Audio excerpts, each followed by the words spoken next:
think so. Balance it.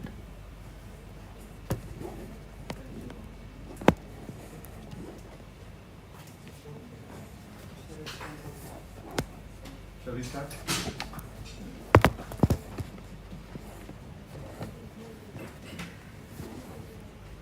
Just ask Professor Nandu.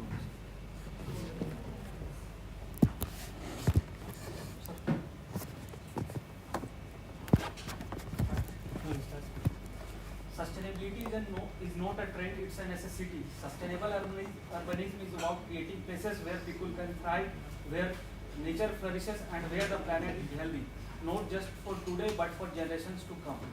A very good morning to all the esteemed guests, dignitaries and participants. I welcome you once again to the fourth day of Global Initiative on Academic Networks courses on Sustainable Urbanism, meticulously organized by the Department of Architecture and Planning, National Institute of Technology, Patna.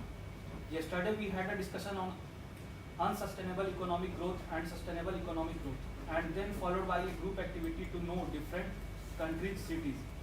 We also had a discussion on different economic and industry theory, and ended with an engaging video.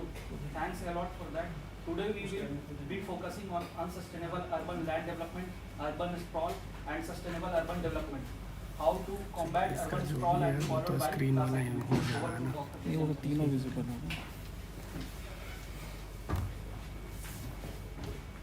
Oh, I forgot. Do I need a mic?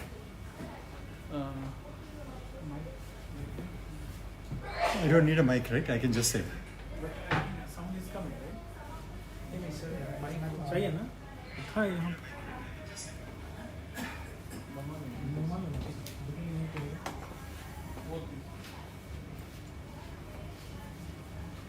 You can say meanwhile he is arranging that. Yeah, sure. I forgot about the mic thing. Otherwise, Even we Yeah. notice. yeah. It's a smaller room, much smaller room. Yeah, that's so. the Good morning, everyone. Thank you very much for coming today, okay? And today, broadly, there are two parts to today's discussion. First, I'll take about 10 or 15 minutes to discuss the article that I told you about, Scott Campbell, that article, 10 or 15 minutes about that. And after that, we'll get into this topic, measuring sustainability, okay? And we spent a lot of time yesterday discussing economic aspects of sustainability. And you remember the one diagram? Economic development is one of them. Today, we'll spend a lot of time discussing the other two circles in the one diagram, okay? Measuring sustainability. So I know this is the more exciting one actually for most of you because the economic stuff is not so exciting. We finished that. This will be much more interesting and exciting. Okay, so let me get into, so this is the diagram from the article, right? Scott's article. So rather than me telling you everything about the article, let me ask you what you got out of the article after reading the article. Okay?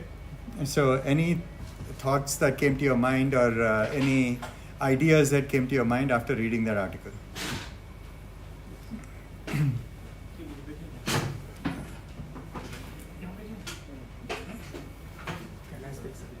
Yes, Ashish is starting to say. So thank you very much, Ashish. Please go ahead, share.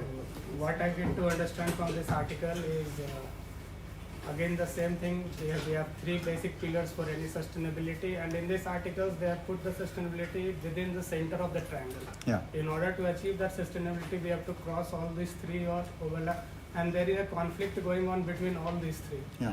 Like continuous conflict, there is we need to resolve those conflict, and then that conflict, in order to resolve that conflict, planners has a role to play in all those three processes. Like they get to involve over there. At the same time, Campbell also discussed that planners will not be able to solve everything, but they have a role in every part to convince them in order to get it done.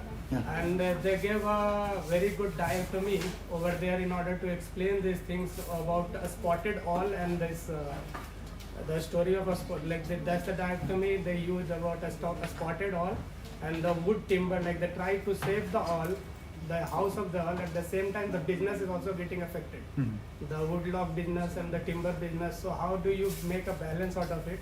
So it's a conflict that always goes between all these three, about social justice, economic opportunity, income, then you have for this overall economic growth and efficiency in terms of economic and environmental protection. Yeah. So that's what I got. Great, thank you very much. That was fantastic, especially bringing up that example. Really appreciated that. So really carefully read the article. Thank you. Who wants to go next?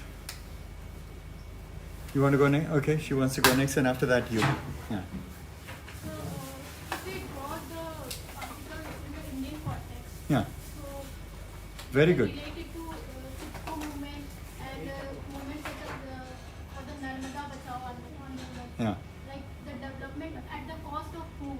Yeah. So there is this constant tussle between ecology and development, like whether to save the environment or to go for development. Right.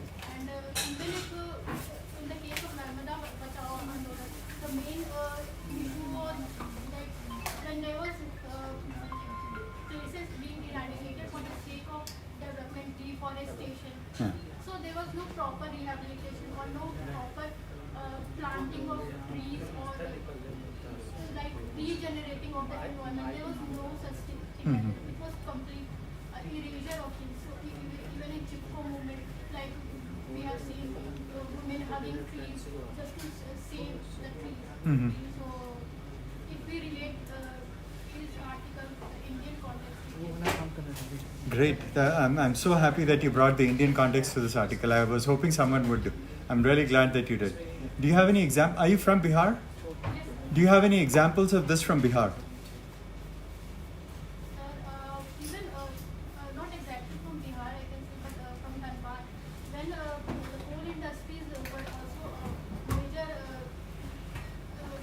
disaster for environment.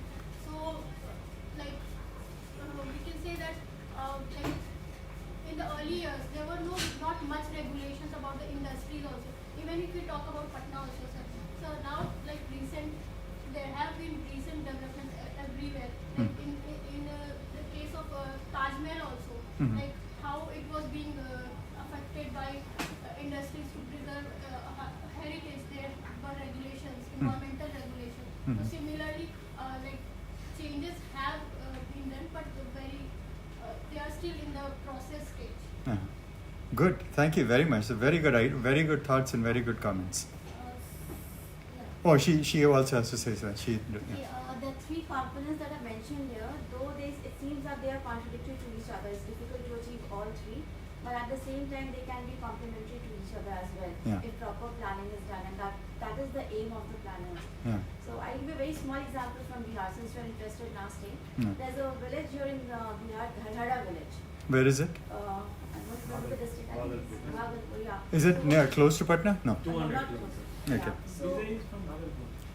So what happens over there, like the status of girl child is not very good in India. So whenever a girl child is born in the village, they plant 10 trees for that girl. Oh, very The good. name of that girl. Yes.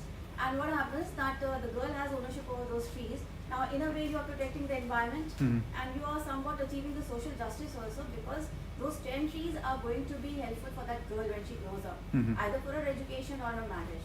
So social justice somehow is achieved in that way. And you can harvest the trees, the mangoes which are coming out from the trees. They are gaining your economic development also. So this is a very small example at grassroots level what people can do. Can you share some example from, say, Bodh Gaya also, which involves these three, Yes. since you work there? Not like this, Yeah. but what was happening in Bodh Gaya, we have hills in Gaya, not exactly Bodh Gaya, nearby we have Bodh Gaya. So the hills were completely depleted of the forest cover, and it was a big issue because boulders were falling down from the hills and there was no green cover. So what happened, there's a cantonment nearby to that place. So the army took some people from the army, some officers, they started planting trees over there. And they got support from the local people. Now what has happened is difficult to carry water uphill. So they have got tanks at the bottom of the hill and there are empty bottles kept over there. So after the plantation was done there, the people who were going for morning walk, they used to carry water from down the hill and they used to water the plants. And now the hill has become green. So that's an example of that. Oh, wonderful, wonderful. So that is that they are doing over there. Great, that's excellent, that's excellent. You know, in that place where they have the water tank, I've seen this in another place in India where they have put these exercise bikes. Okay, and these exercise bikes, people are running the bike, it pumps the water up. So maybe they can put some exercise bikes there at the bottom to pump the water up, and then There'll be more water for the trees. Yeah, but it's a good idea. But I really like the example of the girl child. That's really nice. It saves the environment, it creates some resource, and provides economic opportunity if it's mango trees, right, or some other fruit. And maybe later on the trees can be, if it's not mango or something else, it can be chopped down for wood, and there'll be some money for the girl, right? Yeah, great, fantastic example. Yes. Sir, I just wanted to share one example, but I don't think in that case, they are not catering to all the three aspects as we are talking about. So, I am born and brought up in Singrauli, Madhya Pradesh, which is a district right now. MP, Chhattis border, there's a district which has a very big industrial, like NTPC thermal power plant is there, wherein due to that there is a lot of coal dust and lot of industry dust which is affecting the air quality of that place. So now they have found that there is other some square kilometers of area they have found new mining materials. So now they are planning to relocate and shift all the townships wherein they have find those mining. So now they are completely, they have to leave their homes and they have to go to some other place. Yeah. And the area that has been allocated is in very like in general it happens, it does not have very much economically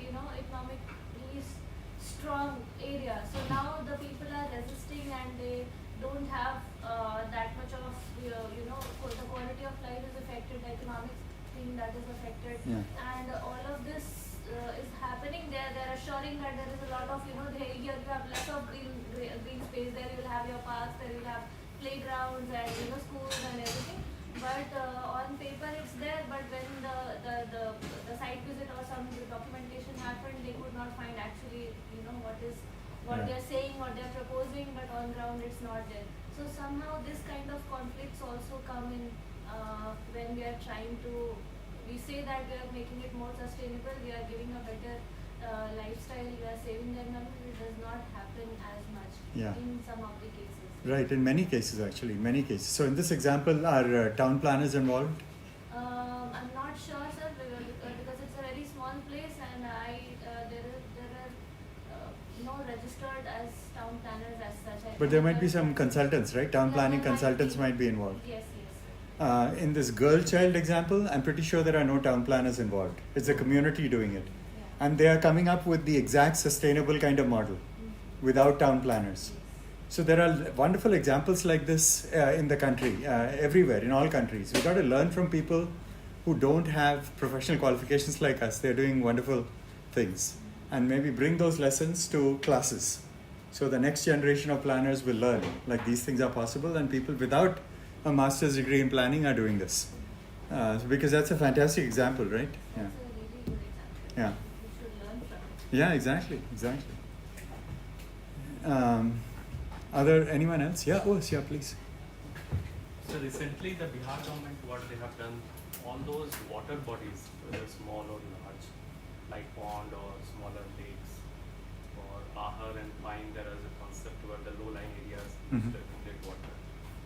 They mapped with the help of planners and GIS experts. In whole Bihar, they mapped all the existing water bodies. And on the record, on the land record, they found out what all the water bodies that has been encroached by filling or by and they removed all the encroachment. Okay.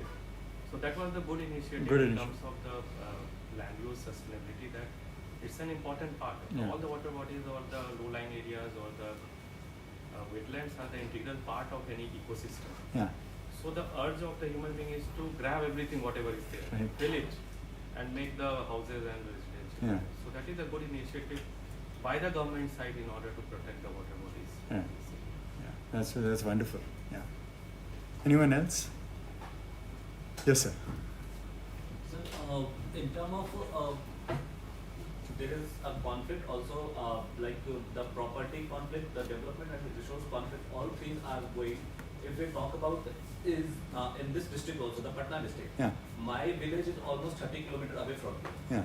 And the government is taking industrial land there. They have marked a boundary and taking that land for industrial purpose. And that is completely a fertile land. And this fertile land is now being changed for industrial purposes, and the land is being transferred to Biada, which is a land bank of Bihar.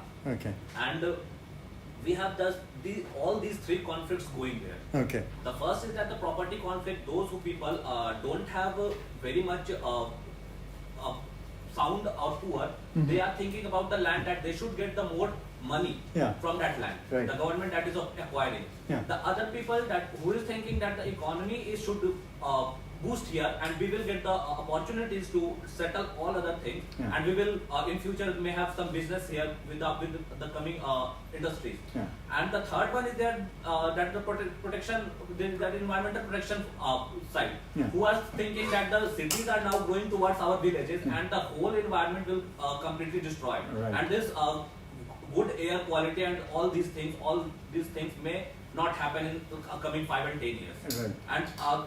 And being with these three conflicts, they are the sustainable development which is happening of the city and the master plan which are being developed, that is somewhere gone or lost in all these three conflicts. Right. And right now the unsustainable development is currently transforming the city. Yeah.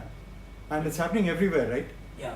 And so in that particular example, it looks like in the property conflict, economic development is winning, right? Yeah, obviously, sir. Because, I think that from the government side, almost 1,25,000 crore rupees project is coming there. Yeah. And that's why they are more inclined towards that. Yeah. Now, is there any way now? A lot of villagers are losing their land, right? That's their livelihood. Are they getting enough compensation, or will they get jobs in the industrial area? The whole thing is not seen now. They don't have exactly came to the villages that what they are going to do or not. But the starting DPR, the plan has started, and they have now just boundary all these villages and their land, and further then they will talk what is happening. But first of all, the issue is that the property conflict, the more poor people whose land price has less, they are trying to get more. First of all, their concern is that, first of all, give me the more money, and then we will think about the environment, economy, or whether I want to give it or not give it to the government. Exactly, exactly. And the DPR is happening without resolving that problem, right? Yeah. And so what might happen is, after everyone has spent 2-3 years making the DPR, finally there'll be a political conflict and the project might not go ahead, right? Yeah. So it is so important to solve these conflicts as we move ahead. We know the conflicts are there. Yeah. Good, thank you very much. Anyone else? The compensation amount is not always equal to the market value. That's true. It's always less than that. Yeah. But government has substantially increased it, 4 times for the urban area. Yeah. But not always at the market value. Yeah, can you talk a little bit about that? Because in 2014, the Land Acquisition Act. So the Land Acquisition Act was changed in 2014, right? The act was there from 1894, from British times. Yes. So that was changed in 2014, 2015, and apparently that change has really made land acquisition much more easier and much more fairer to people whose property is being lost, right? Yes. Can you guys speak about that? Like, what's happening? Like, I don't know, since you brought up the price of land, can anyone talk about that? Has it really made it more fair? After you and then you. First you. Land acquisition is now, it's not only acquisition but also to address the livelihood of all those people who are affected. Yeah. Either in terms of compensation, in terms of monetary compensation, or some job trend. Okay. So that is the great part that was added in this land acquisition.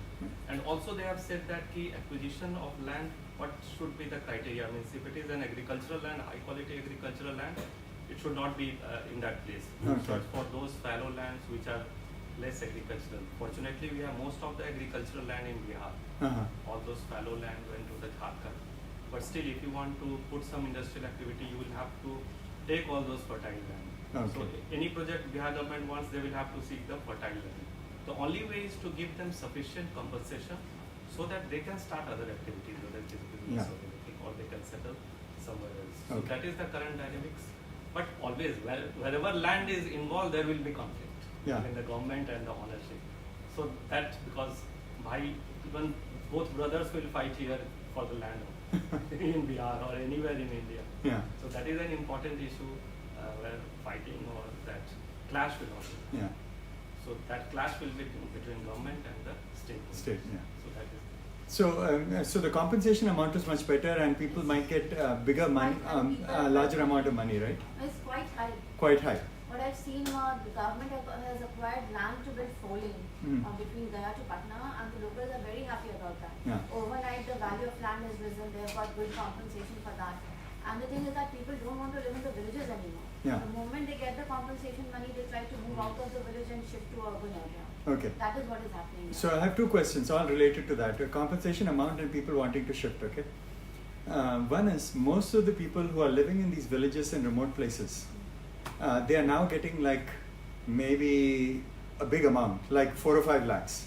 No, more than Crores in that. crores. Okay. Now, in their entire life, they've never seen more than 4 or 5 lakhs. No. And now they're getting a crore of money. So in many other countries, when poor people have such big amounts coming to them, what generally happens is they very quickly lose it all in gambling or alcohol. That Okay. happened in Haryana. All those guys purchased BMWs and those Bihar, cars. they are much smarter. They invested in In Bihar, they will not purchase BMWs. They will purchase more land. Okay. They purchase flats and lands in urban area, they send their kids to better education institutions, that is what they are doing. That is what they're doing. Okay, Supriya wants to say something. Yeah. I just want to add, in Haryana they don't only get the money, but they are rigid that you just give us a job. One family, one person will get the job, and then only they. And it's not for that means for the next generation, one will be always employed over there. Okay. So this is, I think, somehow a good Better management, system, yeah. And they are very rigid about that in Haryana. But here in Bihar, job is not guaranteed. No, it's not guaranteed, but they built a university complex in Panchanpur, Gaya. Yeah. Central University of South Bihar. Yeah. So they give employment to the people from whom they acquired the land for that. But the job will be low level jobs, right? They're Yes. not very well educated, so clerical jobs and other jobs they can't do. And the jobs might not, if they were doing farming, their income might have been higher than in this. No. They are No. in a better Job position. has a better income as compared to the Compared to farming. Always. Oh, Plus okay, they got always. compensation money as well. They got Whatever, compensation. even the lowest job will fetch more money than the Farming. income, Okay. Now, here's a planning question.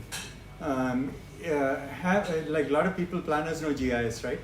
And one of the issues when acquiring land in Bihar is a lot of the land is very fertile. Is there a framework for assessing fertility of land? Yes. There is. What is it called? Exactly, I don't remember. Yeah, Soil health card soil health card. at the block levels. Okay, at the block level. So it is for each block. They will have a health card for, or it will be for say 100 meter grid or something like Actually, that. it is not working like that. The people who want to get their soil health card, they can get only. The government is not assessing the whole land. Oh, okay. Why doesn't the government do that? No. The government can do that, right? Because The government can do that, yeah, obviously. yeah. We have a land use survey. Uh-huh. Report comes every year.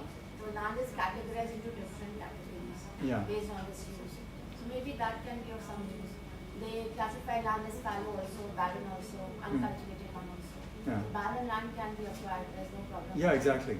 And Especially- also we have a type of means both Kharif, we call it as summer Kharif and Rabi is both the crop are there in a year, or a single crop is there, or only vegetable garden type of is there. So it is categorized in that. Uh-huh. And whether a piece of land can give 2 crops or whether it Yes, gives yes. vegetable, That is Two not- crops. Two crops are possible. Are possible. Wheat and rice. and that's based on the fertility of the soil, right? Also ability of water. And water. But all those things are quantifiable. Yes. I mean, you know the quantity of the quality of the soil. You know Yes. how much moisture is in the ground, and the government can easily through mapping get all this information. They can map the entire place, right, on a 150 meter grid or something like that. So at 1 acre level. So that is done. That is done. More sensing, even our students are doing that. Yeah. Masters. So maybe students can publish the entire They are there. soil scorecard for the entire state. They are talking about land surface temperature, soil moisture content, NDVI, greenery and all. They are doing. That's great. But maybe NIT Patna can make it available publicly. There are publications. It's publicly. Okay. Publications are. Great. Excellent. Okay, other comments based on the article. This is good discussion. Yeah. One thing more with that land is that, no, sir, the exact ownership of the land is always complicated. Why? Because my grandfather is there, he did not transfer to my uncles. Mhm. 4, 5 uncles are there. Hmm. So that is not transferred, legally not transferred. But was transferred only to Then- one of his sons. No. No, no. Not transferred to anyone. That Equally without- among all the. Without a will, he must have passed away. That is what is done in India. So what happens now? Their grandchildren will again quarrel this part. So most of the lands get in litigation. Disputed. That is the bad part of the land. Okay. So majority of the civil cases Are about land. That And- system of making a will is not there in India, privilege. Or I think everyone in this family would have some litigation with the land. Everyone Yeah. has that. Everyone, And, every and, family. and sometimes takes more than century in order to get the true verdict, because in 1870 you has filed the case, the verdict is now coming like that. Yeah, I'll tell you what. There is a. Online का बहुत सारा सुधार आ रहा है. We are changing land records or land Now reforms. land records are becoming They are online, doing- so the First situation time is land survey is slightly going on. improved. No, that's very good. But I've been tracking one very famous case about land rights. You know which case is that? Amartya Sen and Shanti Niketan University. Okay. You know the case, right? His house is Yeah. So Amartya Sen is a famous guy, right? And yeah, apparently his grandfather donated some land to this, and now Shanti Niketan is saying no, it wasn't a donation, and they're trying to get him out. And he's saying no, this is my land. they are not letting them renovate also. It's- Yeah, they're not even Now letting. what happens nowadays in Bihar, because since it is being digitalized, Yeah. you go every villages in the Bihar, there is a quarrel among the family. Yeah. There is a big fight going on. Brother is not talking. Yeah. Brothers sisters are not talking because they want their say into that the land. So a lot of litigation going on in around, because in order to get it digitalized, everybody wants to know it was like that. So a lot of things moved around into this one. And in the process, nothing is happening on that land, right? Yeah, No, someone file a case. Nobody will touch it. So it's a Dhara 372 or something is there. So nobody will touch it. It will remain like that only. Yeah. And nobody is able to use that. Right. Apart from ownership, that is a different story. There is one more story that all the lands that are marked, it is separated by some arbitrary either adda or something like that. Every year someone will try to grab the other's land. Yes. So that is an also important issue apart from the ownership. Yeah. So someone grabbing others 1 feet or half feet every year, so that marking moves on. Yes, So that is also a And people Yes, are grabbing government land as They well. are yes, yes. Government land. And Important they part. demand compensation from Important the government part. after that. And To get out of it. On either side of the railway line, both sides of the railway line, plus national highways, that land is of the government to a certain extent. I think 20 feet or 25 feet. But people make a house over there, they grab that land. That is also there. Even my husband says that whenever they go for inspection, they say that when we go for inspection, we said this is the railway line, we are not supposed to build this, like this is government norm. But when they go, all the squatter and the development has happened, and they say no, this is my land and we are living here for past 10 years, how can you say that? Yeah. So they just own it like anything. Yeah. Like here in Patna also, beyond the big embankment, you can't make any construction. Government is not responsible for that. Mhm. But since the river has shifted, just go that side. You'll find multiple apartments are coming over there. On the other side of the On embankment, the other side of the embankment. which might get flooded whenever the river gets It flooded. got flooded a few years back. Mhm. Till the first floor of the apartment. Mhm. Even a colony here is also located on government land, which Rajiv which Nagar. people don't. Rajiv Nagar. The Rajiv colony Nagar. name is Rajiv Nagar. Yeah. Around 300 houses were demolished there. Oh, they have to change the name to Modi Nagar, then there'll be no demolition.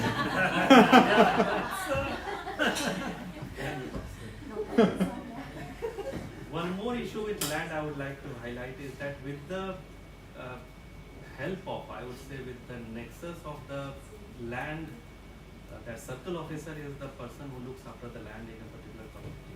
Yeah. So if there is some government land, I can write that circle officer, and Right. that chunk of land will be transferred in your ownership, Yeah. and you will get a correct paper for Yeah. land or you will get. So that's the is thing. nexus that has been developed between the government office. And that has to be broken, right? That affects all of this. This entire triangle is completely affected by that because of that corruption. Yeah. Sir, one more thing that I have seen in case of this rehabilitation and resettlement, they know that this is a residential colony. But once you have, you will apply for this R&I for that case, so it is a residential, but what they will do is one of the rooms they'll temporary. They say that how much you give me, how much rooms are there. They'll come to inspect and all of that. So they temporarily they'll prepare a room. They'll make a show that this is a go down. They show that this is a commercial property, so that they get Higher compensation with compensation. respect to the the commercial property and not residential. Mhm. The people they come, they bribe them and they say that please write that this is my commercial property. Mhm. This is also happening. Yeah, and then, so planners who are planning a DTP scheme, right? They know that there is this problem with illegal occupation. Yes. Why are they still making a scheme for that? Because it's still a problematic, right? Just avoid that place and do something else, right? So that I wonder why that happens, because they know it is a challenge. And most likely, if you're a 30-year-old planner making the DTP scheme, that scheme is not going to happen by the time you retire because of this challenge, right? So some way that they can get out of that, bypass that. Yeah. If you don't attack those challenges, now it will keep on repeating and it will become the part of the whole society again. Yeah. So we need to have a crackdown of all these illegal activities. Well, yeah, and there are two sides to this, right? One of the reasons why people are illegally occupying all these things is because many people, especially lower and middle income people, might have the money to buy a house if it's provided in a good legal area. But there is not enough production of such housing, right? So maybe the government sector or the private sector has to step up and do much more, because the need is so much and the supply is so short. Yes. And so I've studied some illegal settlements, okay, and I have found people actually in Delhi, and I found college professors living in illegal developments, police officers living in illegal developments, and I asked them why, and they say, well, I have a good salary, but even with this good salary, I can't afford a house that is being provided by the Delhi Development Authority, DDA. And there's not enough housing there. And the private sector is much more expensive. But this is good in between. Yeah, they say, yeah. Sir, white money cannot purchase a house. Especially in case of This is Patna. anywhere in India. Even in Patna. White money, Okay. legal money cannot purchase. Mostly in Patna, there is highest. Yeah, okay. Not possible. Okay. Because the price is so high. So Yeah, it's so high. So and when you go to purchase the land, they will also ask you some black money. Even though they will give white, they will say Yes. give some cash. At least Because that affects the taxes, right? Yeah, Later yes. on. Because if they will take in white, they have to pay that. Yeah. They don't want. Sir, I want to know, do the land problem is really a problem all across the world, or is it this part of this area? No, it is a problem in all developing countries. Not in developed. No. This kind of land grab does not happen. Okay. And the reason is this: developing countries, the pace of urbanization is so fast, it's very difficult to manage and administer. And it's that pace that is actually the problem. If the same thing had happened in UK or US, similar problems would be there. So they are not happening, not because there is so much of land or people are law abiding, it's because the pace of urbanization is not as fast as here. And the problem in developing countries is India and all other countries are trying to develop land based on the UK model. In the UK, the pace of urbanization is never so fast. You cannot use the UK model or the US model to manage a Indian city. There's no way. It won't work, and it's not working, and that's why we have this problem in India. Trying to use a model for another country here. All our books are replicating US Yeah. And that's why one of the key things you should probably take from this course is don't follow the US model. Yes. I don't know the UK model, but don't follow the US model. So we can have our own Indian model. Yes. That will work more. Yeah. In case of Bihar, what I've seen, why the property prices are very high in urban areas, because security is also a very big factor here. In Bihar. why? Like there is lots of security or there's lack of So, security? in certain places, urban places like Patna, Gaya, Bhagalpur, security is better. Okay. You don't have social conflict also, and physical security is also there. But if you go to the rural areas, it's not there. Many of the regions of Bihar were affected by the Naxal movement. Yeah. Like it happened in Gaya district and the nearby district. Yeah. So whoever was having property in the rural area, because they were threatened by the Naxals, they sold their property and they went to an urban area. They sold their And, property to whom? to anyone, to Naxals, mostly people who were related to them, at very low prices, and then they moved to urban areas. So people in southern parts of Bihar, they moved to Gaya. So because of that, the land became very high priced over there. Okay. And similarly, the same thing happened in Patna also. All the development, all the connectivity that you have, that is there in Patna. Okay. So you'll find that Patna has a population of 27 lakhs, and the second largest city has a population of 6 lakhs. Big difference. Big difference Yeah. because of that.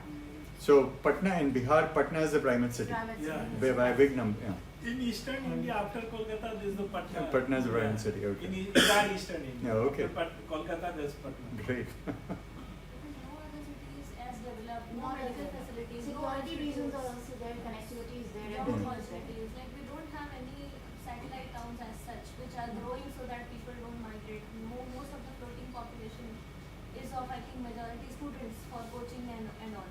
It's very good and cheaper here. And one more development is that the whole development is concentrated in this Patna only.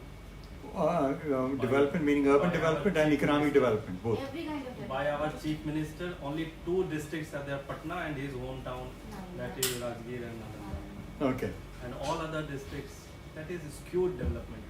Mhm. Everything you are focusing at a single place. Yeah. And And you know, giving- at the state level, there's a planning organization, right? State planning board or state planning every decision is taken by a single person. Okay. One man show, we say, na, one man show. Yeah. This That is a the one man chief show. minister. Yeah. Major decisions are taken by him. Yeah. So clearly, land is a big issue here. Now these conflicts are there in US also. Okay. Quite often, large tracts of land will be demolished, just like you were saying. Large forests will be cut down, and that will have huge environmental implications. And they'll put new stores there, and the store owners, like people who are putting the store, they're very happy to get this cheap land. They don't care about the environment. So these conflicts are there also. Quite often in urban areas, there is conflict on the social justice, the development conflict. Because many urban areas in the US, they are 100, 150 years old, center of the city, and it's in bad shape. So that bad shape allows for poor people to live there. Rent has come down, housing quality is not very good, so poor people are able to live there. But then some developer comes along, some developer comes along and he says, well, I am going to take all these old buildings and you poor people get out, and he forces them out. Often they are renters, so they are forced out. Sometimes they are owners, he gives them some compensation, forces them out. And he demolishes these 2-3 story structures and puts a 100-story structure there. And kicks all these poor people out. So that conflict, even in urban area, there is this conflict. Yes, go ahead. Sir, I want to know what is the land ownership in US? Is it owned by government or by the individual? It is owned by private individuals unless the government wants to buy it. And all those lying away from the cities or the Everything is in forest? private ownership except about 30 to 35% of the land has been designated as a national park or some kind of environmental resource. So in those areas, the land is still owned by the private, not by the government, but the private person cannot do anything on it, nothing. Now sometimes before the designation, private owners will say, this thing is, let us say there is some unique, there are lots, it's a forest area and there's some unique bird there. And it is thousands of acres and the government wants to designate this as a preserve to protect that bird. So the property owners will say, if you do that, we will lose our source of livelihood, we can't cut this and cultivate. So the government will say, and they will oppose it. So the government will say, okay, we'll buy this land and compensate them, and the government takes over. But often it is, the land is privately owned and private people can use it for their own personal thing, but not for commercial activities. And they continue to live on that land, and the government has not owned it. Or in terms of agricultural land also there is private ownership? Everything is privately owned. Okay. Everything is privately owned. So but US have huge chunk of land. Huge chunk of land. And one of the biggest landowners is a guy that all of you know, is Bill Gates. Acha? The biggest landowner. He's the biggest single individual landowner. Individual landowner in Yeah. US, Is Bill Gates. And there also agricultural income is tax free. Agricultural income is not tax free. But there are lots of benefits for people who are engaged in agriculture. They get lower price electricity, lower price. They have to pay, but lower price. Lower subsidies. It's not subsidized. The actual cost of production of electricity might be $10 per kilowatt. I'm just making this up. They will get it at cost of production. Okay. Whereas urban areas will get it at $20 per kilowatt. Okay, so It's happening here also. but in some places in India, for example, in Punjab, electricity for farmers is free, right? And that free is a problem because they're just using the pumps to pump out groundwater, right? And so that's a huge problem. Yeah, That's a huge problem. Okay, good discussion. Any other points on this article? We've gone, which is good. Okay, this article is providing as a framework for discussing many contemporary issues in India. Any other things that you want to talk about related to this article from this? Maybe many developed countries, they give lot of, I would say, Vijay was mentioning that the incentives to the farmer to do the farming. While I was interacting in Switzerland, some of the local, the planner, they were telling the government gives a lot of money to the farmer in order to keep their land so beautifully, so that they can you pass through and then you can feel that they grow also. They give a lot of incentive to the farmer in order to manage it very well, so that from the road, from the rail you pass, you will see that it's well managed. Yeah. So they give two incentives actually. Thank you so much. So there are, they give that in many European countries, they do that. Not so much, the view is a side benefit of why they're giving the incentive. The main reason why they're giving the incentive is otherwise farmers are giving up farming. And they are going somewhere. Yeah, and two things would happen. Either the area will be taken over by some natural vegetation, might not look very good, because the good-looking parts of, let's say, Switzerland, are parts that have not been touched by human intervention, right? And once you have tall trees and all of that. But when you just give up farming, the forest cover will take 20, 30 years to come. So for 20, 30 years, this land will not look good. That's the visual aspect. But the real reason why they're doing it is, often farmers, when they leave, they sell this land to corporate farmers, and they come and then engage in lots of really bad farming practices. So they're encouraging like small farmers and giving them incentives to stay. In my state, for instance, if someone moves into the state, my state has lots of land for agriculture. Okay, if someone moves into the state to practice from outside the state to practice agriculture, the state will give them 10 acres for free. But they have to practice agriculture and do nothing else, and they have to make a living from that. They have to show that. Why? Because they want to keep this land in agriculture. Okay. Same kind of incentives is also given in the Japan also. Yeah, right. They want to engage with the people there, so they don't want to corporates to intervene because they don't want to degrade their grain value and all. So they want to protect the local farmer land holding, and they don't want intervention from the corporate. Yeah, exactly. They train them how to use the drone and other stuff in order to do the agriculture. Yeah.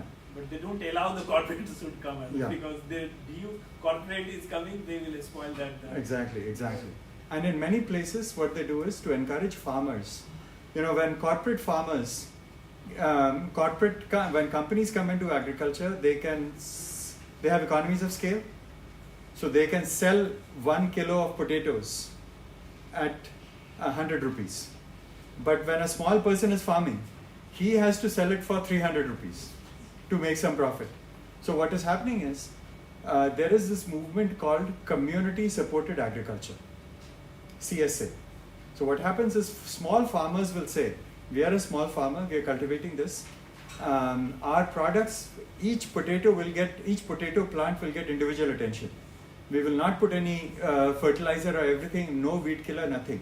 You'll get really good thing, but we want you to sign up with us, become a member of this for 1 year, and say that we will give, say, 5,000 rupees, and for 5,000 rupees from March to October, every week, this farmer will bring to their house whatever they have grown.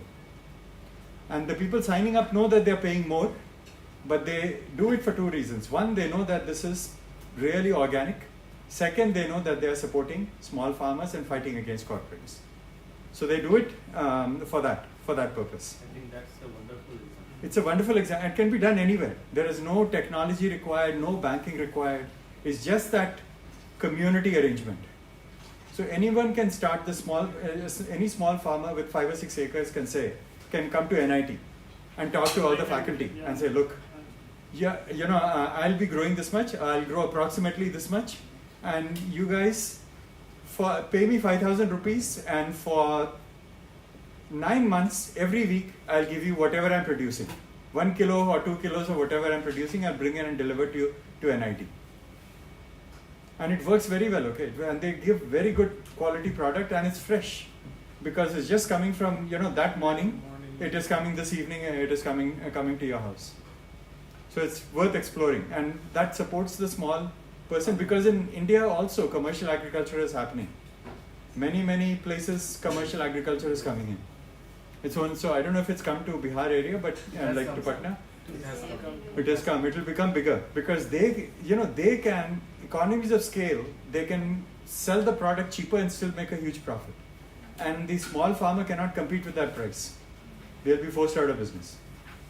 I guess that's the only solution, sir. When I read this paper, all the challenges that we have can only be met by recognizing the necessities that we studied in the tragedy of the commons, right, and by mutual cohesion and agreeing upon certain guidelines that we will be doing this in a community basis. Good, that's fantastic. You really read the article well, because that was my second slide, the slide after this. How can we solve these problems? So we really read this article well and thought about it. Thank you so much. Anyone else wants to talk about this article and anything that they found? Okay, now Scott says that these challenges are all there. In some developed countries, perhaps not in developing countries, in some developed countries, people are saying that we should go back to a lifestyle like we had 50, 100 years ago. Then these conflicts will not be so bad. Okay? And does anyone remember what Scott Campbell says about that? What he says about this article? Like going back to the past, what does he say about that? It's like they're fighting between man and nature, not as just job versus environment, or like they're compared with what the actual fight is between. Yeah. With the man versus nature is job versus environment. Yeah. Good. Anyone else? What does the author of this article says about trying to go back to the future? Like some people even in India might be saying, right, let's live a simple life. Let's not have a car. Let's not live in a big house. Let's live in a village. And therefore we won't have these conflicts. At least the property conflict won't be there if we have a simple life. We are not, or the development conflict won't be there. People might be saying that. People are saying that in many developed countries. Okay, they're saying that we should not develop more, and we should have a simpler lifestyle like we used to have 100 years ago. They're saying that. And Scott says, we can't bring back that lifestyle of 100 years ago. And 100 years ago, right now we are sitting here in 2020 and saying 100 years ago life was good. But 100 years ago, those people were saying our life is so horrible because people were dying from mosquito bite. Right? They were dying from mosquito bite, they were dying from, 100 years ago there was no penicillin, and if you have a small cut or infection, people would die. So even though there was this conflicts were not so bad as today, the quality of life was not so good those days. So he's saying you can't go back, and B, even if you possibly could go back, you'll very quickly say, come back to this 2020. At least malaria bites, mosquito bites will not kill us. So he says that, and then he says, the other thing that he says is a lot of people believe, and one of those people is the US president, okay, that if all these things are there, they'll automatically solve themselves. Okay, because all these conflicts are there. Somehow we don't need any intervention, things will solve themselves. And Scott Campbell is saying, using the example of the tragedy of the commons, okay, that things will not solve themselves. Like all the farmers in the tragedy of commons, all the people with the cattle owners in the tragedy of the commons, they saw this problem happening and they didn't intervene, right? Even though it was going against their interests, as the numbers were going up, each one was trying to capture his share of the profits, even as the commons was, the pasture was degrading. So Scott Campbell says that's the only way. We have to, we have to intervene, the government has to intervene, or a community has to intervene. It does not have to be the government all the time. Okay, the government, but if a group of people, like a CSA, right, community supported agriculture, if a group of people come together, you don't need the Bihar State Ministry of Agriculture to do it, or the Bihar State Ministry of Farming, or Bihar State Ministry of Commerce to do it. Just a group of people can say, okay, let's do the CSA and do it. There's nothing preventing you from doing it, it can be done. Right? And so that's what he's saying, Scott Campbell. It's happening. So people are listening to what he has been saying and things are happening. These are the conflicts. And he says we need to definitely come up with a vision for the future where we can aspire to have sustainable development. And sustainable development will not happen overnight. Even if we come up with something, we won't have it by tomorrow. But just like if you want to, let's say, drive by car from Patna to Delhi, it's not possible to get there tomorrow. But as long as you know where you're headed, and as long as you have some steps, you can do it in 2 or 3 days, right? You will get there. So he says we got to do that, and have a vision of how this could be, how this sustainable existence could be. He says, in any kind of approach towards sustainable development, it has to be incremental, probably cannot be very sudden. We have to go for the long-term goal, and we have to get all political parties behind it. Okay, it cannot be the agenda of one political party. In the US, I can tell you, I don't know how. If environmental support for environmental issues, I don't know if it varies by party in India. Okay, I don't know, but I can tell you about what's happening in the US in 1970. Okay, let me just go back. Today, the Democrats in US are seen as the more progressive party. Okay, they are for social welfare and all those things. They are also the party of environmental protection. Okay, Democrats are trying to preserve the Arctic area and big areas they're trying to preserve, and Trump is opening up all the Arctic for drilling and all that. Okay, the Democrats are fighting him because they want the Arctic preserved and all that. In 1960 and 1970, it was the opposite. In 1960 and 1970, it was the Trump's party, Republicans, who were trying to preserve the environment. Okay. And some of the major legislation that in the US we have something called the Clean Water Act, Clean Air Act. Those acts were passed by a Republican government, by a Republican president. So things have changed. Parties have switched position on this thing. But there was a point in the 1980s and 1990s, the two parties were in the same place. They were headed in different directions. There were two ships going in different directions. But in the 90s, 80s and 90s, they were in the same place. That's when the maximum progress in environment happened in the US. So it is important to get political support from all political parties to make this happen. Now there's a big fight. Trump is saying there's no climate change, there's no global warming. Okay. It is a natural process. 50 years ago, his party was saying we must preserve the environment, we must preserve the water. The party's ideology also changes. Yeah. But there was this moment between the 1980s and 1990s, both parties were in the same place on the environment. So there was big progress then. That would be the wonderful is when you talk about the parties. Yeah. Because generally there is always a dichotomy between the social equity and then the economic efficiency and environmental protection. Mm-hmm. So basically, if you look around the world where the democracy is, generally one party is trying to get the social equity. Yeah. They are trying to address that, balancing these two. Yeah. The other one is always trying to get the Economic development, efficiency, yeah. that the Republican is now doing that exactly. That Well, that's what he's saying. I don't think that's what's happening, but that's what he's saying. But the earlier regime, that the as he claims, that was the economic efficiency was there, that the per capita income has gone up when the Trump was in the earlier regime. No, not during that time. Income really went up when there was two presidents called George Bush. When the father Bush was in power, Then- income really went up. Yeah, that's when big income happened. Big. That's what he made. I don't know how much he is lying, but he No. makes the only economic efficiency. The only time. Okay, this is being recorded, so I can't say this. I was going to say something about our president, but the U.S. president. But that is the advantage we have got in India. You weren't speaking anything. No, they're also Then no. also, he also fight. Right? Yeah, we also fight He them. also come here, fight and then- Democracy में यही है, in decency you can say anything what you want. But No, there also we can say. I mean, we say that all the time. There also. Yeah. Okay, so in urban areas, Scott says we need to have careful land use planning and architectural design, and government regulations on that.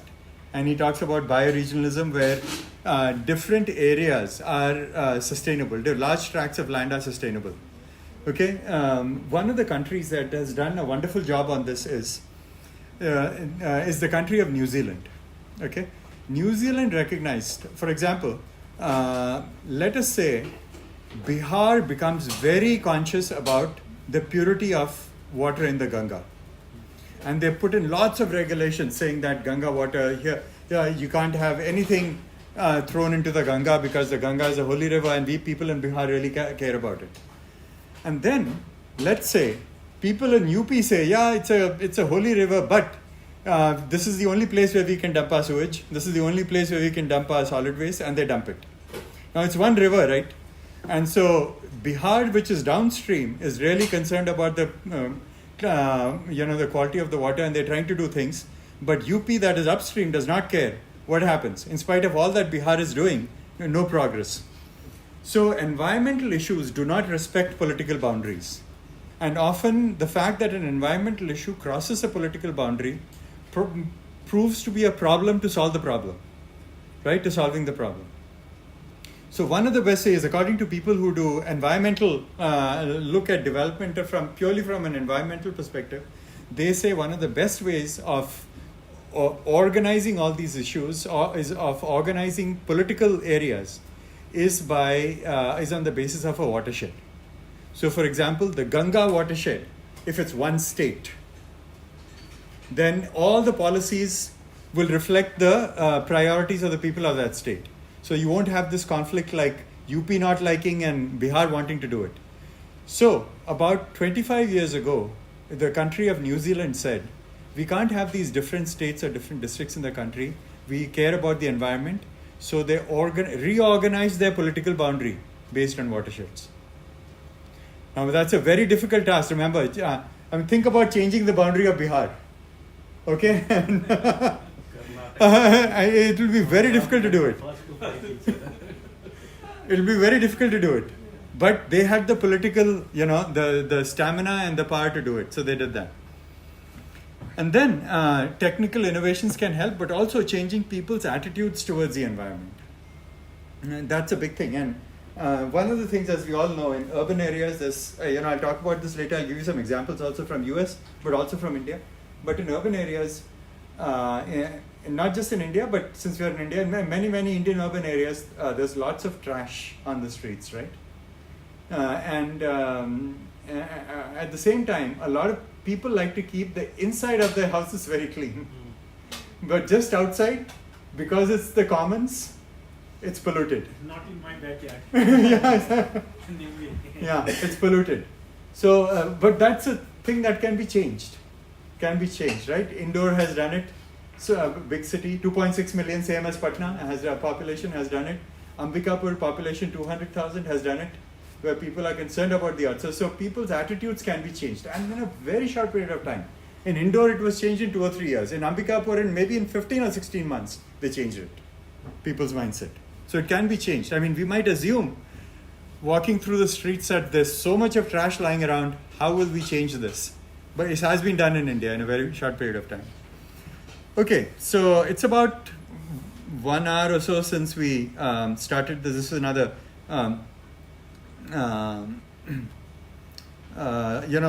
themes that came out of this. It's been about 1 hour since we started, so let's take a 10-minute break. And I'm switching topics here. After this, we'll go into into inequity, social justice, and measuring ecological progress. Those two things. Okay? Okay, so let's take a 10-minute break. It's 11:45, so 11:55 or 12 we'll start.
Okay.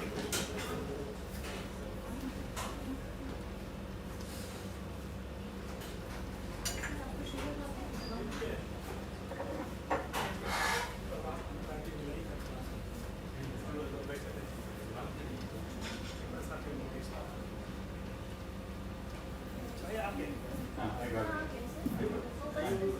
Yeah, because this is, I can have massive. It wasn't.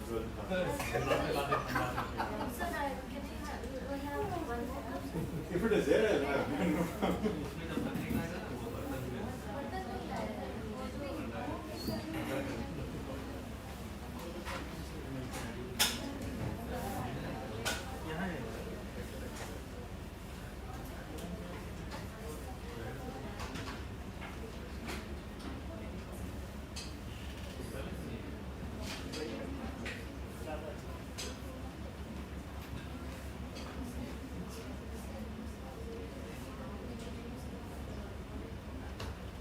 We are having very good sessions.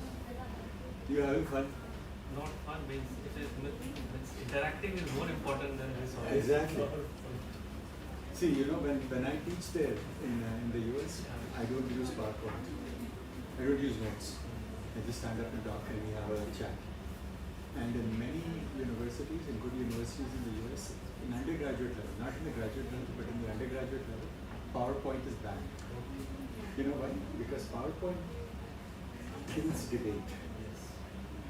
You see there and you think it is like permanent or something that is especially if it's good images and all that, right? Especially in architecture, like good images and all that. Teacher is there and the bar. Yeah. But this whole is missing. Completely ignored.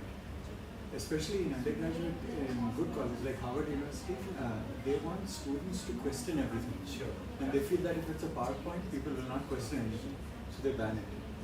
And if you look at the history of PowerPoint, PowerPoint was developed for drug company, pharmacy representatives. Yeah. To come up to a doctor's office and say, look at this pill. This is what it does, and therefore prescribe this pill. गरम है? Yeah, I'll take it. Prescribe this pill. So the PowerPoint was. Sir, that is the sugar one, please. Oh. PowerPoint was devised to. PowerPoint was devised to sell a product, Okay. not for discussion. So. And doctor, don't listen to them. Dr. Thomas was standing, they are speaking, they are busy with their own work.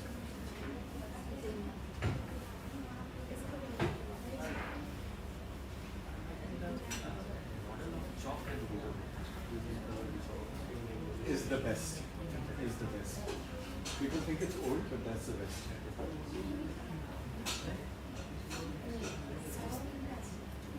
How are you? I'm fine. I'm enjoying it. I'm having a good time. Yeah, we are enjoying.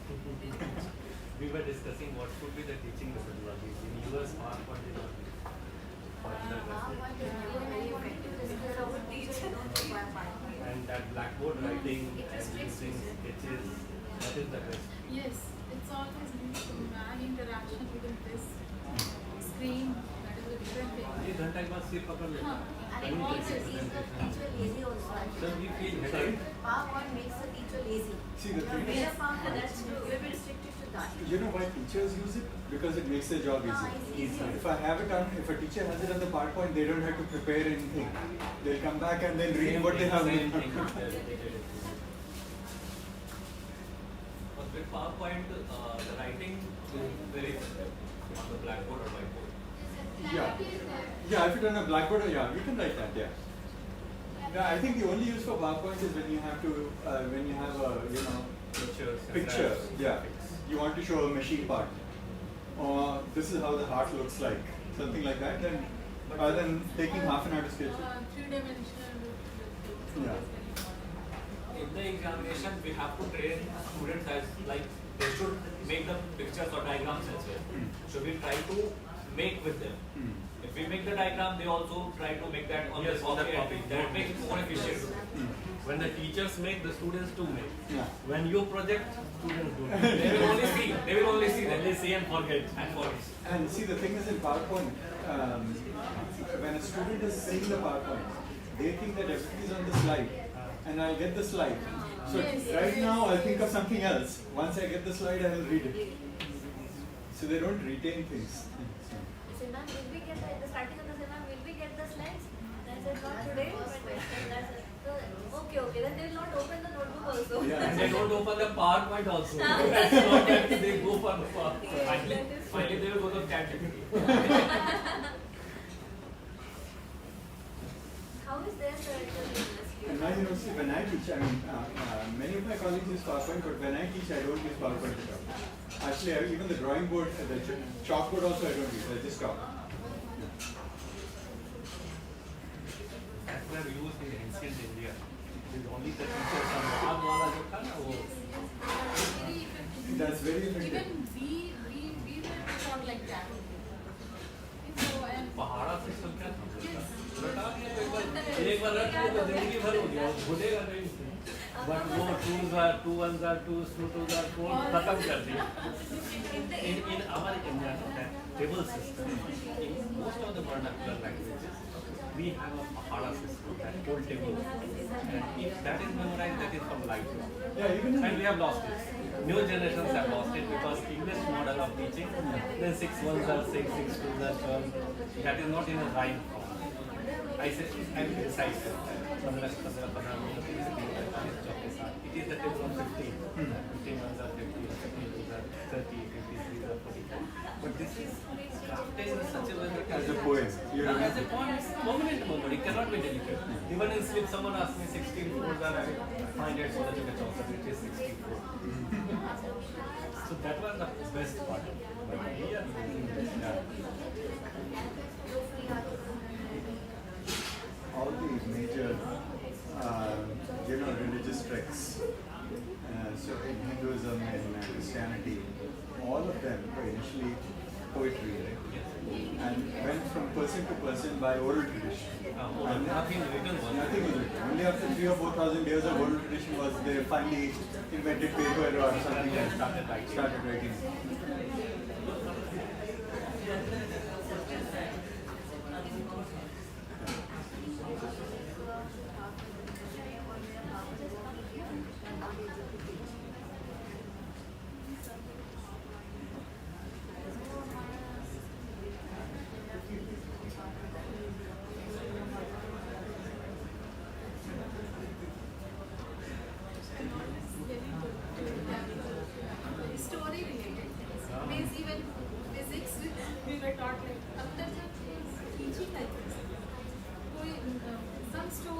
and some equations. Some story and some equations. That is the part when you That's develop it. that narrative, the narrative of teaching, like story. When we hear the story so perfectly, once it is, we hear it, so it is Always permanently. remain, So in the teaching also become that process, like the story form, like Mohan and Mohan and Manoj. so it's there. You will not forget it.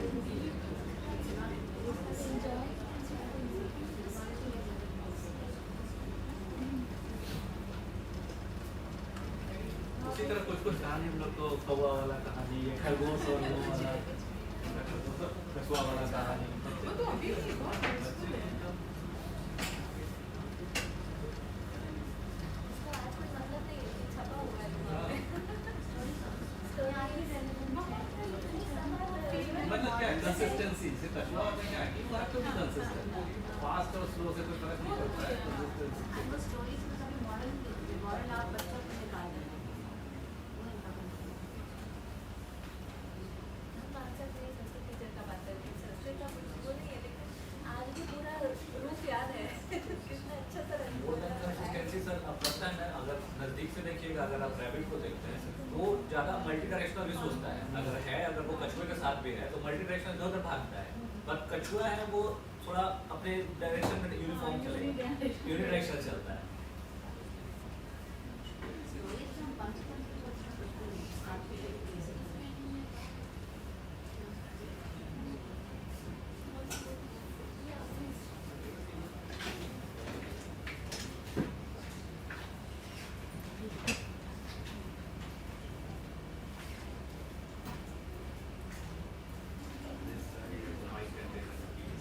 This is a very smart guy. Very smart guy. I said so. now he has become a government babu government planner Yes. yes The government job. government architect Where? In Patna. Patna Development he will be Authority. joining yes Building qualified. construction. He will be an architect so government architect So, but he'll still do his PhD while as part of the job. part-time, he can do that. So you'll still be focused on PhD even when you are.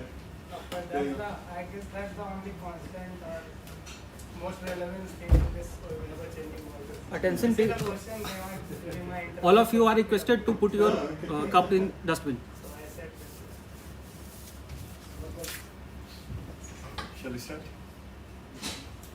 Let's just wait for Professor Mandar. उसको वहाँ से announce करने की क्या जरूरत है वो तो यहीं अनाउंस कर देते तुम लोग नहीं जल्दी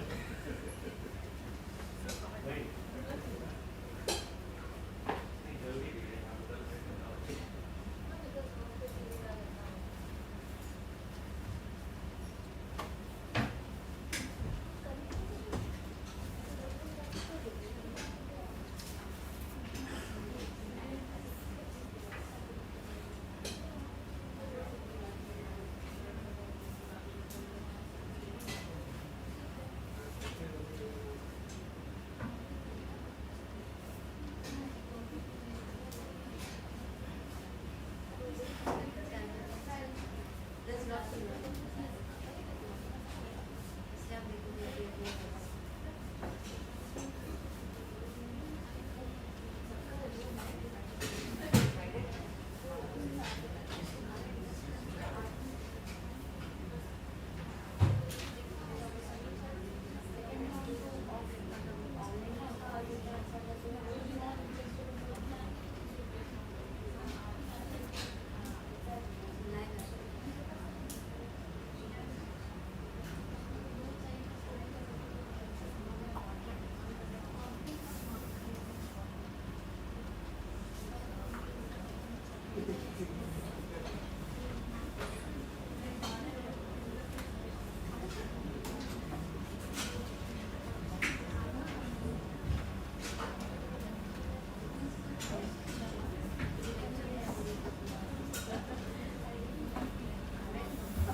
Shall we start?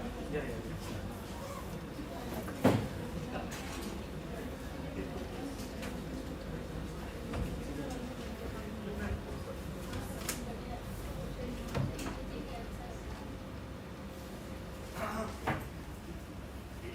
Shall we start? Okay. So we're going to switch topics here. There are 3 themes listed on this, but there'll be more than 3 themes. Okay. There are about 4 or 5 themes that we'll cover for the rest of the day. But before we get into those themes, I want to do something. Okay. Most of you guys know my name, right?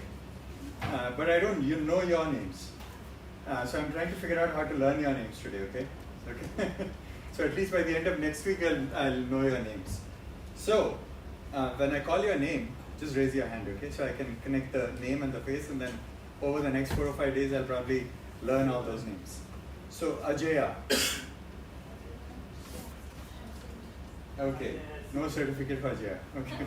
No, we need to remember it's important the certificate. Okay, Jayesh Raj. Yes. Okay, good, thank you. Saif Ahmed. Yes, sir. Okay, good.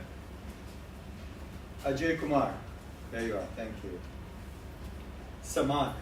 Yes, sir. Great, thank you. You have lots long hair in the picture. Shrishti. Animesh.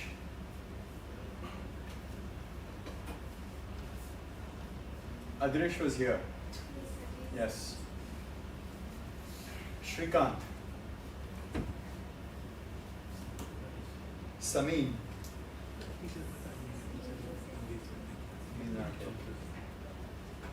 Shruti. Ravikesh.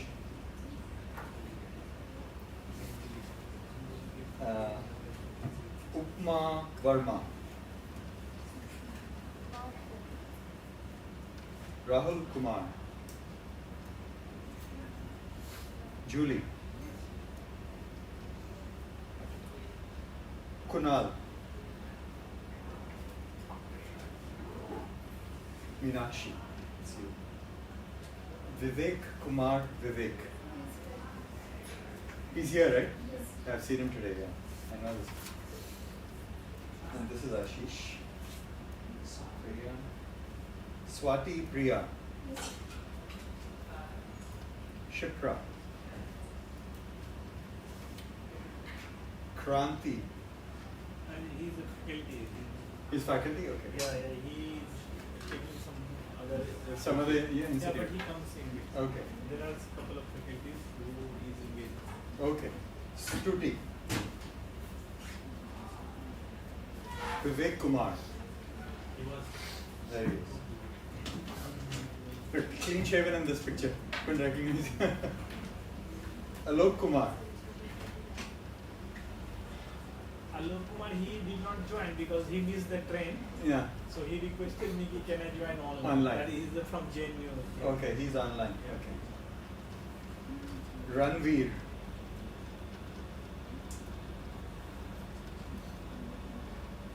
Lakshman Shri. Vivek. There are 3 or 4 Viveks, and there's Vivek Prasad. Richa. That's you.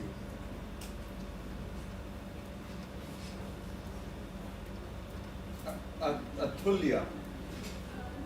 Oh. She lost her grandmother. She is from Kerala. Okay. So she She's went- from here? She's from this She's university? from here. She is pursuing PhD in our department. That would have been better. You should have connected yourself. She's Kerala from relation. Kochi. Yeah.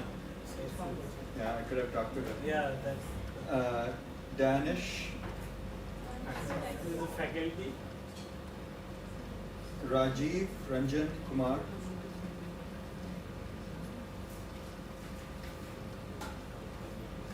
Hamza. Hamza. Final अपना दे रहा होगा masters Great.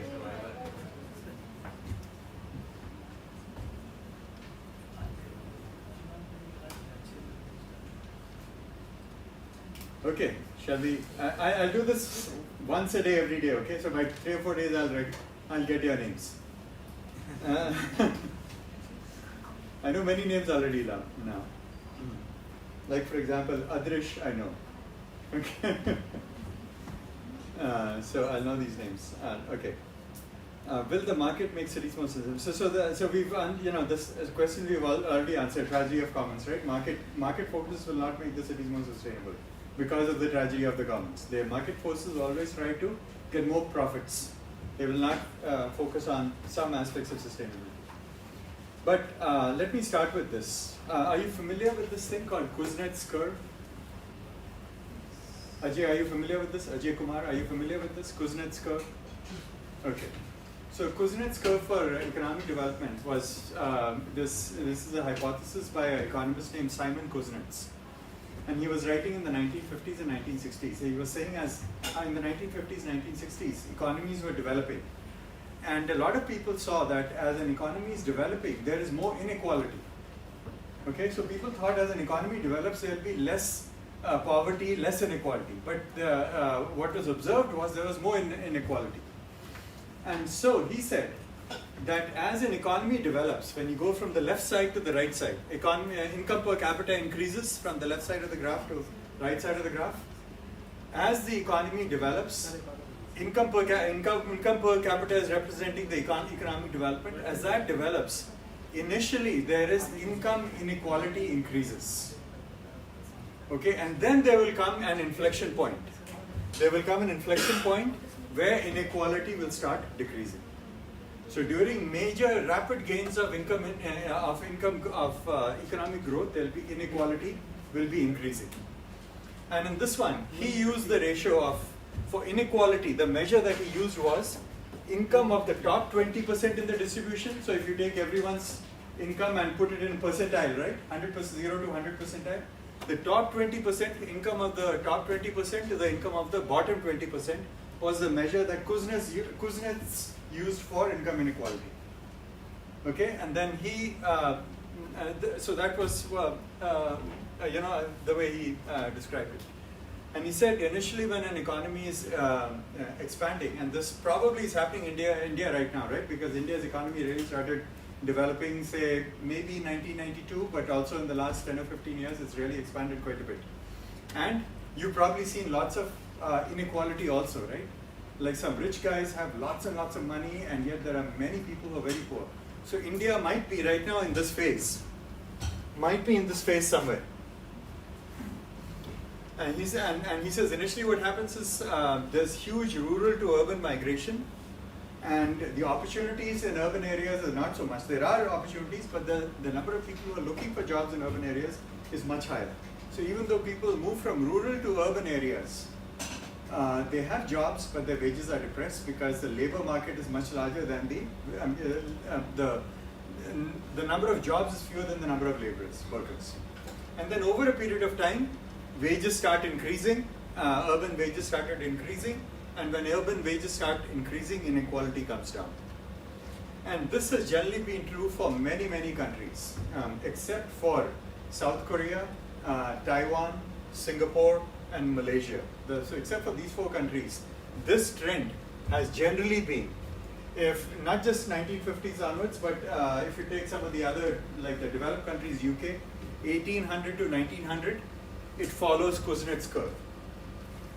US, say 1900 to 1970, follows Kuznets curve. Inequality widened, and then it started coming down. So inequality, so this is one measure of inequality. So as we have development, development will increase inequality for some time. And now in sustainable development, we want inequality to come down, right? So as development happens initially, some of the development will not be sustainable, will not seem sustainable. And we have to recognize that initially as development happens, inequalities will worsen for some time. Now there's another measure of inequality, measuring inequality, and this is much more common, and this is called the Gini coefficient. People are familiar with this? Yes. Gini coefficient, okay. So that's another way of measuring, and that's not based on the 2020 that he had, that Kuznets have.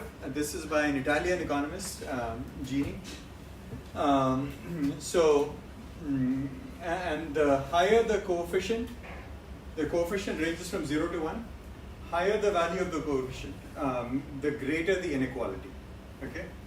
Lower the value of the coefficient, less the inequality. So 0.1 means the society is almost very little inequality. But 0.8 means highly unequal society. Okay? So these are two ways of measuring inequality, but essentially for us it is, for sustainable development, we need to remember that inequality can worsen for some time as an economy develops. Now, here's where it comes to the environment. A lot of environmental economists have said that there is an environmental Kuznets curve also. That is, as an economy develops, for the first 5, 10, 15 decades, the environmental conditions will worsen. Okay, there will be, and you can imagine this, okay, suppose a country is primarily agricultural. Agricultural economies, the income is generally very low. It's only when you transition from agriculture to manufacturing and service that incomes go up. So as an agricultural economy starts making factories, okay, environmental quality will go down, even as income goes up. So you can generally assume that as income increases, initially for some time, environmental quality will come down. So this is measuring environmental degradation. So higher the number, worse the environment, goes down. And then comes a turning point when people have reached some level of economic development, income has come to a certain level, people are no longer worried about, in the initial phase here, one of the best examples of this is Vietnam. Okay, Vietnam was a very poor country, rice cultivation, and then they started putting in factories. And they started putting in factories, income started going up, and environmental quality started going down. And then came a time when people in Vietnam had enough food, they had enough shelter, and they said, you know what, environment is very bad, so we'll have to do something about it.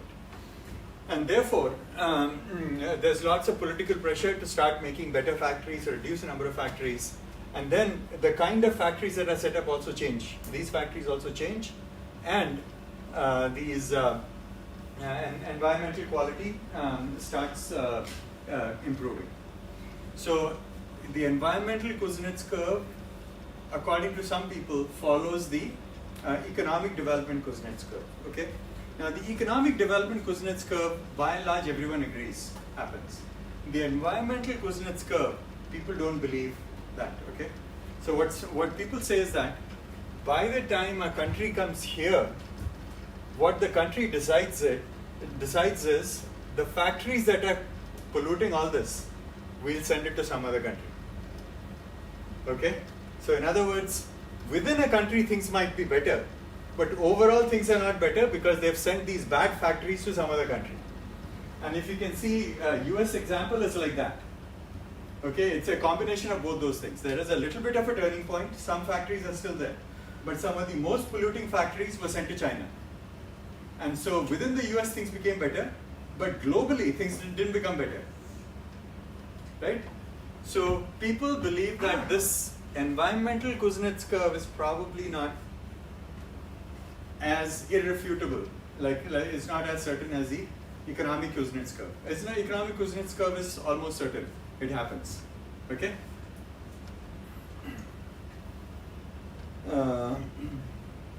Okay. And then, so let me go on to any questions on this? People are comfortable with this, right? Lot of industrialists in developing countries, companies in developing countries, when they're expanding, people will say, you're putting lots of pollution, lots of chemicals into the environment, lots of pollutants into the atmosphere and water, and they would cite the environmental Kuznets curve. Industrialists will. They'll say, we are expanding the economy, so please expect some degradation to happen, and later we will make it better. They will say that. Yeah. But also, I don't know that it is the same curve as another curve. That curve also says that there is a point where you can go to the development, and after that it will go into the downward scale. We cannot keep on developing, it will not go. Yeah. Because at a certain point of time you need to just switch to the other side. Yeah. And then again, in order to have the development to go on, you need to do another intervention, then again graph will go, again it will come down. Yeah. Because it's related to Kuznets. I think it is related to this. Yeah. It's Come like, down, then go up, then come down like this. yeah, I think it is related to this. I mean, if you go to this, it comes down like that, and then maybe you shift your economy, Yeah. and you have another Again, one. another curve. Yeah, yeah. Okay, now I'm going to show this video, and it's about ecological footprint. Okay, and this is measuring our environmental impact. Okay, for measuring. So we've looked at inequality, we looked at economic yesterday, and this is measuring the environmental stuff. And there are many measures. I'll show you one, and then after that, I don't know how far we'll go in this discussion, but after that, I also want. Are you familiar with Earth Overshoot Day? Okay, one person, Meenakshi, is saying yes, but most people are. I'll share some of that information. We'll have an activity related to that. Okay, so let's watch this one. Okay. Can I, Ashish, can you make this video? Yes, the link has been tagged somewhere, so they will go to into it.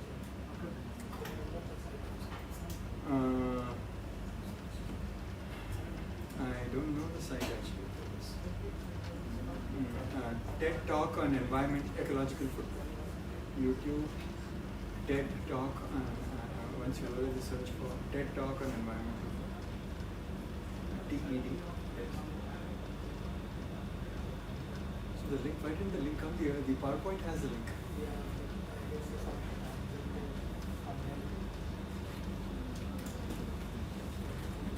Environmental footprint.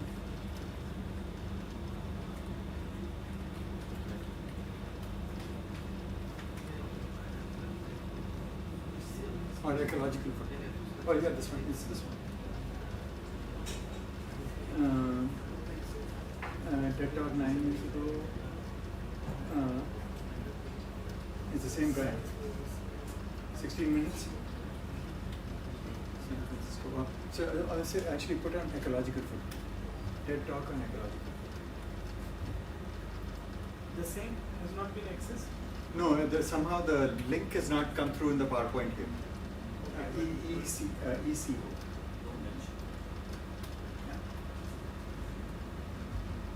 It's the same one, right? Okay, let's play this. Acha, by the way, I'll tell you something. This was Power not BI what I intended. is actually 10 times better than Microsoft Excel. You understand Hindi? Sometimes you tell in Hindi to us also. In Hindi? Yeah. I'll speak in Maithili, not.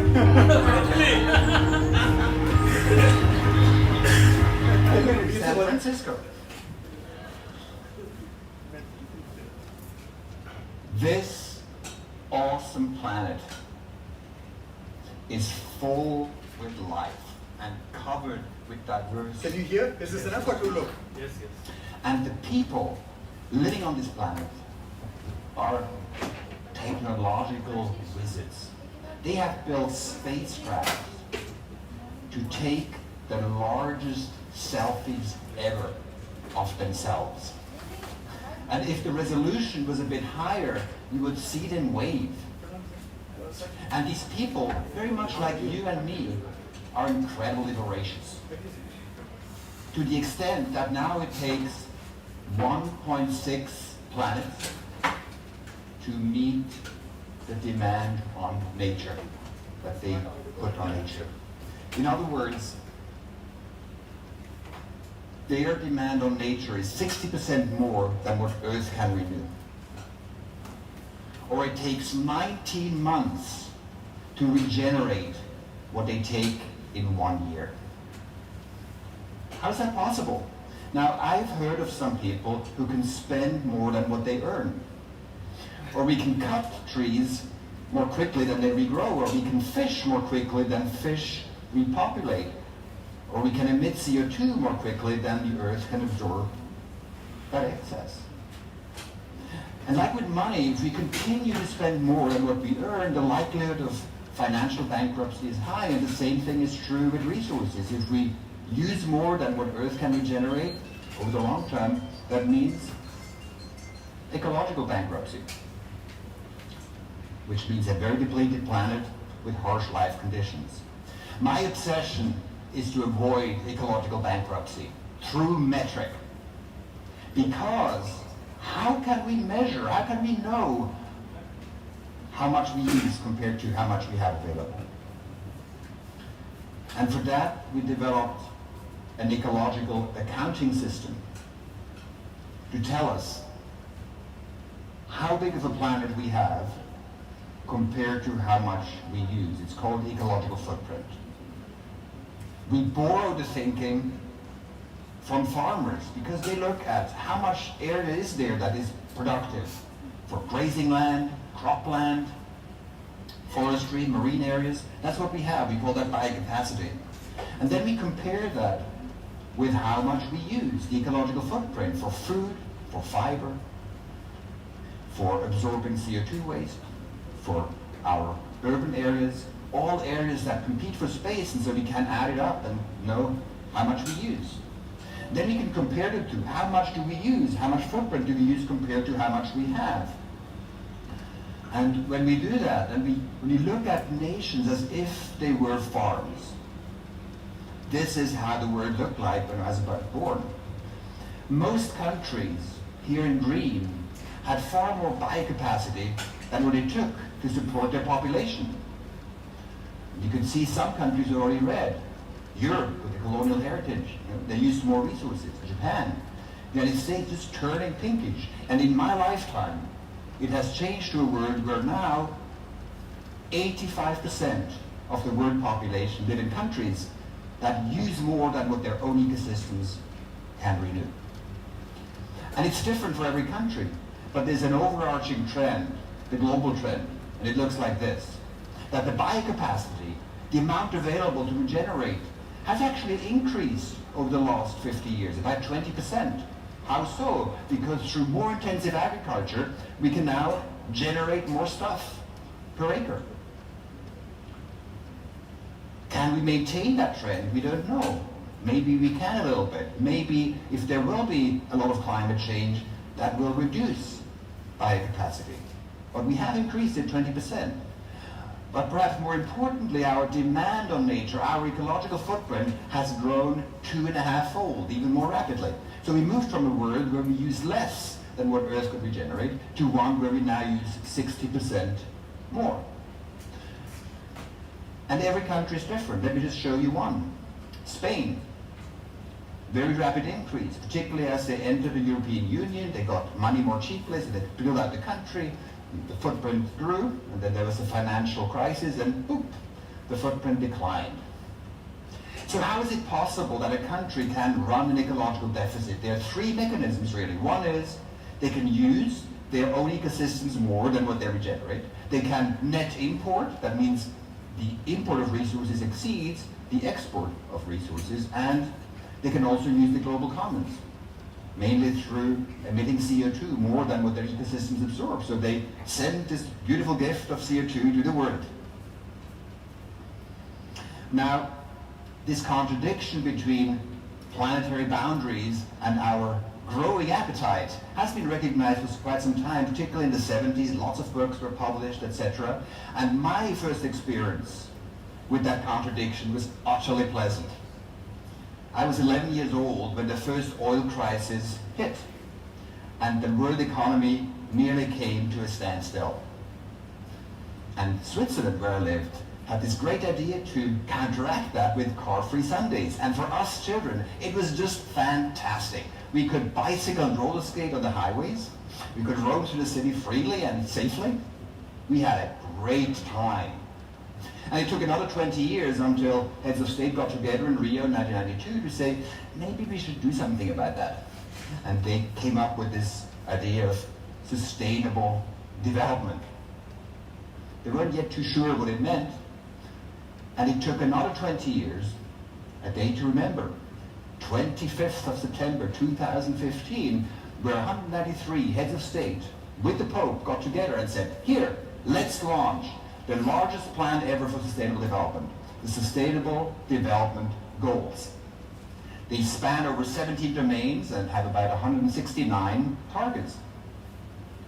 And so really for the first time in history, actually, we have moved beyond just human rights. Now the new dream is human rights but a bigger one called sustainable development. That's the official dream of humanity.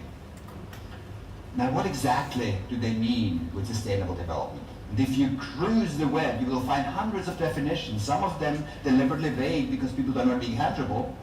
But the essence is very simple, these two words, sustainable development. Development is the shorthand of policy geeks to say we all want to have great lives. We all want to have great lives. But if all want to have great lives, why do we say sustainable? Because we recognize the budget constraint that there's only one planet. So that's really the essence. How can we all live well within the means of one planet? And really, if I had a big wish, I wish all universities, all research institutions, all parliaments, all White Houses around the world, on their doorway, they would say, how can we all live well within the means of one planet? That's the most profound, overarching, mother of all research questions that we still don't know about.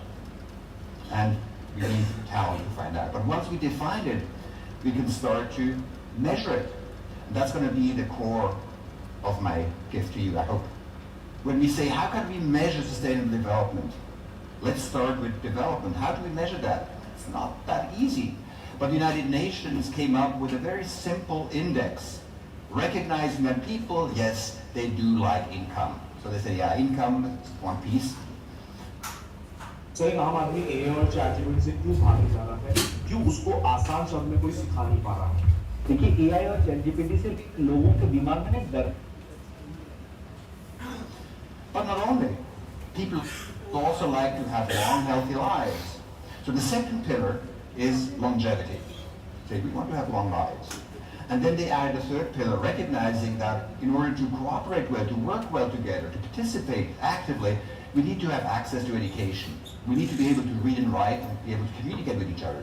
So they have this index that goes from 0 to 1, and 0.7 would be the threshold to high human development.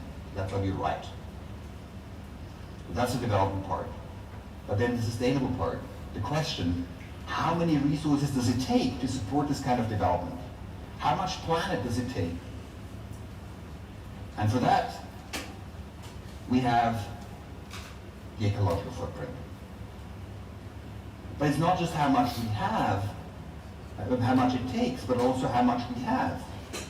So there's this horizontal line that shows how much capacity is available per person. It has this number 1.7. What does it mean? Very easy. You may remember from high school that we live on a round, spherical planet. And it is 40,000 kilometers to go once around the planet.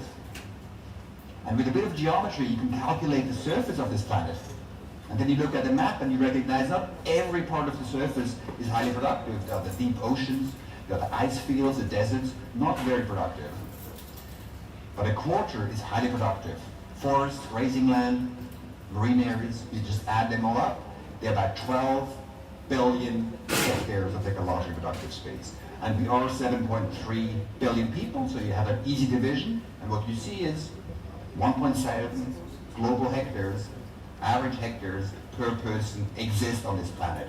Now, one little detail, how many species are we? One. And there may be up to 100 million wild species out there that also like to eat, wine and dine. So maybe this budget needs to be shared to some extent. Maybe we don't want to use the entire budget for ourselves. Maybe.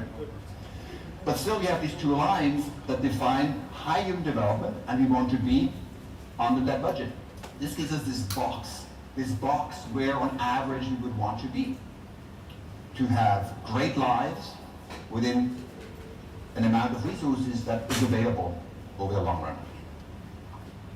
Really, and I don't know if I'm allowed to say that in Silicon Valley, it's an invitation to think inside the box.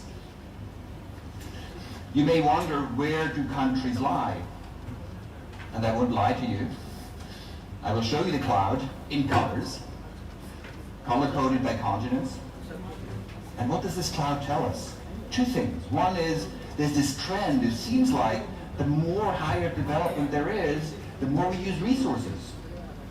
But also what is extremely interesting, at any level of development, the spread of resource demand is quite high. So that means there's no physical law in itself that dictates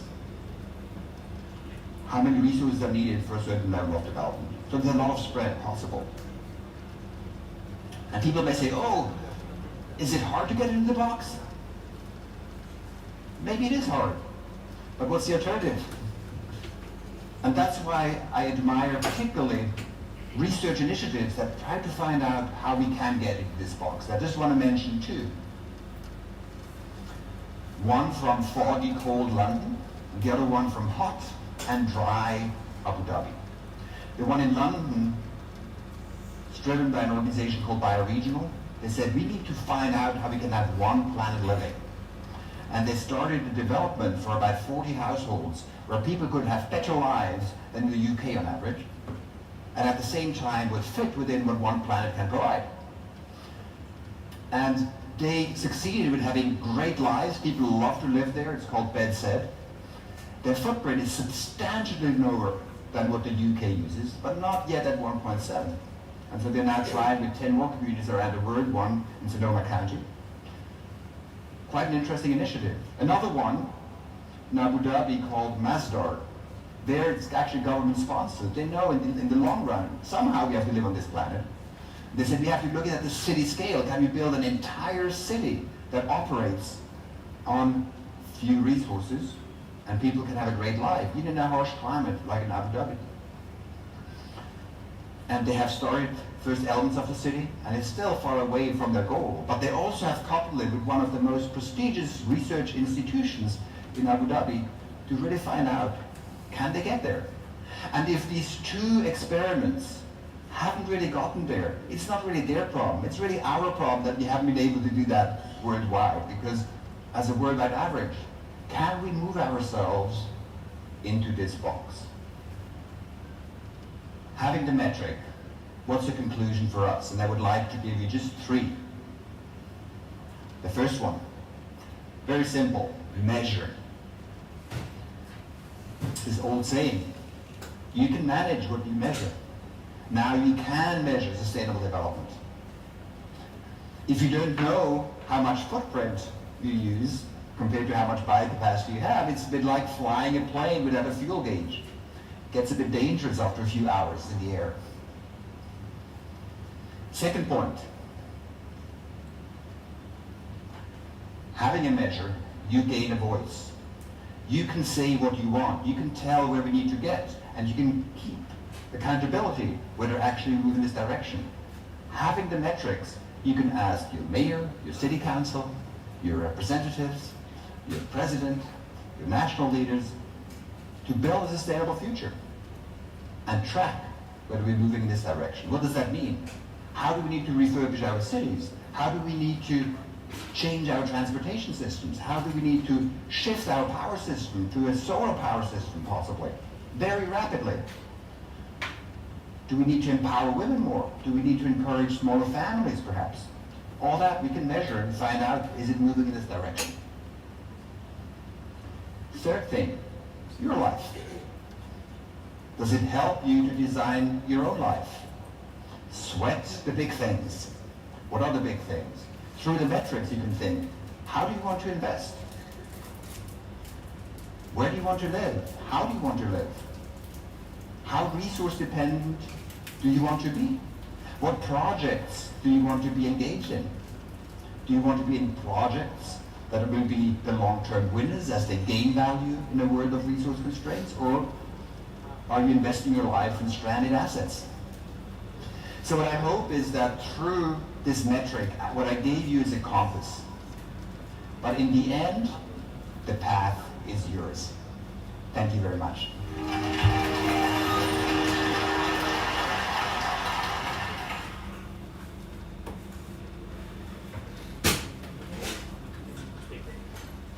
So I think Professor Mandal advises that we take break for lunch now, and we'll come back at 1:45, or what do you say, 1:45 or 2? We'll aim to come at 1:45, but we will start at 2 o'clock. If we are assembled here at 1:45, then we can start. There is one important announcement as well. the masters and PhD students are instructed. There is one faculty from IIT Kharagpur has come, Dr. Prashant Kumar. So all research scholars also, it's better you are encouraged to listen his talk. It's a half an hour, right? Half an hour. Here only, na? Here, now only. Abhi. So master's PhD student, you can, and the other participants also, research scholar also. The research scholar master's students, you are encouraged to listen, and any other also participant who want to listen his talk, you are most welcome. So his talk is within half an hour, and then you can have lunch. Otherwise, if you lunch, you have lunch. No, whoever is hungry can go and have lunch. I am also hungry.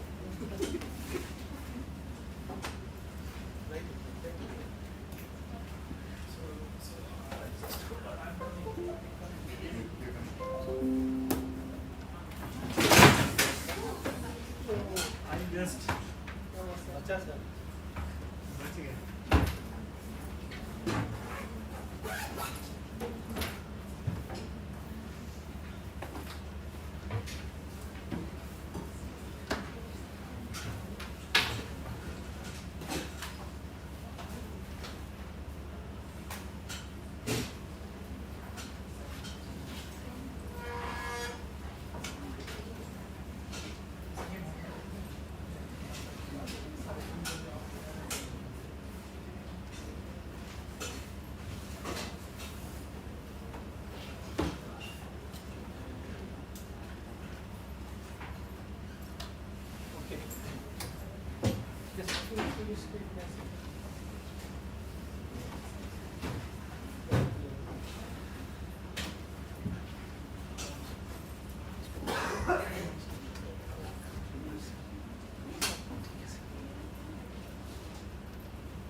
So how many of you are feeling hungry?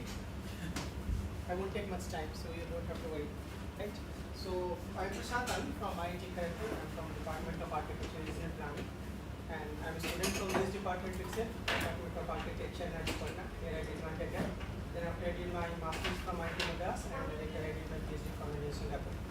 So the topic, what I'm going to present today, I haven't developed something new here. It's the same presentation I had given few months back to one workshop by Amrut Center of SPA Vijayawada.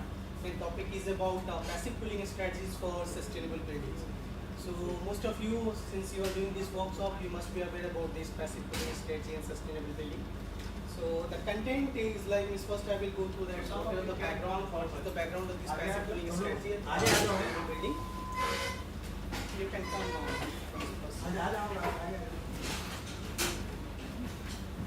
Then I will discuss about building material for sustainability. Then I will discuss about renewable energy integration in building. That means what are the pros and cons. And then what are the pros and cons of city level mitigation strategies. Okay. So to start with, the first question that we are getting in our mind, like why it is important to study building material, why it is important to study sustainability, why it is important to study green buildings. So these questions first is coming in our mind, right? Whenever someone is teaching this kind of courses, right? So how many of you is able to tell answer to this question? Why it is important to study green building? What is the purpose? Even in the previous, means the Prof. GIAN means in one of his video, he was discussing about sustainability. So there was some x-axis and there was some y-axis. So y-axis was what? Resources. And x-axis was what?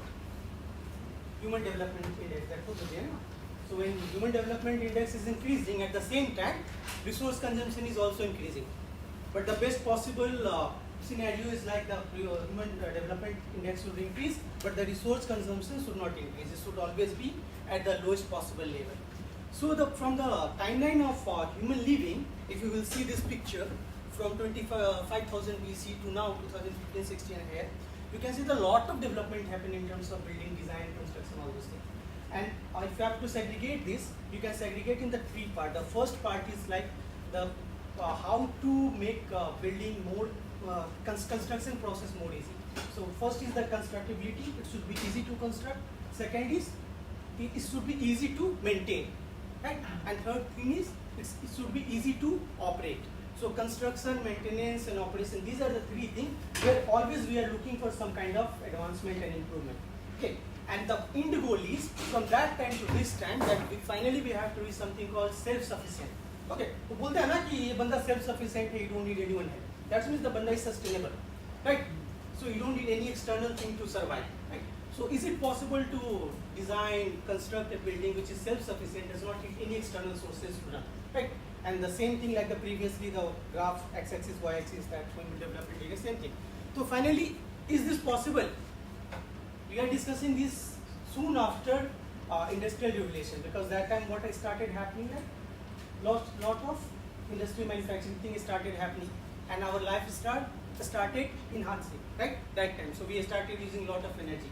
So the first person who started discussing about all this area was not from architecture or engineering background. The person was from economic background, and that person raised a concern like there should be a common future.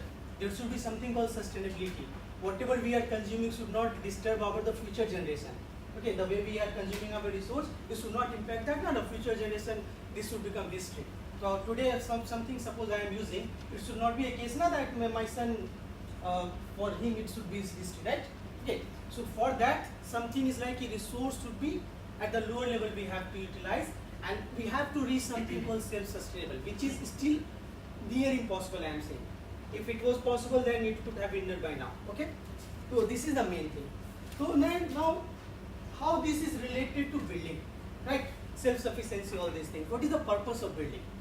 Okay, the purpose of building is it is giving us shelter, and no one more than architect can understand what is the purpose of building. It is giving us shelter from what? Weather, wildlife, what else? Biological contaminant, chemical contaminant, rain, solar radiation, thermal moisture, all those things, right? So finally, it's a kind of umbrella which is giving us protection from the various environmental conditions which is not conducive for daily activity. So we cannot do this lecture outside this classroom now.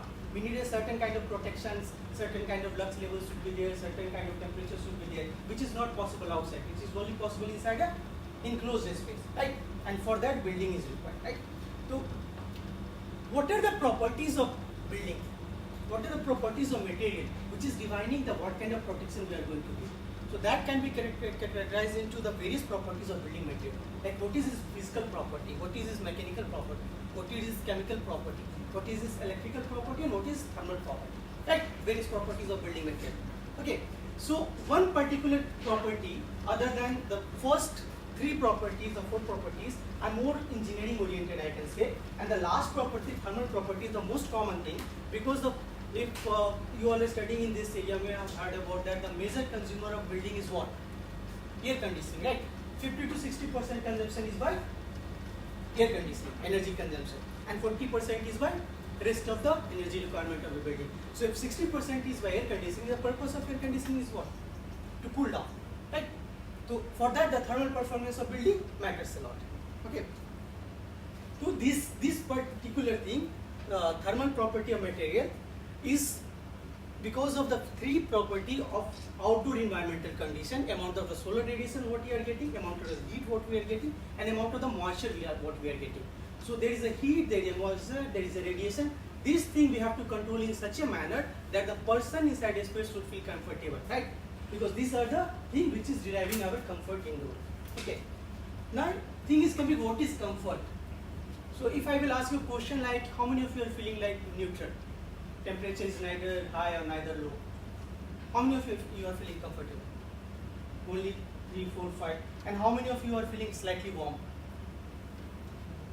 No one? Slightly cool? So there is a variability, right? So within this room, almost same age group people, there are some variation in gender and so many things, but still there is a difference. So it's a kind of, what is the expression of mind, which express our satisfaction with the thermal environment. So it's a person it is varying. So what is fixed is the environmental condition. Other than the environmental condition, the temperature, humidity, mean radiant temperature, all those things, our personal contributing factors are also there, like our metabolic activities, like our clothing insulation, what kind of clothes we are wearing. So someone may be feeling warm because of the clothing insulation is very high. Okay, so there are so many contributing factors. So how these contributing factors and human thermal comfort matters is like, suppose we are very healthy, okay, then our skin temperature is in the range of 32 to 34 degrees Celsius. So thermometer लगा के check करते हैं ना, 32 to 34 degrees Celsius, but the core body temperature is around 37 degrees Celsius. Whenever room temperature is getting lower, how our body is trying to maintain it? Through blood circulation. Okay, and when the temperature is very high, then through what? Respiration. We started sweating, right? So this is our body's balancing it with our environment. Okay, so same way, building is also balancing it with environment. And this heat balance is through three mechanisms. And you may have definitely heard about these three mechanisms during undergrad, right? These three mechanisms are what? Conduction, convection, and radiation. So the way our body is exchanging heat with environment through conduction, convection, radiation, same way building is also exchanging heat with environment through conduction, convection, and radiation. So we are inside building, and building is inside a big outdoor environment, right? And end of the day, if building is able to maintain heat properly as per our requirement, then inside we will be able to be comfortable, right? This is how the comfort is getting maintained. Okay. Now question is, then what is wrong? Why building is not able to give us comfort? So think about old days, our dada, pardada, all those times, right? That time there was no air condition, there was no mechanical system, right? Even the light, these many luminaires were not there. So how they were surviving? They were living in hut, they were living in the natural built environment, made of mud or something, right? So these, whatever material is naturally available, locally available, those materials are made as per the local condition, right? So those material does not require much, those materials having higher, I can say, thermal resistance. Okay, they do not react very fast with the local environmental condition. So because of that, they were very comfortable that time. Okay, but when our lifestyle started increasing, enhancing over a period of time, we started getting a lot of luxury, okay, we started using appliances, so many things, then it was not possible to control indoor environment. And at the same time, outdoor heat is also increasing. So the same building, now also if you want to use the conventional mud-based building, that may not be able to maintain comfort because outdoor temperatures increase so much, right? So over a period of time, things are changing. Okay, and the conventional thing is not able to maintain our comfort. That means the artificial means is required to maintain our comfort. That means air conditioning and mechanical ventilation system, these things are required. Okay. So what is the problem with this air conditioning and mechanical ventilation system? Okay, because these systems require a lot of energy to run. Okay. The conventional building, passive cooling, there was no energy requirement. But in case of active system, energy is required. And energy is what? Limited. Okay, unless it is coming from renewable sources. Okay, so if energy is limited, that means we have to be very much concerned about how much we are consuming. So अभी देखते हो ना, इसी में क्या लगा हुआ 5-star rating? Why? That means the same amount of cooling it is giving with very less energy required, right? So same way, how much energy we are using as a person, how concerned we are increasing our set point temperature or decreasing our set point temperature, all those things. Okay. But overall, the building level, there are mainly 5 to 6 factors which contribute to energy requirement. These factors are like how you are designing your building envelope, what is the outdoor climate condition, or how well is your mechanical and electrical system is designed, like this split AC, how you are making partition inside a space, like indoor design, then operation and facility management. How your facility manager, whoever is managing this campus, is well aware of the requirement of the individual. And finally, our own behavior, how concerned we are. So there may be a case ना कि गर्मी के time में क्या करते हैं, fan on कर लेते हैं और एसी भी ऑन कर लेते हैं और फिर चादर भी टांग लेते हैं. कर लेते हैं ना, क्योंकि उसमें बहुत अच्छा नींद आता है. Somehow मतलब I don't know what kind of combination this is, but बहुत अच्छा नींद आता है, फैन भी चला लो, AC भी चला लो, चद्दर ढाल, right? But ideally that is energy wastage case, right? Energy wasting हो रहा है ना. लेकिन one thing you may have noticed कि if fan is running and at the same time AC is the slightly higher set point also, you may feel comfortable. Because at the higher temperature also person can feel comfortable if there is a certain amount of air movement there, right? So this concept we can utilize in a passive way of cooling things, right? So because of set point temperature is increasing, that means less amount of energy is required for cooling, and fan does not require that much energy. So you can elevate your set point temperature and you can just compensate by elevating air movement, right? So because of this all these mechanical systems, these are the observed implications. By 2050, it is assumed that the space cooling is going to be double by 2050 if no action is taken right now. Okay, so this is one of the hot topic, I can say, most demanding area that we should act now. In India, in 2019 or 18, one report by MOFCC is like 69 kilowatt hour per square meter per year is per person energy consumption in India. At the same time, in US you can see it is around 1917. So how much they are consuming, how much we are consuming? So now they are saying कि now we have to be very energy efficient. तो अपना पेट भर लिया, खा लिया, P लिया एकदम मस्त. Then उसके बाद हम बोल रहे हैं कि दूसरे को बचा के खाओ, नहीं तो भूखे मर जाओ. Something like that. But this is how world is running, right? So whatever mistake they did, we should not do, right? So we have to be aware about that. This is our environment and how to save it and how to minimize energy consumption. So in case of residential cooling only, if you will see, you can see that the space cooling requirement in India is currently we are here now 62%. By 2037-38 it is going to be around 80%, right? That is almost going to be 30 to 40% increment, right? So because of this greenhouse gas emission, all those things you already know. But in terms of global warming, we are only 17.78% of the world population, and out of 1.5 degrees Celsius global warming happened, temperature increase, our contribution is just 0.08 degrees Celsius, which is quite low considering the population we are having here, right? But what will happen by 2050 if we will not act now? That time our contribution will be very high for global warming also. Okay, so now question is what can be done? These are the problem statement. What can be the solution? What we can do, right?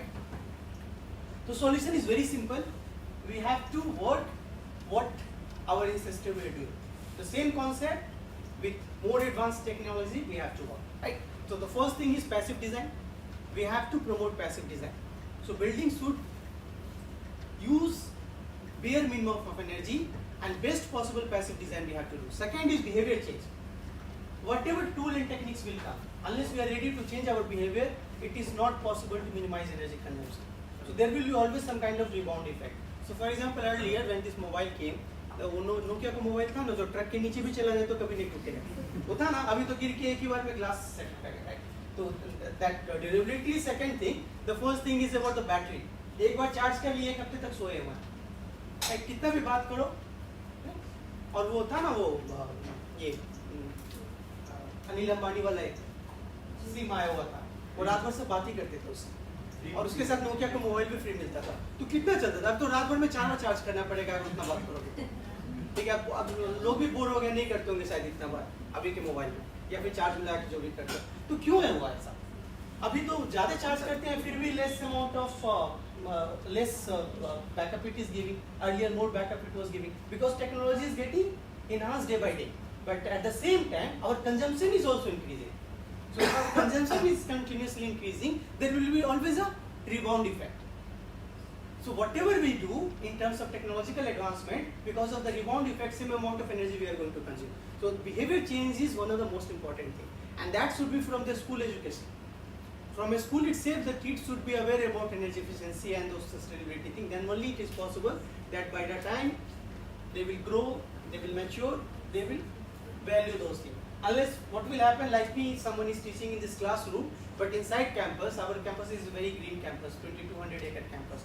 And I am the person, I think most of the time I am using car instead of using cycle. So Speaking is something else, acting is something else. It should be in our action rather than just in speaking. Right. Third is using more efficient appliances. Right. That we all know. जितना ज़्यादा rating है तो पैसा initially is extra we are paying, that is fine, but finally we are contributing to society because finally that is going to return to us. If it is not coming to us, that will come to our next generation, our kid. Okay. So the first is to reduce cooling demand by passive intervention. Second is use energy efficient system or energy efficiency we have to do. Then finally, if we can integrate renewable, all those things that we can do. Okay. So this started, as I said earlier, from 1970 itself, and at that time, 1990, the first rating system came to support whatever I discussed so far, and the first rating system was BREEAM, and you must have heard about it. Many of you have written GIAN, so you may be aware about all these things. So the first BREEAM came, and then after so many rating system came, and India, the first rating system came in year 2007. Green, this IGBC thing. Sorry, IGBC came in 2001 and GIAN came in 2007. That's how it started. Right? So the overall target was, all this rating system was to minimize environmental impact, minimize energy consumption, water consumption, solid waste management, resource consumption, and target is that finally we have to minimize overall carbon footprint, and at the same time, by doing all these things, we don't have to disturb someone's health and well-being. So when I am saying energy efficiency and all those things, saving energy, saving does not mean that we should compromise with the quality of life we are living. Right? So ऐसा नहीं है कि गर्मी में पसीना बह रहा है, I am so much energy efficient person that shirt भीगा हुआ पसीना से फिर भी I am not running my hands. That is also not desirable. Okay, we just have to minimize whatever way we can minimize the wastage. Okay. So how to approach this passive cooling technology? This can be divided into three parts. First is heat protection, second one is heat modulation, and third one is heat dissipation. What is heat protection? Is something like our jacket. Sir, this is protecting directly us from the environment as an insulation layer. So that means the fabric of the building should be designed in such a manner that it is protecting heat. So how heat is coming? आप धूप में जा रहे हो और सामने से सन, right? तो क्या करते हो? सामने में ऐसे हाथ लगाते हो. Why? So that the glare should not come, the heat should not come on your eye, right? ऐसे करते हो ना? So same way, the orientation of building can be made in such a manner that the incident solar radiation over the surface should be minimized if you are designing in the climate where cooling requirement is high. Okay, so orientation of building matters a lot. Then fabric design, what else will be there in fabric design? The way you are selecting material of the fabric, the way you are doing your massing, volume to surface area ratios, all these things. That means the volume should increase, but the surface area should be minimum, right? So these are some concept of heat protection. Second is heat modulation. So we tried our best to protect it. Then also there will be a chance that it will come from outside to inside. Definitely it will come, right? Then the second thing what we have to act as a heat protection. How to protect it? So heat protection में क्या करते हैं? Something like a thermal mass. You may have heard about thermal mass. If the thermal mass is high, that means the thickness of your wall is high. Then whatever heat the outer surface is absorbing, it will take some time to come inside. And the time it will take from outside to inside, suppose morning 6 a.m. to evening 6 p.m. is the time it is taking. By evening 6 p.m. what will happen? Sunset will happen. And if there is no sun, that means there is no radiation. Then what will happen? The process will be reversed. So instead of heat is coming inside, it will go outside. So the cycle will reverse. Okay. So that means we are not allowing heat to come from outside to inside just by increasing or decreasing our thermal mass of the building. Right. So that is coming under the heat protection. Right. Other than that, thermal wall, water wall, and PCM means this fetched material, all those things you can use. Okay, some advanced material. Then finally is heat dissipation. That means finally heat is inside building. Right? It traveled and it is inside building and nothing can be done. Then we have to dissipate it. So that means we have to use a means to dissipate it. Okay. So you may have heard about that in hot and humid climate we have to enhance for this cross ventilation. So there will be more cross ventilation. That means there will be more evaporative cooling. So these are some of the concepts. Okay. So this image is just to showcase those concepts, and I don't want to repeat these things again. Okay. And these are some of the example of the reflective coating. Okay. So in case of a skin, if you will use reflective coating, these are some of the advanced material. So you may have heard about chuna, na? Earlier, means our father, they were using chuna. घर के बाहर लगता था ना चूना, और उसके बाद एक फेविकॉल का ऐड आया था, चूना चूना चूने को जगह से बचाने वाला चाहिए. तो क्या था वो, दीवार में ऐसे गया और चिपका, राइट. उसके बाद what was happening, set में चूना लग गया, right? So the ad was that if you will use Fevicol, then the tuna will have a very good bonding with wall, और वो finally set में नहीं लगेगा, right? But still, no more we are using tuna. Why? क्योंकि एक बार white wash किए, अगले बारिश हुआ, बारिश में Fevicol का bonding is not that good. So always some kind of advancement is happening. So the Fevicol and tuna is no more, and then something came into picture is cool coating. And cool coating may be retroreflective coating, this coating, that coating, high reflectivity index, high SRI values, this value, that value. But ultimately the purpose is same. Something which is reflecting back heat to the environment rather than absorbing. Right? So this is some of the advanced level of cool coating, and that one of my team tested through simulation in Riyadh, and what they have identified, like up to 4.5 degrees surface cooling is possible. Near surface temperature. Surface temperature for cooling is 30 to 40 degrees Celsius also. Near surface air temperature is 4.5 degree cooler. Right? But the same material, when we tested in Kolkata, the cooling efficiency was not that high. It was only 2.5 to 3 degrees Celsius. So the difference between cooling potential there in Riyadh versus cooling potential in Kolkata was due to the humidity condition, because Kolkata is high humid condition. Right? So what is happening, that the infrared radiation is getting trapped inside the environment rather than going back to environment, right? Because of the high humidity. Okay, and because of that the cooling performance was not that high there. Okay. So again, I will not discuss. Then these techniques are dependent on what kind of climate you are trying to address this problem, right? When hot and dry climate, you will have to use different techniques. In warm and humid, you have to use different techniques, right? So if you want to go through the detail of this, then recently we have published a book, Passive Cooling Strategies for Sustainable Building. It's freely available. It's a book by Ministry of Forest, Environment and Climate Change. So you can download. Okay. You can just search over Google, you will get it. Right? Passive Cooling Strategies for Sustainable Building. Okay. Ministry of Forest, Environment and Climate Change. Recently we have published this book. Okay. Now coming to thing like your building is very energy efficient. Okay, you have designed it in a passive means, everything is perfect. Then finally you have to convert it to net zero. That means you have to convert it to net zero. That means you don't need any energy from outside. So if you don't need any energy from outside, that means some kind of energy generation source is required at site. And most affordable source is what? Sun. Or sun से क्या कैसे generate करते हैं energy through solar panel, right? So if you will install solar panel over your rooftop or your facade, then it is possible that you will be able to convert your building into net zero energy building based on the thing, that means how much is the per square meter energy consumption requirement of that particular building. So from building typology to typology, this potential may vary. So we have did calculation for IIT Kharagpur residential complex area. And what we have identified, like just by using rooftop solar panel, we can be net zero energy building, because the energy requirement was not more than 25 to 30 kilowatt hour per square meter per year. And as per Bureau of Energy Efficiency, any building which is consuming lower than 15 kilowatt hour per square meter per year can be considered as a nearly zero energy building. So this is the positive side, and government is also promoting. There are a lot of yojanas by government, like if you will install solar PV, then you will get subsidy. You may have heard of this, na? Okay. So this technical thing I will not go.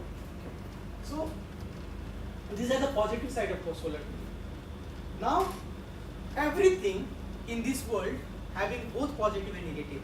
It is not possible now that you will only get positive. If we are cooling our building, at the same time we are warming environment. The amount of cooling we are doing in this building, same time outside we have a condenser and we have a system which is getting warm. Compression होता है ना, compressor cycle बढ़ रहा है, तो whatever amount of cooling you are doing here, same amount of heat is getting ejected to environment. So there is always a transfer of energy from this side to this side is happening. This side is getting cool to that side is getting warm. So it is not possible that you will install solar PV and you will only get energy. What about the heat it is absorbed? What is efficiency of solar panel? Solar panel, the maximum efficiency so far is only 20%.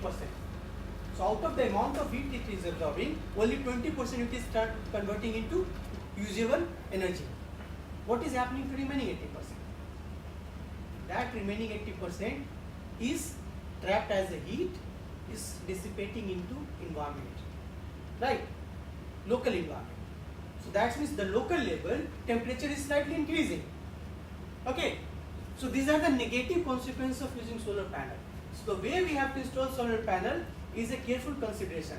So we cannot blindly just put solar panel over surface. If it is very close to surface, there will be conductivity transfer also. So there should be sufficient gap so that the air is passing through the panel bottom, okay, so that it can cool down surface. And there is another research which says that solar panel at higher temperature efficiency is decreasing. Okay, so if you will allow some kind of convective cooling through the surface of the panel, not the top surface, bottom surface of the panel, that means the efficiency of panel will also increase. At the same time, it will enhance cooling efficiency also. Otherwise, if it is very close to your rooftop, then instead of helping, it will increase the cooling requirement of the space. Although you are generating energy, you are also consuming extra energy for cooling your building, right? So this is one of the paper we recently published in Nature Cities. This was very famous paper from UNSW team, and I was also part of it. So what we have identified is like if we will install solar panel and if it is near surface, 1.5 degrees Celsius daytime temperature can increase, local environment, right? And nighttime temperature will decrease by 0.6 degrees Celsius. Why daytime it is increasing, that you all know, just now I discussed, right? Because it is absorbing heat and only 20% of that it is converting into electricity. 80% of that it is absorbing and re-emitting to the local environment, right? But nighttime what is happening, rapid cooling is happening. And because of that rapid cooling, the convection boundary layer is increasing. And because of that, suddenly air movement will increase over the surface.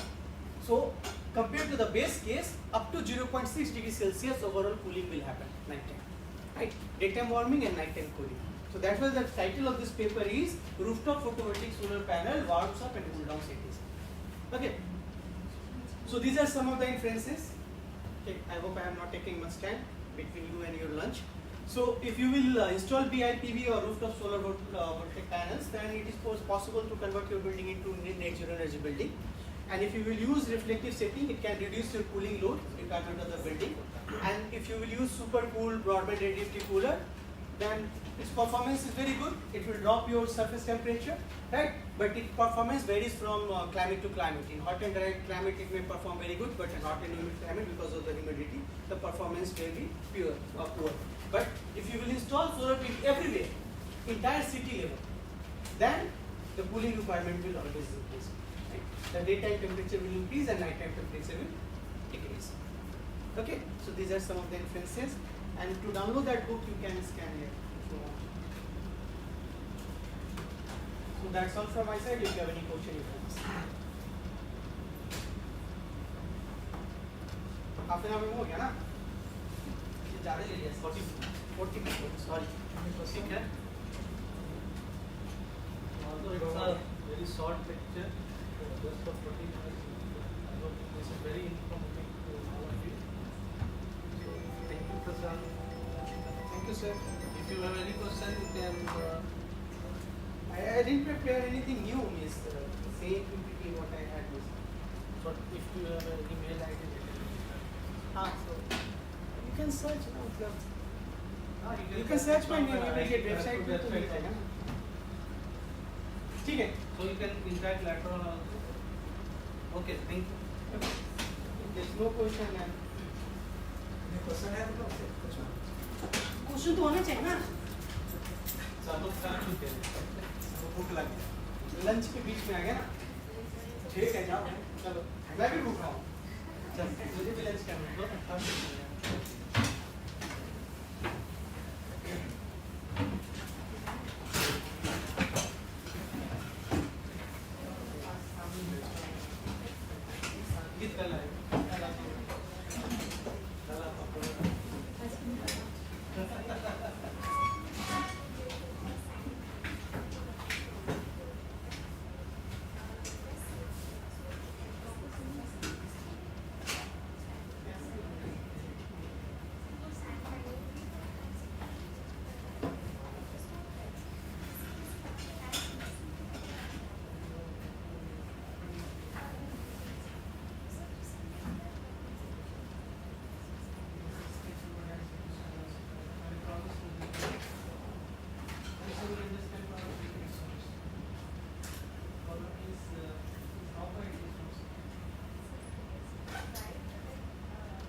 Permanent रहेंगे post Not sure. मुझे पूछना आई think उसके लिए we need to grab one project I think so. I don't have much idea. I can ask and let you know.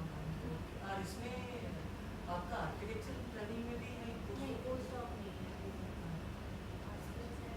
No I know someone from CSC department तो his name is Uday Pratap Rao so वो गुजरात से ही आया है तो मैं भी yesterday तो वो मुझे सब बोलते कि एज सच तो है नहीं पोस्टों लेकिन अगर कोई प्रोजेक्ट फंडेड प्रोजेक्ट मिलता है एक्सटर्नली तो उसके ऊपर लेकर के एनआईटी देती है अच्छा.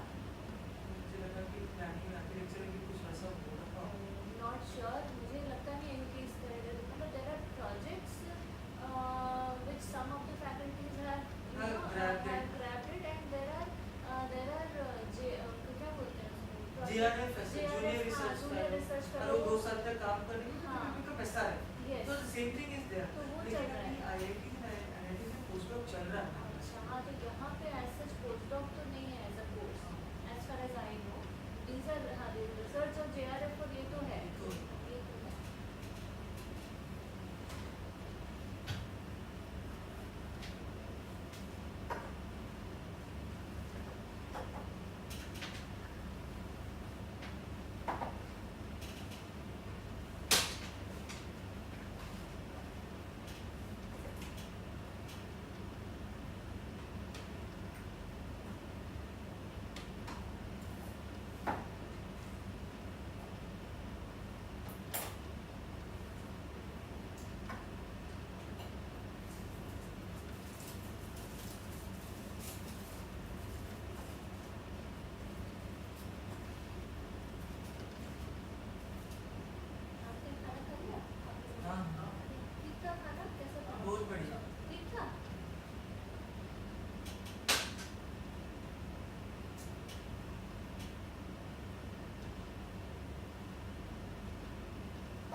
ये सब एसी को तो टेम्परेचर बढ़ाइए ना 24 पे सबको 20 कीजिए तो भी गर्मी आ रहा है ये सबको टेम्परेचर कीजिए sir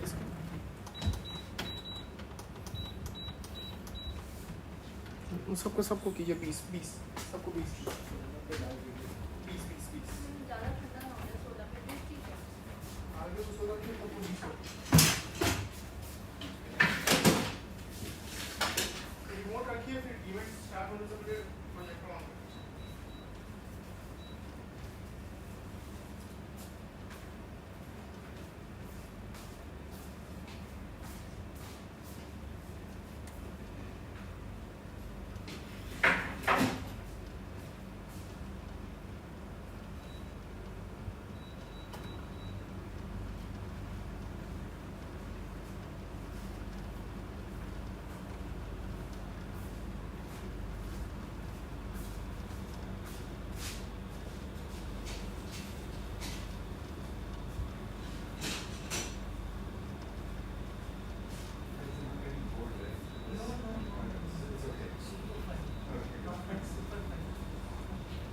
Hey, hi, you're having lunch. Wonderful.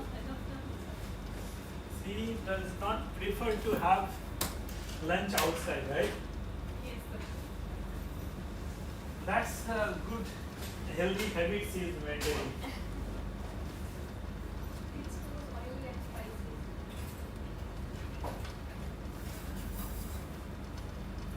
So tomorrow, that's our plan. I will talk about little bit about the Patna Yeah. or the scenarios, some scenarios and all. Yeah. And then we will have that exercise. That will be okay. Yeah. Do you have another idea? Then we can. Yeah, I'll take a look at my transportation. Yeah, you thing. can because you were the subject which you are taking. That's only I'm touching of the Patna. Yeah. Because that the ICLE, you might be knowing ICLE, ICLE and local Yeah, system. yeah, yeah. They came to Patna, but they did not get the support, so they went. Oh, okay. I tried a lot to convince him, but that guy was telling me, no, sir, that bureaucracy is so rigid, I don't want to interact with them, they don't like this and all. Then I said, okay, but he was doing the good work here. Sir, I have an update. You asked about that car video Uh-huh. for there.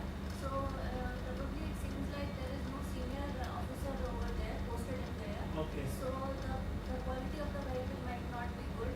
I'm saying. So he says that if you wish, I can try to connect the local taxi or some local that we can do. But as per the officer's car that we were pushing for, which is good over there, it's not there over there.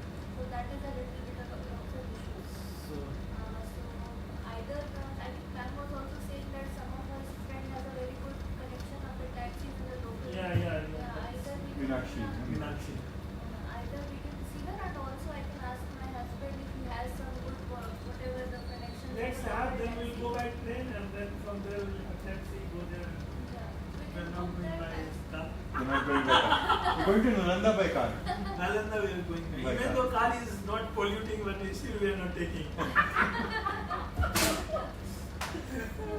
So we can take a call, like whatever sir is comfortable. No, sir, we'll go by that Vande Bharat. Yeah. It's good. We will have a both road experience also. And That only thing is that we need to just little bit. I'll talk in advance so that everything will be Yes, smoothly it will done. be seamless. We will just book in advance. We will call. There was one IAS officer, one friend of mine was there, but now he's on a different department even. He was in Gaya only. Okay. But now he's not there. Otherwise, it would have been very easy for us to go. But we will see that both Gaya and Nirman, the Buddha got enlightenment there. Yeah. That's why. So this time I went to China, then I met two of the Japanese friends. So they were telling me I will come to Bodh Gaya. Then I said, at least you remember Bodh Gaya, then you come, it's only within 2 hours we can reach there.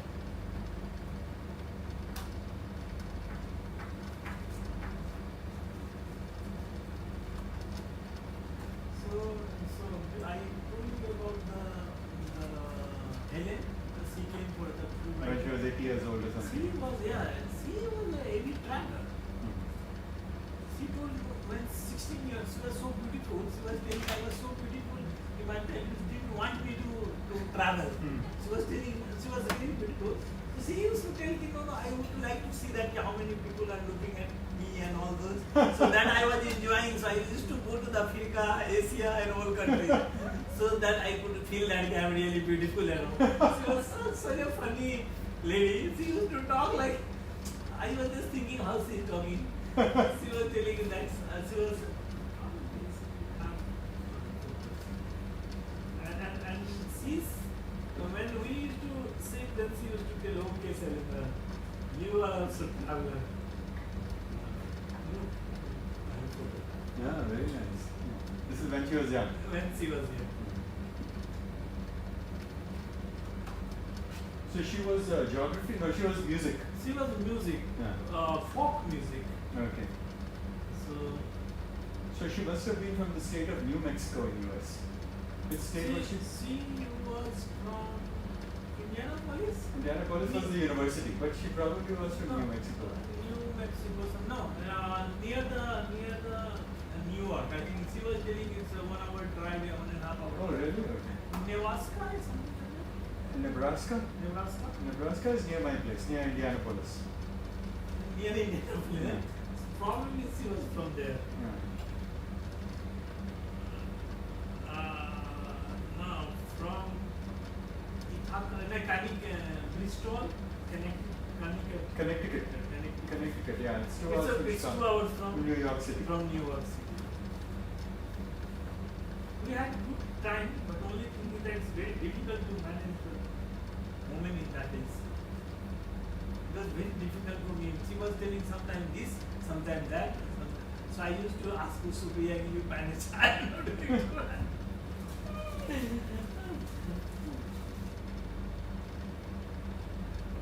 One day what happened, she went to withdraw the money from ATM, but she couldn't. So she thought if something happened in the ATM, then I will be without money here and all. So she started panicking, very panically, and she started shouting on the couple of staff we kept for her.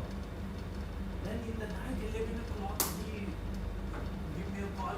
Sir, the Helen madam is behaving like something different and all. What happened? Sir, paise nahi nikla hai, money she could not withdraw. Then I was thinking, then I told him, ask her to just come down tomorrow morning, I will come.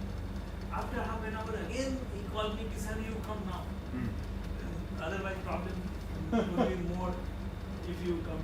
Then 11:30 in the night, we went, me and Supriya. Really? Yeah. Where was she staying? She was staying near the Gandhi Maidan where Supriya was teaching that. Yeah. We go to see that. Let Supriya go, then we listen. Then in night I went there. Then she said, this is not working. From where will I get money and all? Then I don't care. I will give you the money, whatever money is required. Yeah. Don't worry, even though it does not work, it does not make sense. And I'll give you the money, you need the money. No, why not? I have a lot of money in the account. It's not running, then it's some problem and all. Then I went there. Then I withdraw, but there was something, she might have placed twice, thrice. The card was locked for 4 hours. So I told her, okay, it will function tomorrow. If it will not, then we can place an order for another card. That's not an issue.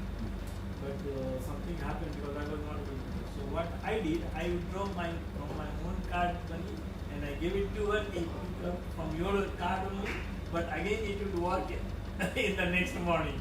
Then she was happy. Okay, this much money came from my card. Yes, you will sleep. Then she slept in the morning. Then I told her this is the story.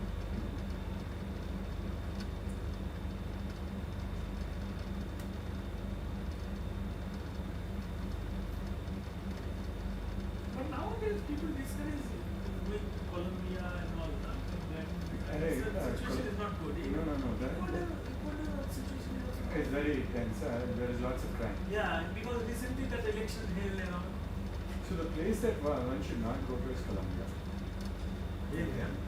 Colombia is the drug capital of the world. But Bogota has been free from that. No, it was, but it's come back again. The whole country. I mean, some city might have less. It used to be Medellin. Medellin used to be a capital, but now But Medellin is also a good city in there. it's cleaned up. But you know, But Colombia, still that is there. now it has become really hard. Really hard. And Ecuador also, Venezuela also like that. Venezuela is because of the regime, right? So it is a problem. But Ecuador is because of breakdown of law and order. Colombia, What about that? Argentina is good. Colombia, what is happening is You know, the UK plan and Argentina plan collided. yeah. So we are saying, we go to UK, not Argentina. Yeah. But I especially wanted to go to that. Argentina. Because Argentina is very difficult to go to. Very few conferences are held there. Yeah, very few. In UK, every year there is 5 conferences in UK. But she said, no, you'll go to UK. And then I said, okay. I've been to UK. Yeah. But she said, okay. Argentina, I wanted to go. Latin America, the adjacent to that, the Mexico, the all cities, all countries are not good, right? Not good. Not Latin America, right? But Colombia, especially because Colombia is very big into drugs. Most of the drugs that are going to US and Europe originate from Colombia. From Colombia. Now they have started another thing that is combining drugs with sex.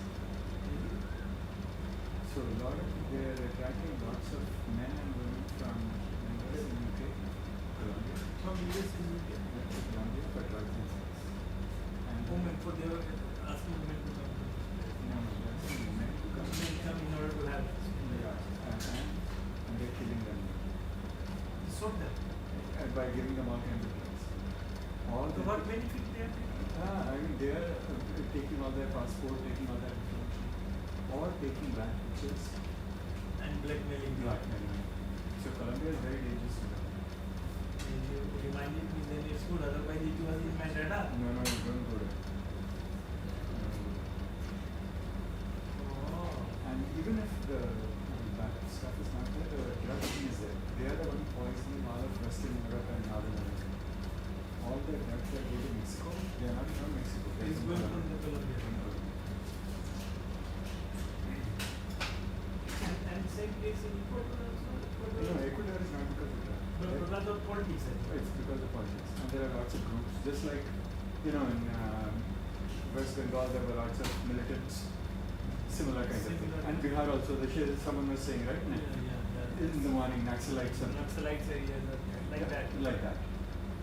Not because of So that. do they distribute the foreign also? Yeah, no, they do. Of course, because they get money. It's very, then we need to have very choosy in order to where to go and where not to go. Yeah, some of these countries have to be worried. In South America, I think. I went to Brazil, so there also I got escorted with some policemen. That depends on some areas. Like if you go to Sao Paulo. I went to Fortaleza. Oh, okay. I don't know what Fortaleza, but some places. But I liked it, Brazil very much. I love it too. It's great. Given the chance again, I went to probably in the month of September, because then. You should go in November. So the COP, the Consultation of Parties, is in Brazil this year. In Brazil is some other. It's in Brazil this year. Yeah, Morocco. No, Morocco had already happened. Yeah, this year is in Brazil in November. Sure. Yeah. Let me then. It's a small town. In which? Curitiba? No, it's not in Curitiba. It's some other small town. Yeah.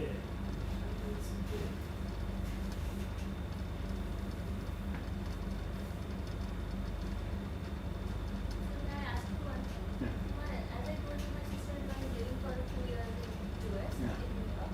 Why is there so much of issue about the homeless and something? They say that it's like the rules or the law is so lenient for them, they can do anything, and there are no like law enforcements are not that strong against them, but the citizens are quite they're very afraid of them because they just carry the license. Everybody has a license for the gun. Everybody has a gun. Well, not everybody. I'd say 5% of the population has a license for a gun. 5%. But 5% is a lot. And in US, that 5% that has guns, that has a license, each person has got 10 or 20. And they have these guns for different things. And some of these people who have guns, they go for hunting. So they'll have one gun to hunt deer, another gun to hunt birds, another to hunt fish, to shoot fish. And one or two of those guns might be 20 guns might be to kill others. It's legal to have guns. It's legal to actually walk around with guns.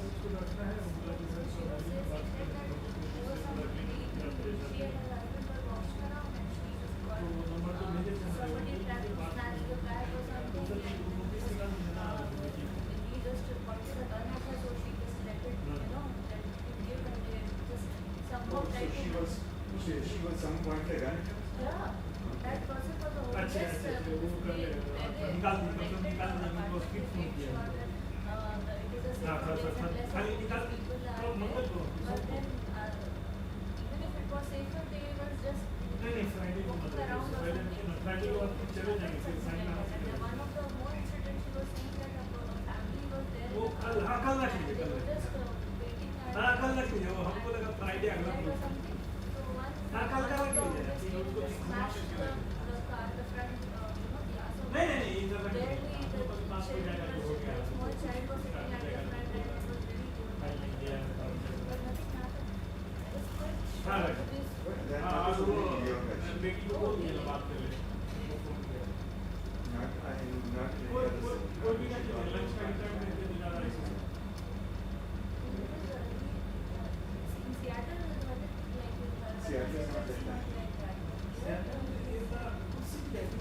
Yeah, they have sunshine one day a year. Or something like that. The journey I did, I went to Seattle, first international journey. Really? And that was also very last minute. Not last minute. That was I wanted to go. Actually my conference was in Philadelphia, but my cousin who was staying in Seattle, she told me you come to Seattle first. I will make you conversant with all the bus system and all, and then you can use it. So my flight was from Patna to Delhi, Delhi to Paris, Paris Philadelphia, Philadelphia to Chicago, Chicago to Seattle. 6 flights. That was I was not like I am that time. I so exhausted. And then I went there, then he was standing with the Red Bull. Okay, you take Red Bull. Then time I went to Seattle, University of Seattle, then he was doing PhD there.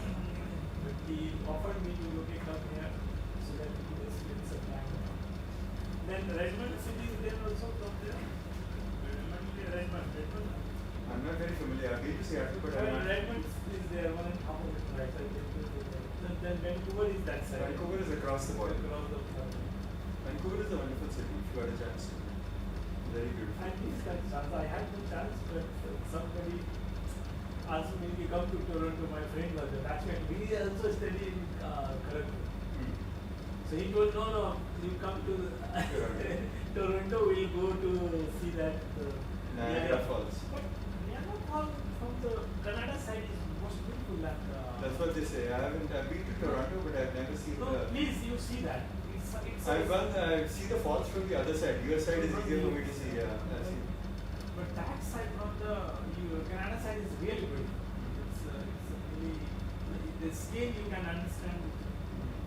The main part comes to that. The better would be standing in between and then see that will be easy. But I didn't have that the US passport. It's really crowded. It could take around 28 hours from New York they came to Doha, and from Doha they came to Hyderabad. So it's quite exhausting. Going from here to US is always it's long flight. And if you don't enjoy traveling at night, then it becomes very problematic. Why is it so lenient for the homeless while the law is so like I don't know. New York, they are very liberal people. They accept everything. Anyone can go from anywhere. New York will support them. So in New York, homeless people they are having done. They haven't done, and because it happened with her now, so we also got a little what we happened? speak See, so highly of they did something. yeah, one of the person, they were just, she and her husband were just taking a walk to some nearby open park or something, and it was around 6-7 in the evening, and when they were coming back, I think one of the guys tried to snatch her purse, a little sling bag or something, and she quite resisted. His husband is very, very tall. Okay, she might be a 4 feet fellow, but his guy is quite like this thing. But then when he tried to help her, he just pointed a gun at her. Then she just left it and asked her husband to just leave and just ran. It was very dangerous. It happens In New York it happens. when you first started to US, the people will say keep 2 purse, one dummy purse and one original. So I did that. Really? Yeah. One dummy purse I was having purposefully in the beside with something will say I will give that dummy one, original one keep one. Earlier I used to be very cautious, but now I go very casually, very casually.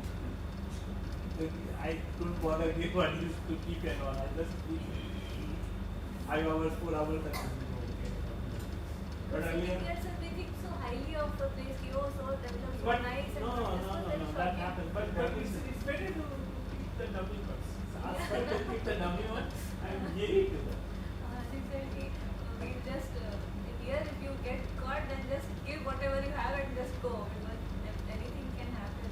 And they also sense that who is from where, because the way you talk, the way you behave, they will understand he is from outside,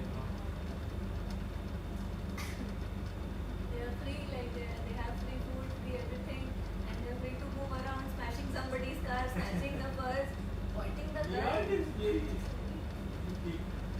First time I went to that, New York, then I was also lost in the train, in the sense that me and my friend were there. So I got into the train, but my friend couldn't. Okay, first time I was there. So there was a 2-way, either I can go at the next stop, I can get off and then stay there. Or I can take another one and come back. So what I did, I thought let me got down in the next train and then take another one and come back.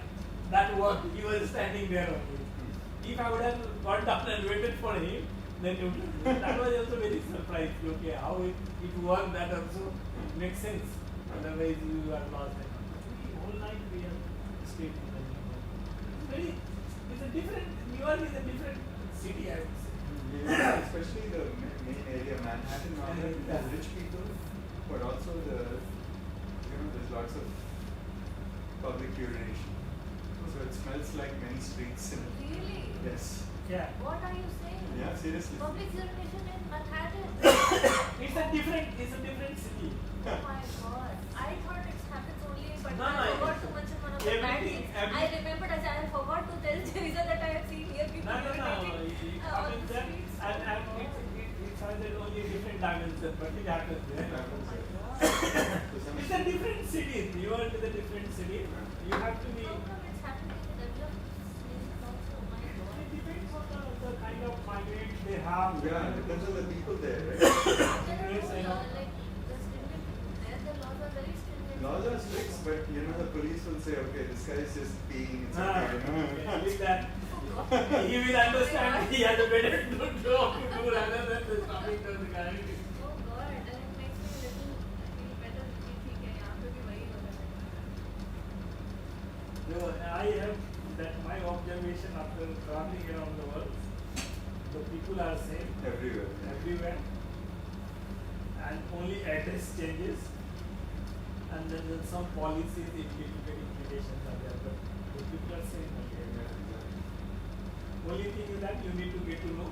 When you get to know that people are everywhere the same. The system varies. One system works here, one other system works in other country.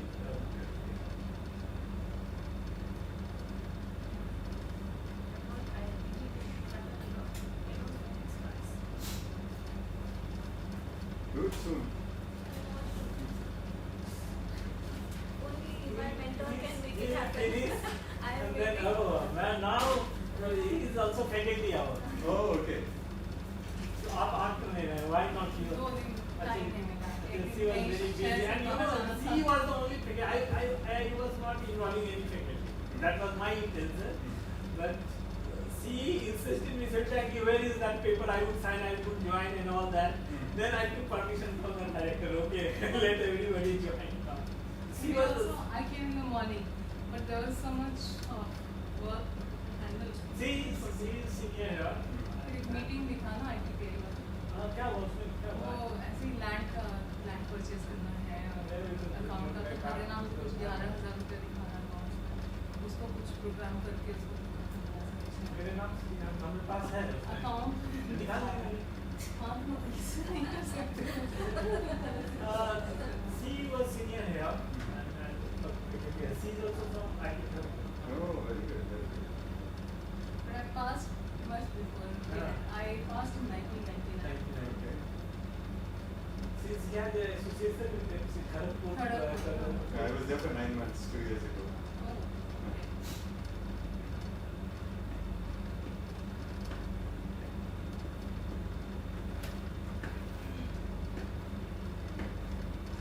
And she also hosting one faculty from Germany.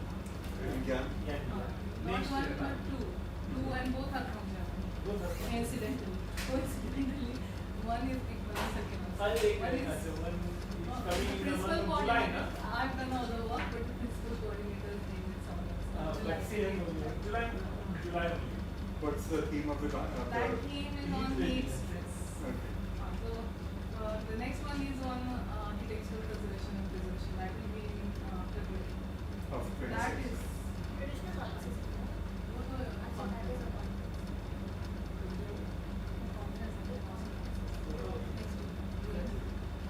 traditional knowledge system. A lot of activities in our department. ये काम ही का paper हुआ है। GIAN. तो क्योंकि papers the file visit है ना, the file is sent back with that approval. We need to opinion का मेरा ही काम है। मतलब तुम file ही बढ़ाए तुम file बढ़ाए थे उसमें लफड़ा भी बहुत बड़ा हम क्या थी प्रिंसिपल कोऑर्डिनेटर एक हमारे सेंटर स्टूडेंट है उसको लॉजिस्टिक्स चाहिए ना सबका डिटेल कराना पार्टिसिपेंट्स का वीडियो रिकॉर्डिंग ये वो बहुत सारा चीज़ें तो सब बहुत सारे वैलिडिटी टेस्ट ग्रुप बना कोऑर्डिनेटर्स उसमें लिख रही थी ये लोग कोऑर्डिनेटर्स स्टूडेंट कोऑर्डिनेटर्स उसमें So it will be a large chunk of land for residential for commercial. How would that, there were so many different agricultural multiple cells, so how would that be Make this cell as small as possible. कैसे लेंगे ना हम travel agent हैं हमको rule आएगा कि पैसा So लेके नहीं make the cell. तो ये किसके हमको ले किसके बजाय सम्राट Mukherjee About 200 feet by 200 feet or something like that. Then within a cell you won't have much variation. So it would be same for like a same process for the scale. Yeah. So would it be easier if it's so small? Then how would we identify that dominant Then it will be easier, there will only be one. one or two? Yeah. Then we don't have to go for scoring or that.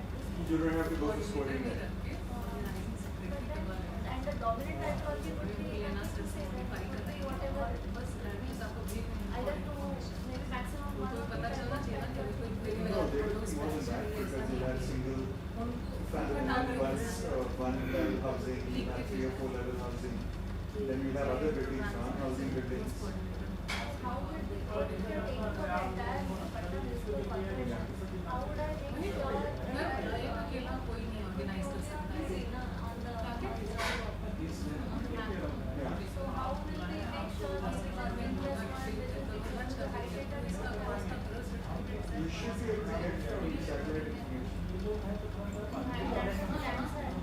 I don't know whether Landsat has it, but somewhere you get this information.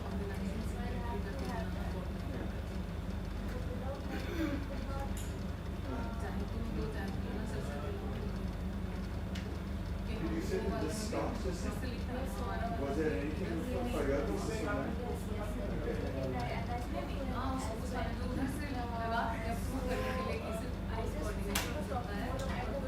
So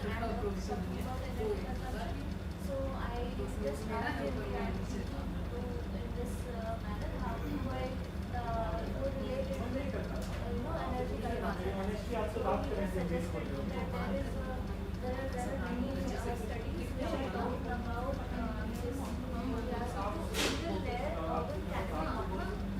Single layer urban canopy mountain is something which helps to identify these different parameters, which helps you to relate the outside heats. I'll just go through the papers, what we are saying. I think it might have to do with vegetation. Those ones probably do with vegetation.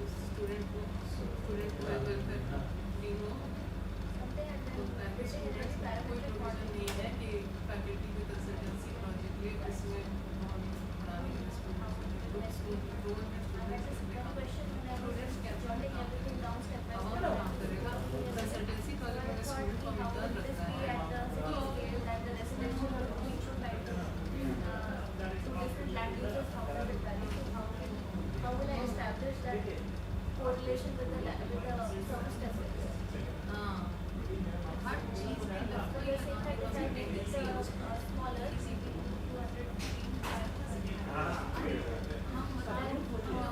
Within each cell, you will have only one dominant or one mutate, and there might be like 20 types. So you can probably get 20 types, and you might have like 500 or 1,000 cells. So 20 types, and then you can easily analyze it. So 20 psychologies on 20,000 cells and maybe for commercial it would vary, and for other land use probably it would vary. And then how do we correlate with the same for residential this is how much and for commercial this is this relation for this? It should be possible. It should be possible. Some of the literature that you see for typology and energy temperature outside, just look at some of the evidence. I'm not very familiar with the mapping literature because I don't do much mapping. But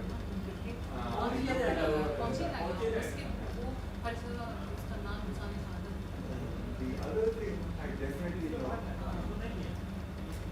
because I've done some building energy work, I definitely know that taking the temperature outside and then trying to say what the energy inside would be, that's very complicated. Too many variables. Too many variables.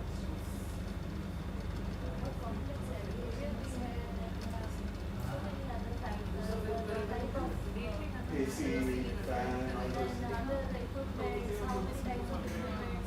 How many people are living Also, I saw one more thing, sir, that as I told you, I went to all the high income houses, not the officer levels.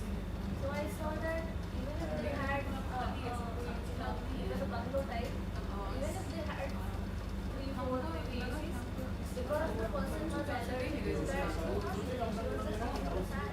So if I just assume that okay, this is a high income bungalow type house, everybody can do it. So that is very again another level of data which is very difficult to capture. So behavior has to be analyzed and have to keep constant and only have to get into the model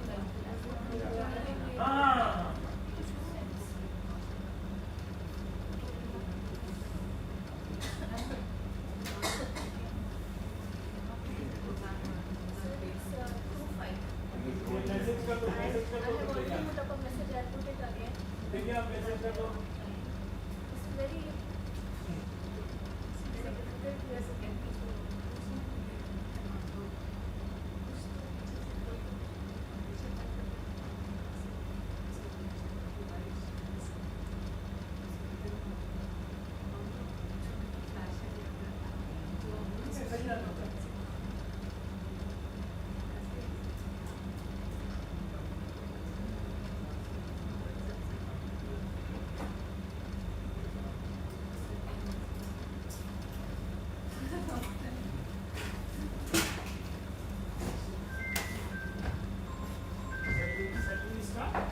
let me just get the system going first. I have to insert the PowerPoint and all that. How it is switched on?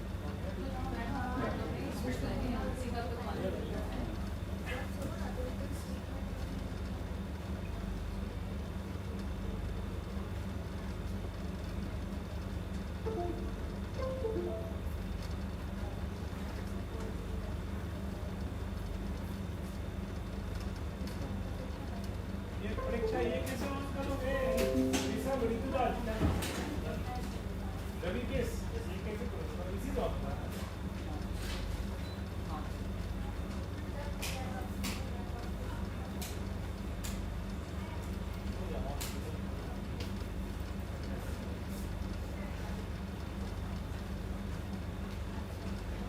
ये 2 बजे मतलब क्या अभी होता है क्या? हैं?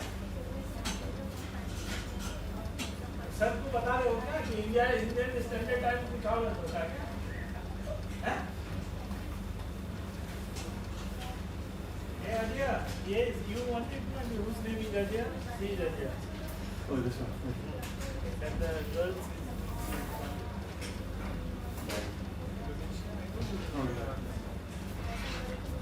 अजय तुम उस समय कहाँ थी सर खोज रहे थे लाइब्रेरी में हम लोग भी तो लाइब्रेरी में ही थे कहाँ देखे थे वो कर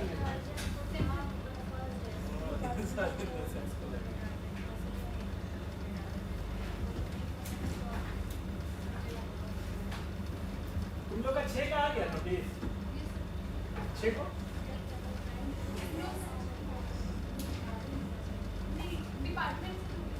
डिपार्टमेंट से नहीं आया तो तैयारी तो उसी दिन होना चाहिए पास हो गया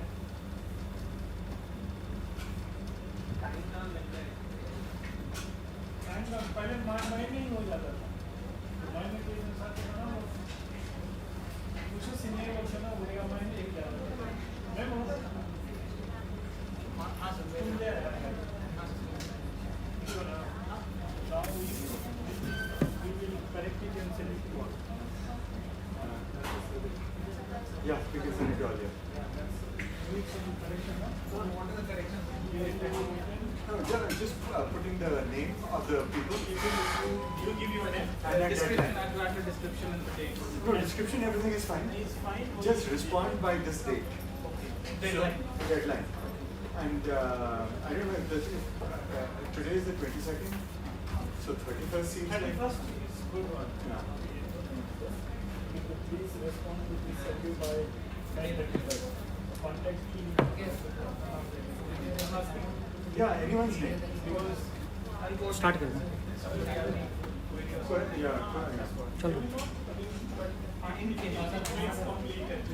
Yeah.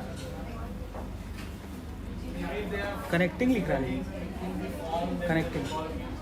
Yeah, the form you've seen is very simple, right? You've seen it, so it's just, yeah, it can actually be done on the phone also. It's very simple. हाँ connecting लिख रहा है। ठीक है। चलो इसे रखे थे।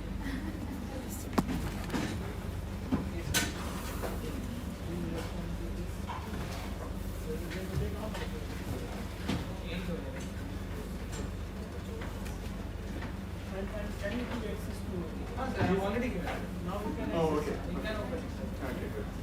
You are the editor, so you can, if you want to change the question and anything, you can do that also. No questions, everything is fine. Everything No is fine, changes. just you want to, in case we are working, then You can also see the response and how That is great. I just want to see the responses. that you can do. So this will go to all, this is for UG, PG and PhD. of an education. Yeah, so what is the total population? 3,000. 3,500. And so if we get You need 600. Right? 600. I will get it that way. Yeah. Faculty are not No. Only students. Only students. Yeah. We can do faculty also if needed, but we'll have to give a separate form. This is only for students. We will get it then by 600. The Yeah, reminder I need to send, I will send it.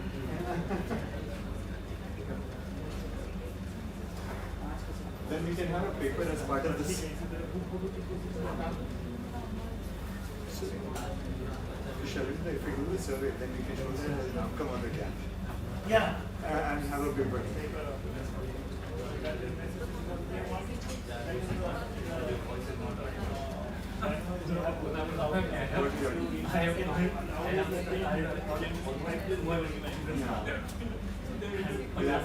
The other thing is, if any of your students, PhD students, want me as a co-supervisor in the PhD, I will include that. I like some of them are there. whichever works. You don't have to, but I was just trying to make the case that this GIAN was much more better.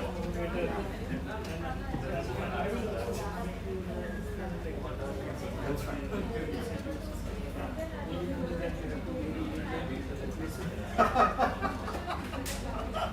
You know already, you have made the comment which he or she can incorporate. That's the secret, but we will not tell them you have to be very strict enough. Shall we start? Yes, we shall start. Welcome back. I hope you all had a refreshing break and enjoyed the insightful lecture delivered by Jerry sir in the first half of today's session. We are truly grateful for his time and valuable inputs. Now we shall resume our GIAN workshop. Thank you for your patience and active participation. Over to Jerry sir. Okay, thank you very much. Did you guys have a good lunch? Yeah? Okay, good. Is it hot outside? Or is this normal for Patna? Pleasant weather today? Okay, great. Okay. Okay, is everyone back? So whoever is not here, please raise your hand. Okay. Okay, so ecological footprint, as this guy explained in the video before this. So natural environment as a source of stuff for us, and natural environment as something that will absorb our waste also and process our waste. Okay, so natural environment as a source is a sink, and the total of sources and sinks. So that's where he's getting this number from. Total of sources and sinks represents the amount of land, water, and air needed, and these are the bioproductive areas. And this is expressed as global hectare acres. So. And this is where he gets his number from. And you know that 1.7 hectares, this is where he's getting it, this number from. He's done this calculation. Okay, so now this is what we're going to do. Now that you've come back, and we'll have some activity right now, okay? And the activity is, we'll have to look at GDP per capita and ecological footprint per capita in 3 different years, at least 4 or 5 years apart, for each country, okay? And is there a relationship between GDP per capita and ecological footprint per capita? Okay, so that's the activity, and I'll just distribute you, group you into some countries and some groups. And for ecological footprint, you just Google. There'll be different sites that will give you this. Use any site that you want, okay, for ecological footprint. Okay, so let's start with. You're number 1, okay? 2, 3, 4. Okay, you're 4. Oh, you're the speaker, 4. Okay, and then 1. And then you're 2, 3. And okay, then we'll go back there. 4, 1, 2, 3, 4. 1, 2, 3, 4. 1, 2. Okay, all the ones, raise your hand. Okay, all the ones, do Brazil. Okay, so all of you get up and go towards the back there, all the ones.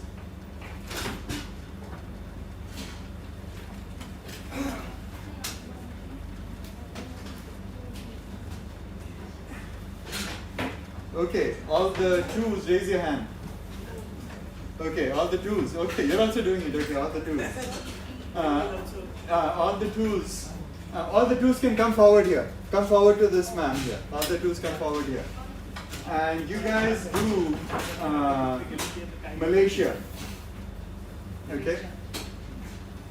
Malaysia. All the 3s, raise your hand. Okay, all the 3s do Germany. Yeah. And come next to this, to yellow shirt. Yeah. Come here.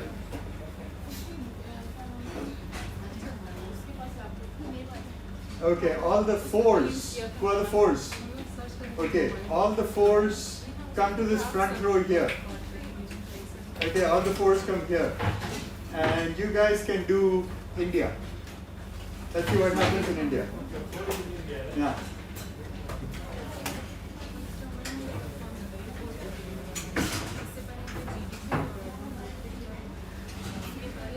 And take the years at least 5 years apart, okay? Otherwise you won't see any variation. At least 5 years apart. 3 observations, 5 years apart. Any, or 2000, 2005, 2010, any 3.5 years apart.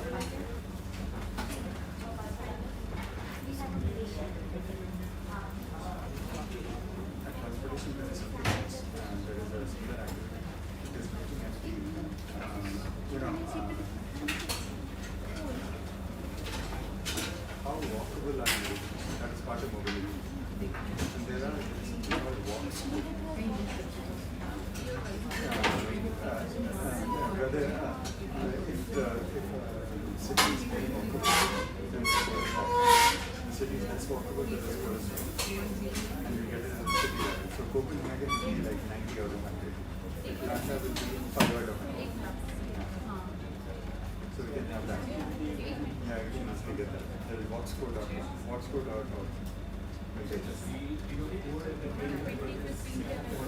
Walkable, yeah. That is also there. Go yeah. So we can incorporate it. I'll take a look at the Yeah, regulations. Yeah.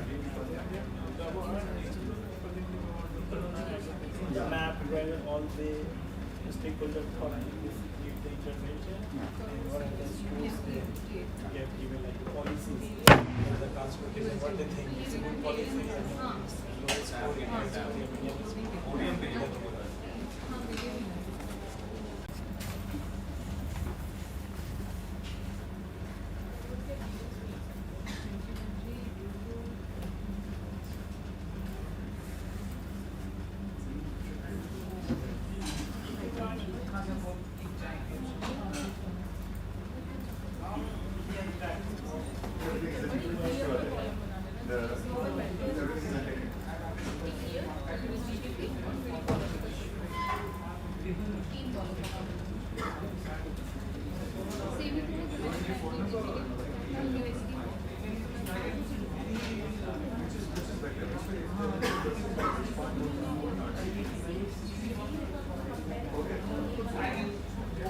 No, it doesn't matter.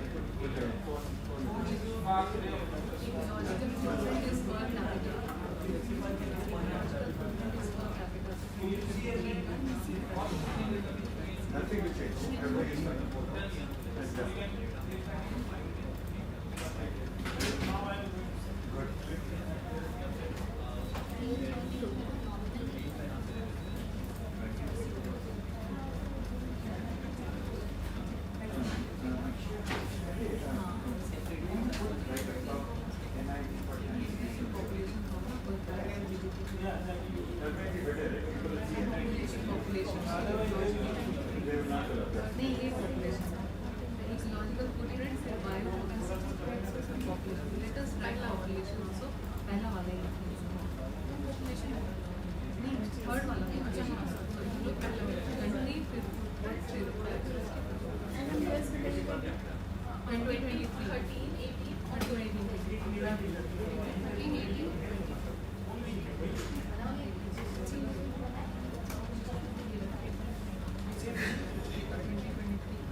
So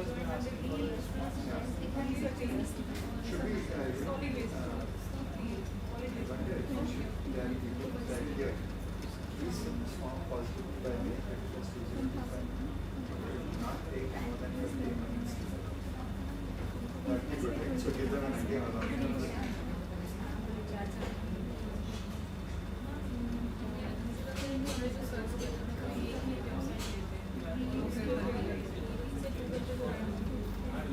Yeah, filling out the form will not take more than 15 minutes.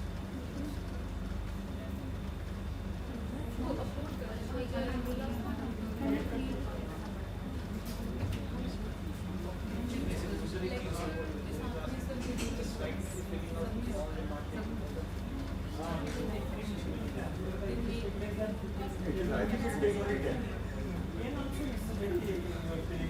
It's very simple form. Yeah, only take it. So what should we say? Let's say, okay, just say filling out the form will take less than 10 minutes. It's very easy, yeah, exactly. I don't want them to think that this is a long form.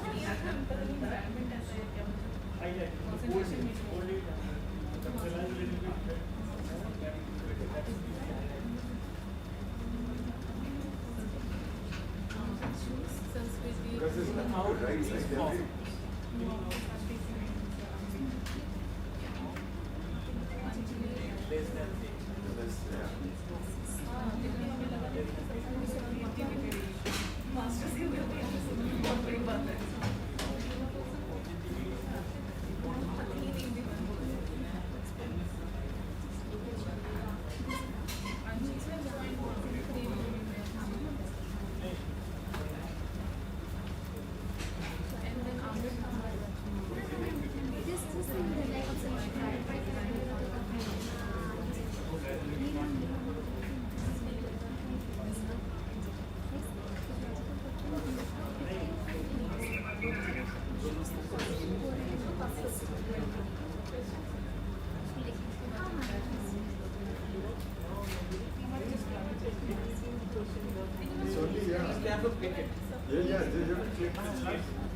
This editable page that is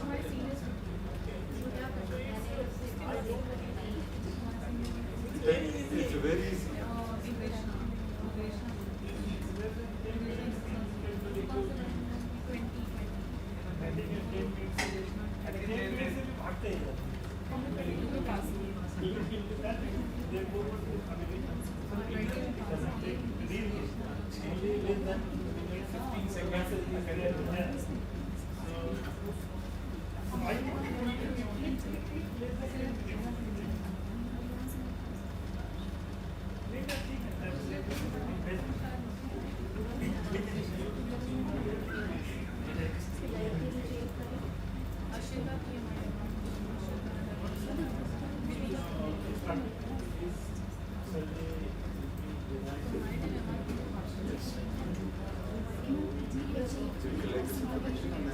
By the time you report it, you can say that you are analyzing this data and preparing it for publication for an academic journal.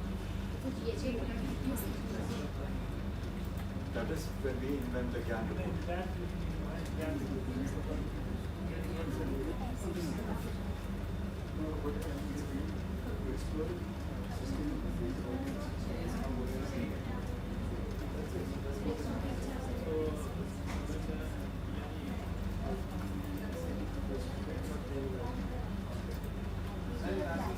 should we associate it with the GIAN or no? I'm asking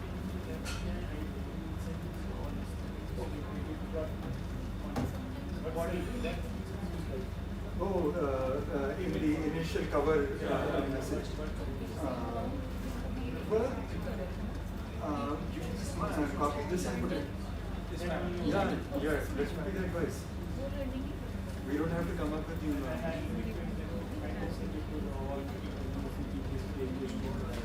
Yeah. Purely an academic. Very good.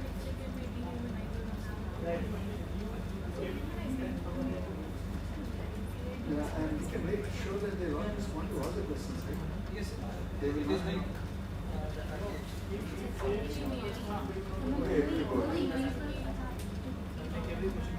Yeah, every culture is compulsory. Because we don't want people to just check one box and yeah.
I want to answer the question 75, 6 times that looks so good.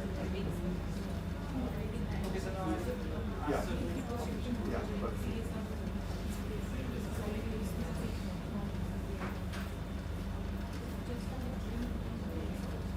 Okay, has every team finished? Right? Finished? Have you uploaded it? Can you upload it onto the Google form? Ashish has sent the link. And he's sending the link. Yeah, just.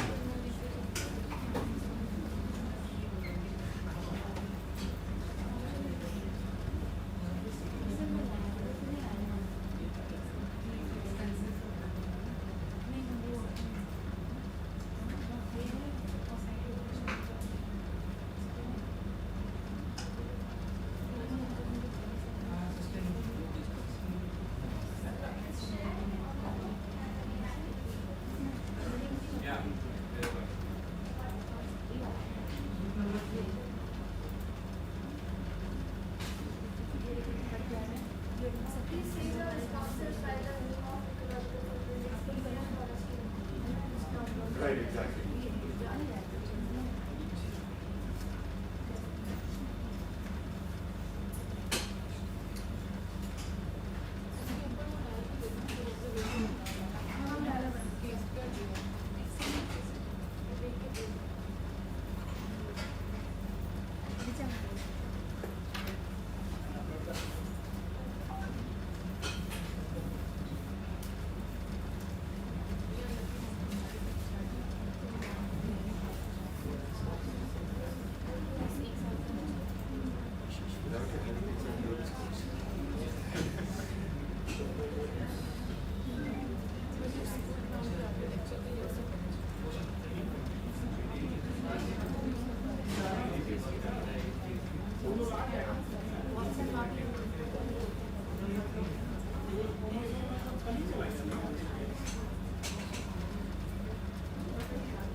Submitted.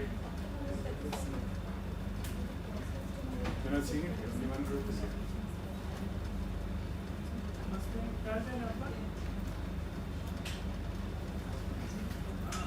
देखें आपका नाम आप आगे के उस classes में सीना हो शुक्ला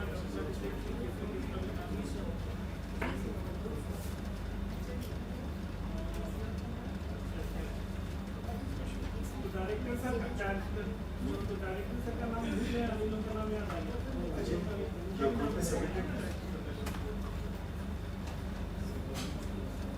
नहीं कल थे ही तो जब आप आए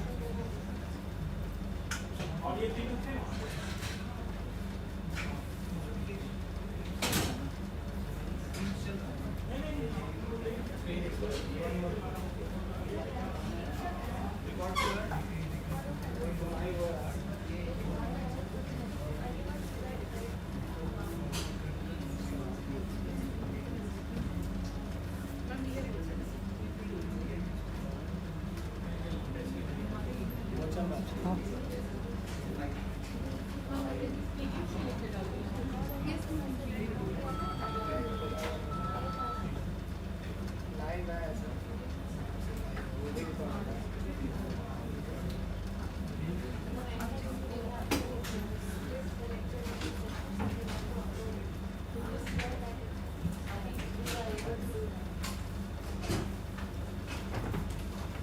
Okay, so group 2.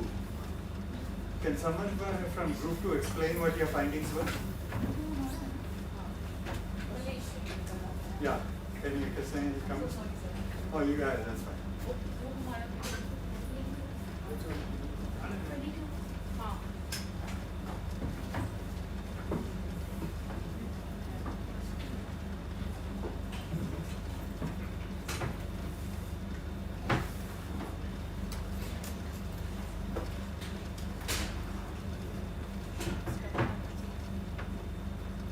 Okay, so who's going to explain? You're going to explain. Okay, what's your name? Richa.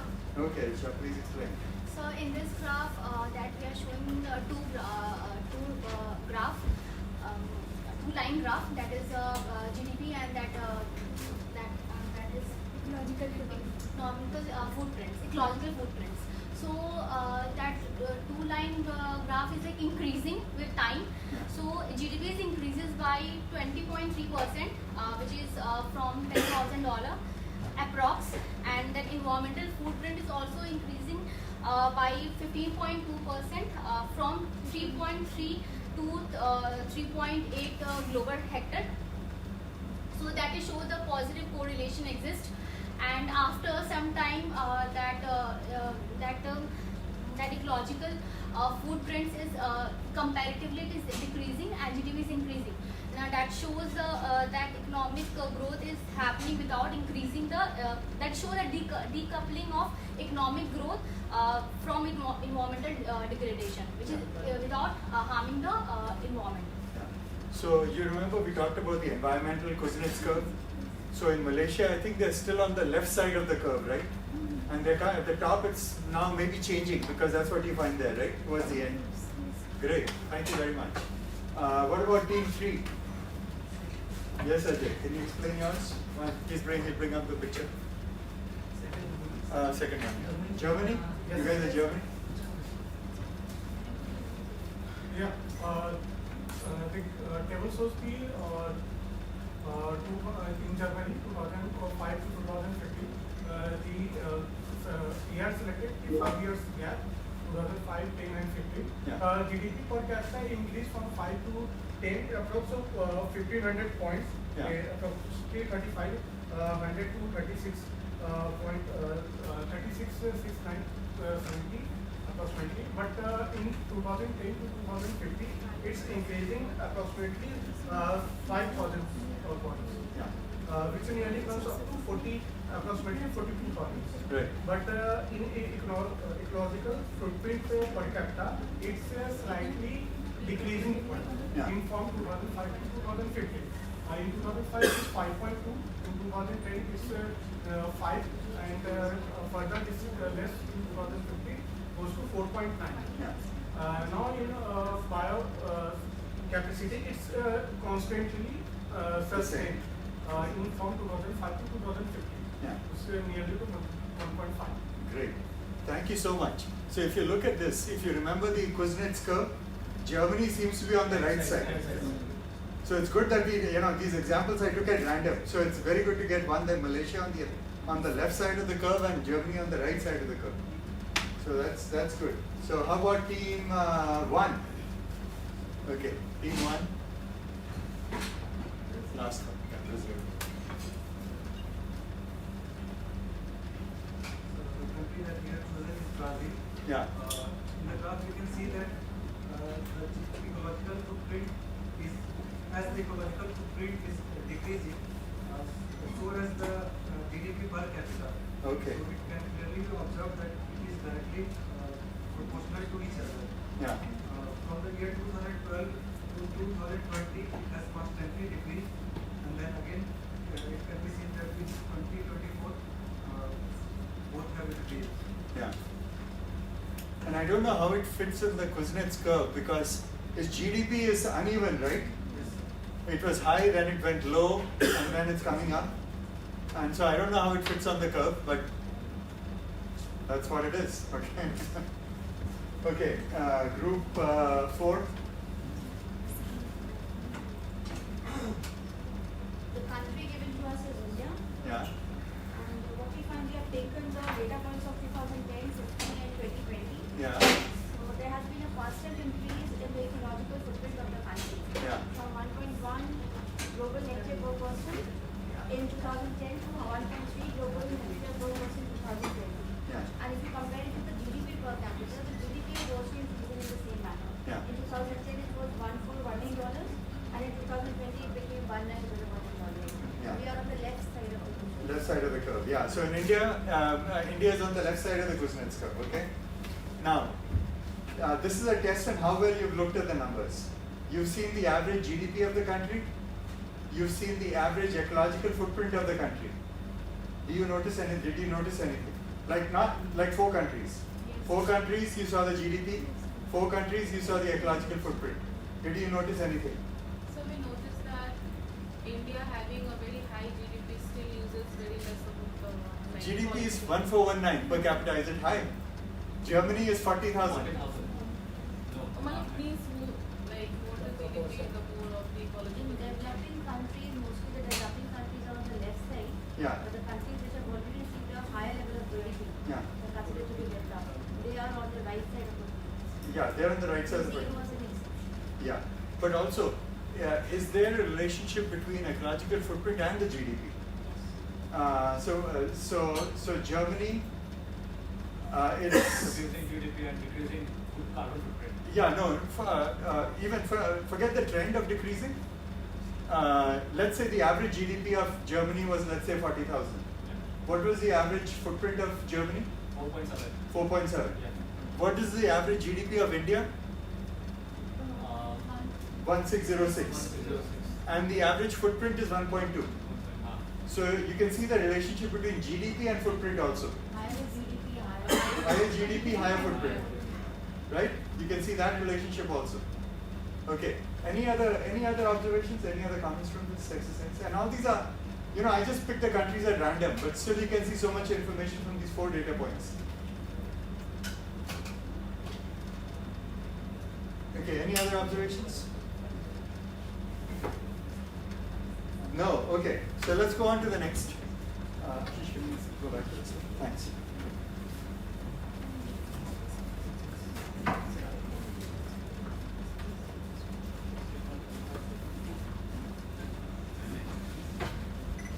Okay, so now some of the points that I'm going to point out in the next few slides, we've just discussed, okay?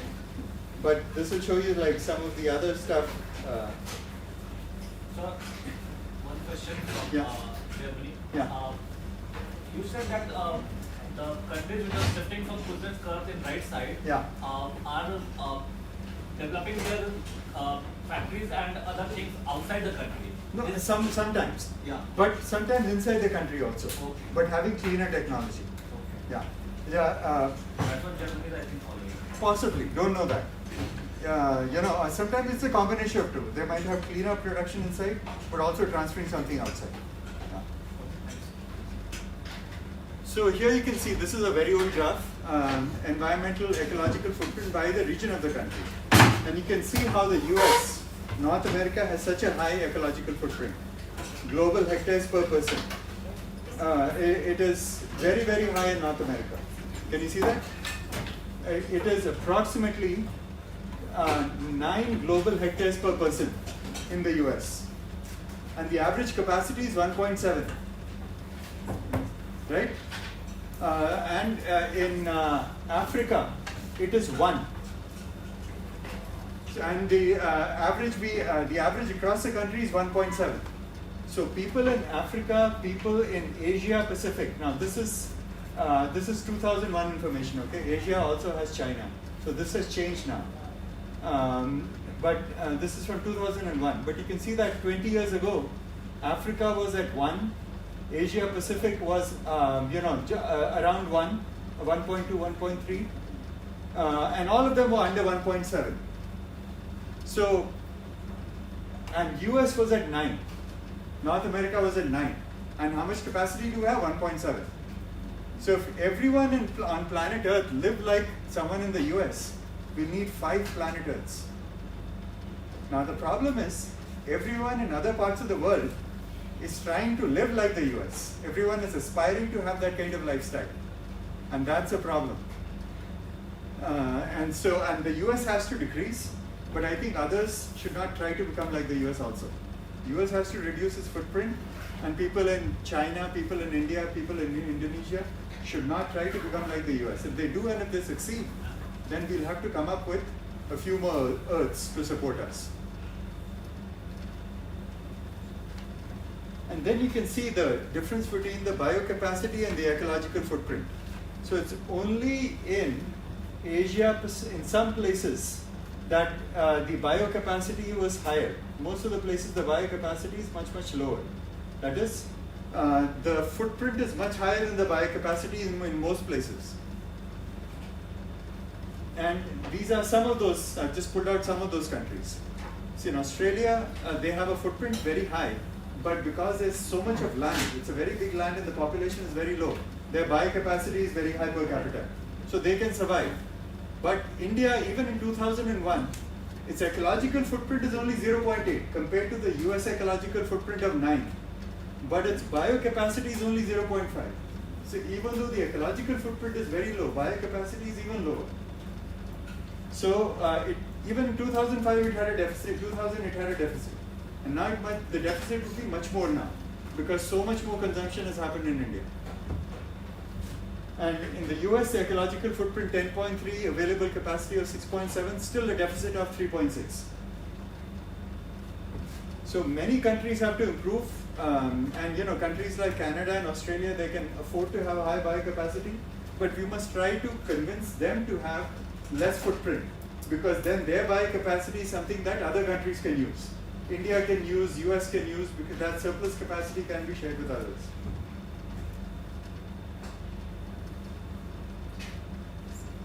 And generally, high-income countries have a higher footprint. We saw that from our 4 examples, right? Germany versus India. So, and this is an old number, old graph, but it holds true. Higher the income of the country, higher the footprint. And I think the next graph that I have, I want to spend some time now. Okay. You can get ecological footprint of a city also. So here in this slide you can see that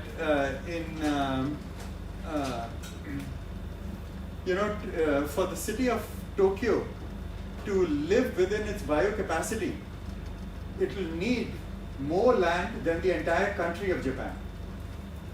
Okay, just for the city of Tokyo, it will need more land than the country of Japan.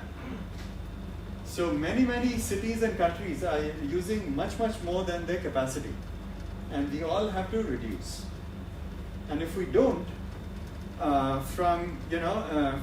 this is you can see how the number of Earths that we need has been increasing, And if we did not change this, right, we will need by 2050 2.5 Earths.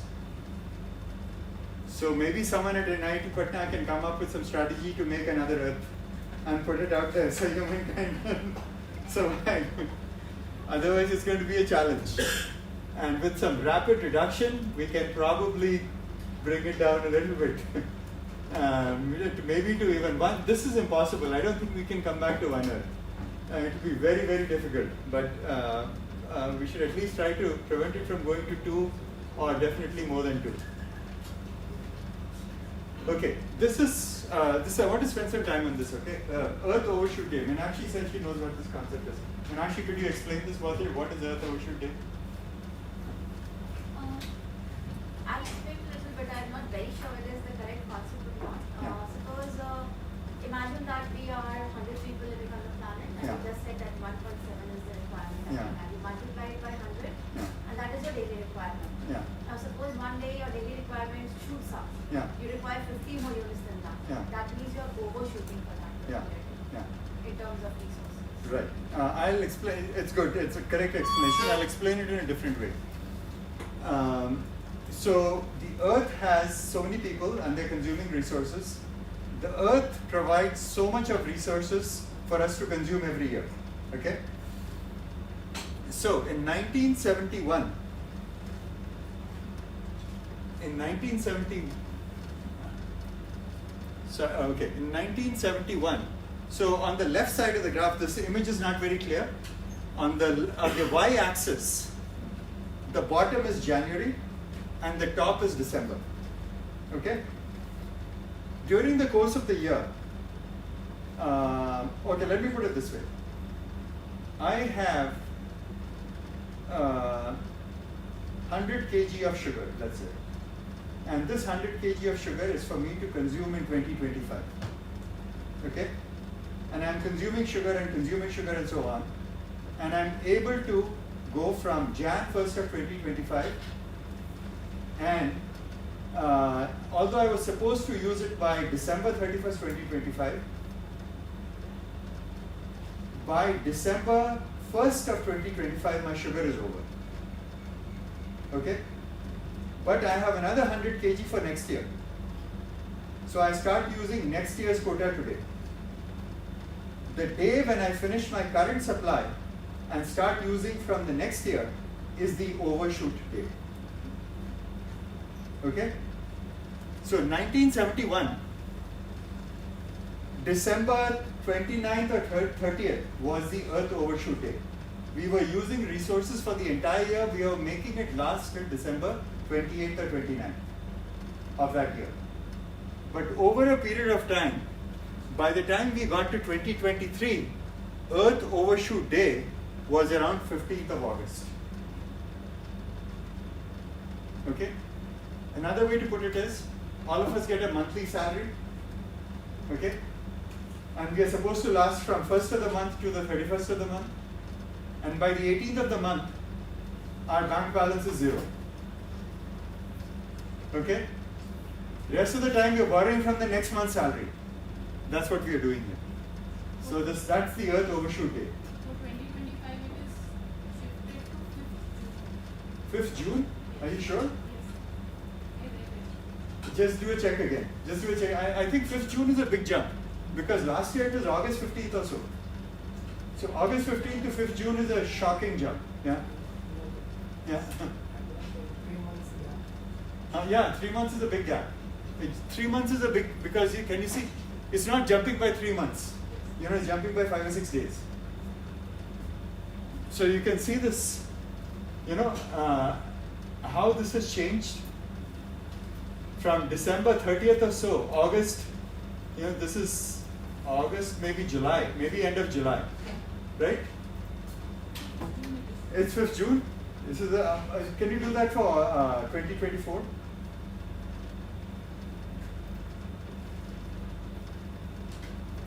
In the same. So how did it change so much? 1 month. So I don't know. I mean, these are all fairly neutral. So I don't know how this has happened, but we are You know, it's like you guys when we get a monthly salary, rather than going the full month, we are finishing by the 15th of the month. We are finishing everything in our bank account. So this is a huge problem. We are continuing to borrow from the future, and there's only so much of future we can borrow from because we only have one Earth. Systems will start collapsing, and they will not be able to come back. We were moving in, I think, 2017 or something. Yeah, we probably were. I mean, you can see, here it has gone back up, right? That might be because of COVID. Not much consumption happened, production happened, so our consumption went down. So now let's look at which are the big countries. Okay, now the next graph. In 2024, this graph is not so good.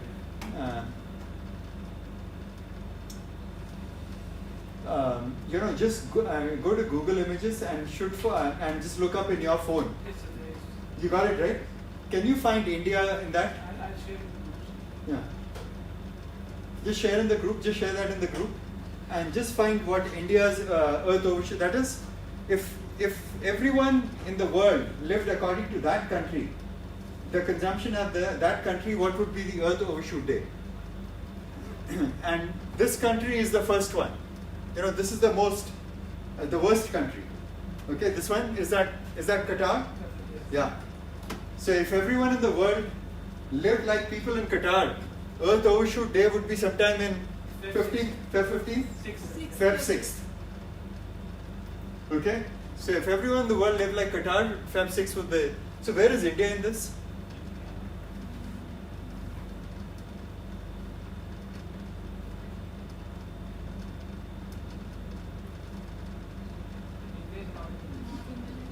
India is not in the list? What about US? US will be somewhere around March or so. March 30.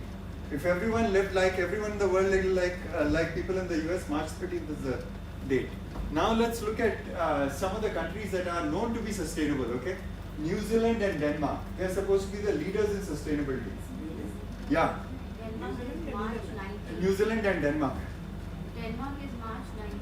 See, even some of the more sustainable countries, they're conserving lots of resources. New Zealand is April 13th. See, 30th. Yeah.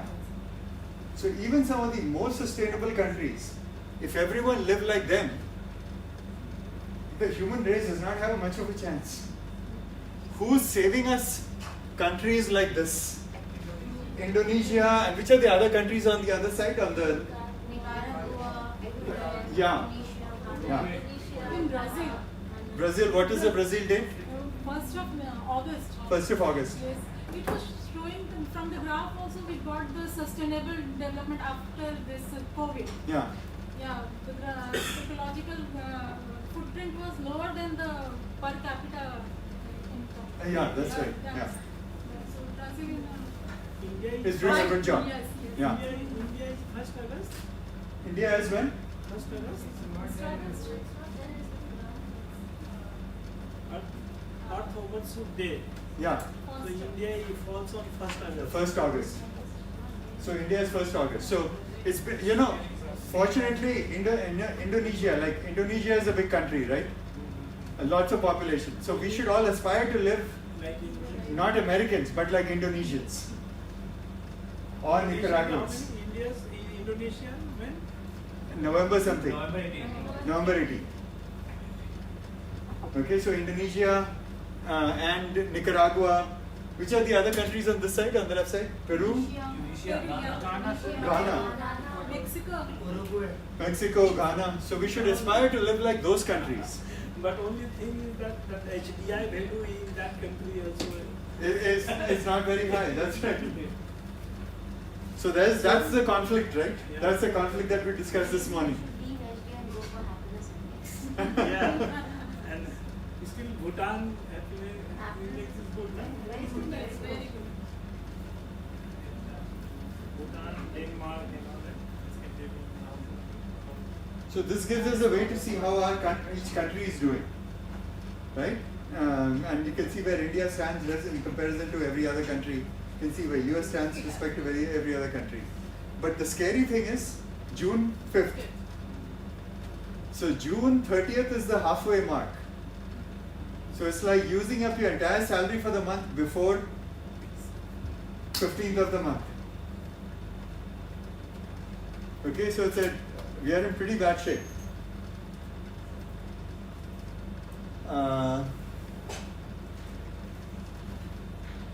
When do we start acting on sustainability? Yeah, if we can show, it's a very short video.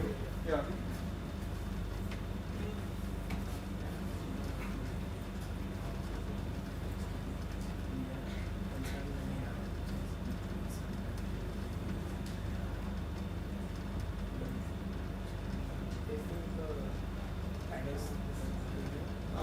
Sustainability challenge. Actually, Ashish, it's on YouTube. YouTube Sustainability Challenge. But you know, I don't know if we'll get it, Ashish, because it's not very popular. Let's see.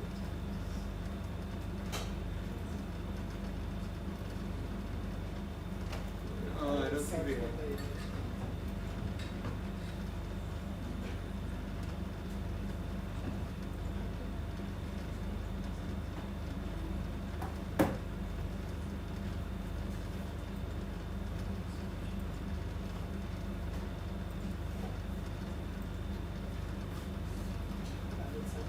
No, it's okay. Well, let's forget it, Ashish. Let's forget it. Let's go back to the part. It's a very short video.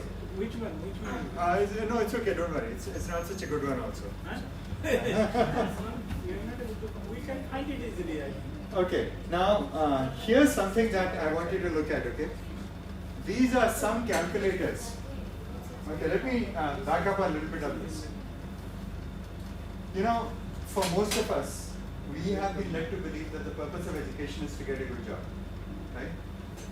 But I would say the purpose of education is for us to become better people so we can contribute more positively to the human race. Okay? That was the original purpose of education. The original purpose of education when there was formal education 3,000 years ago, whether it was in India or China or Greece, it was not for the people who get educated to become richer or more powerful. It was for people to get educated to use the natural skills, God-given talents that they have, learn some skills also, and then try to make the world a better place. Okay? So for this course, yes, you'll get a certificate, but for me, what I'd really like is all of us to become better people to contribute to society. Okay? And that, all of us can make a difference. Now, for example, you saw India's number, August, USA number 13 or something, or March 13 or so. You might not be able to change India's overshoot day. Maybe 10 years from now, 15 years from now, when you become the Prime Minister of India, you can probably change it. Okay? Or because you become the Prime Minister of US, you can probably change it. But that's in the future. Today, you can control something, and that is your footprint. Okay? You have control over your life, and you can change that. If your footprint is high, you can try to make it low. And if your footprint is high and you try to make it low, when you speak about lowering the footprint, you have more legitimacy. Right? People should listen to you, will listen to you because you have reduced your footprint. Okay? So therefore, one of the first things that we need to do is to find out our footprint. Tomorrow I'll give you an exercise. Tomorrow from 2 to 3, Professor Mandal, 2 to 3, we are going to architecture, right? Some of us. Yeah. And that Most of the faculty also. But the other course participants would be here. And from 2 to 3, you'll get time to calculate your footprint. And I'll give you a form also. Okay? And these are the different calculators. So you can actually take a screenshot of this, okay?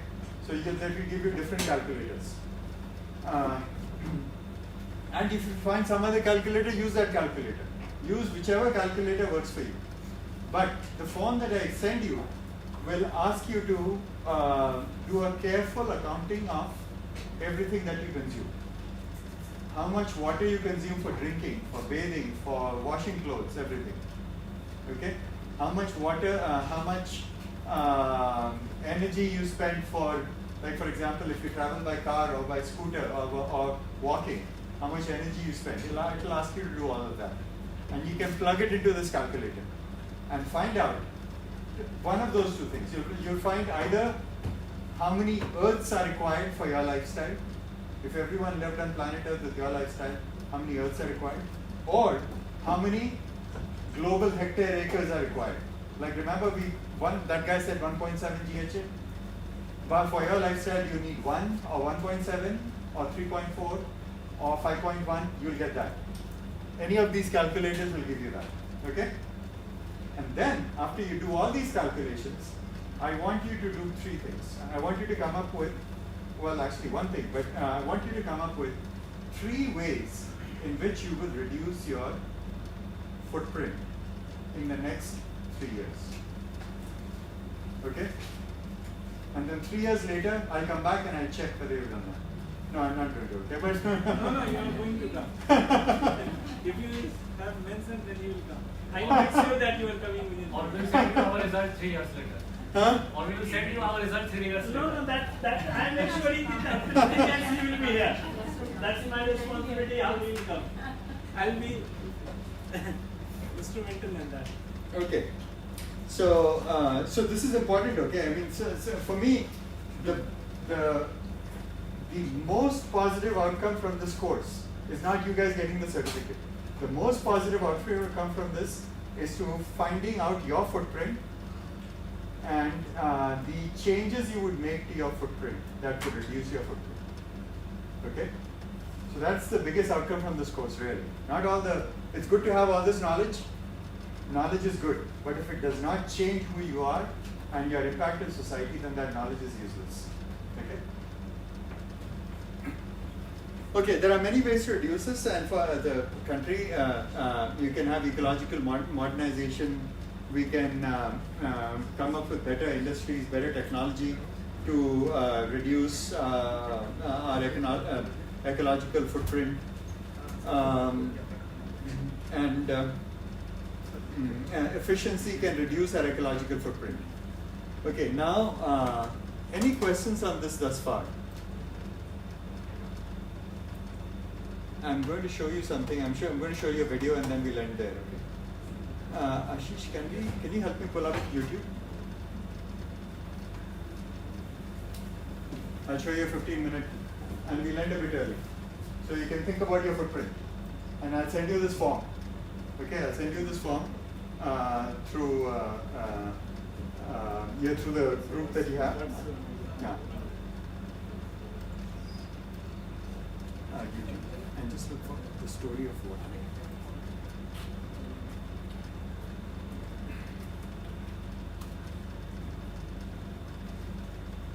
Yeah.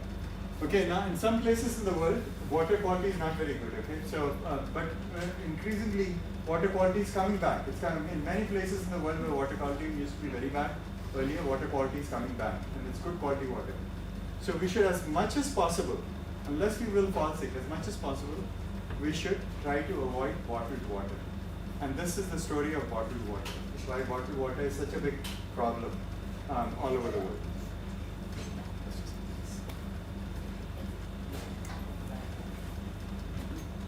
Yeah, what do you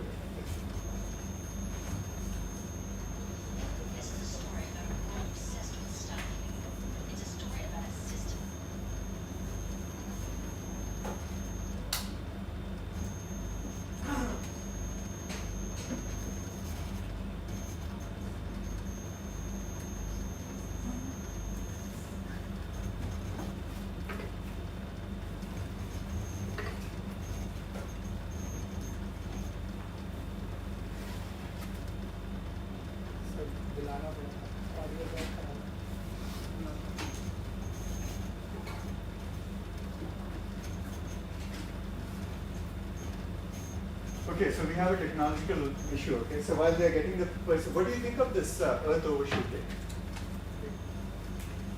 Any reactions to it? Have you seen this before? I know Minashi had probably seen this, but others, have you guys seen this before? Yeah, you had seen it. Okay, others? Yeah, what's your reaction to this? Actually, I have seen different things that the resources we are using in 1 year Yeah. is now renewing in 1.8 years. Yeah. That is the time taken. That's the time taken, yeah. That's the reverse side of this, yeah. You think it's reversible? Okay. The way we decrease our dates, Yeah. the same way we can also like maintain it, because we have done it in between 1 or 2 years. Like in 1980s also, and in 2000s also. Yeah. So I think we have a few examples of there is a positive outcome of this here. So I think it can be done. When it will be mostly in crisis, then we will take the better. But did this problem into solutions. Well, we'll have to look into that because if you look at the from 1970 to 2025, 55 years, you know, maybe 1 or 2 years it's gone back. You live in a city. But throughout, it's gone. It's gone in the negative direction. Right? So I'm not sure whether we can. Well, Fiji brand water, I thought the answer to this question was obvious. So that ad can.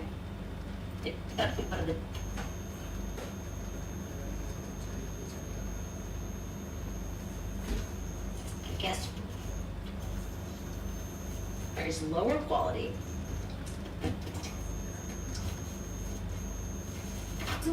More.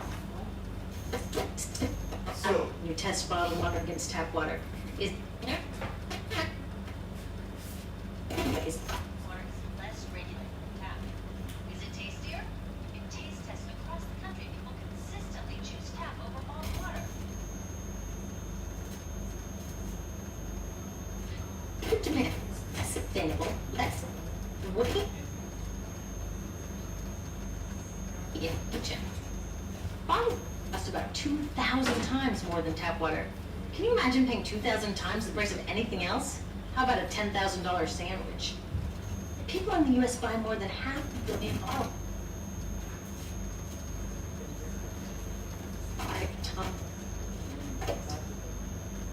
Well, it all back to how our material works. Of its key drivers, which is known as manufactured demand. If companies keep growing, they have to keep more. 70s, giant soft drink companies got worried as they saw their growth projections starting to level off. There's only so much soda a person can drink. And we can maximize the screen.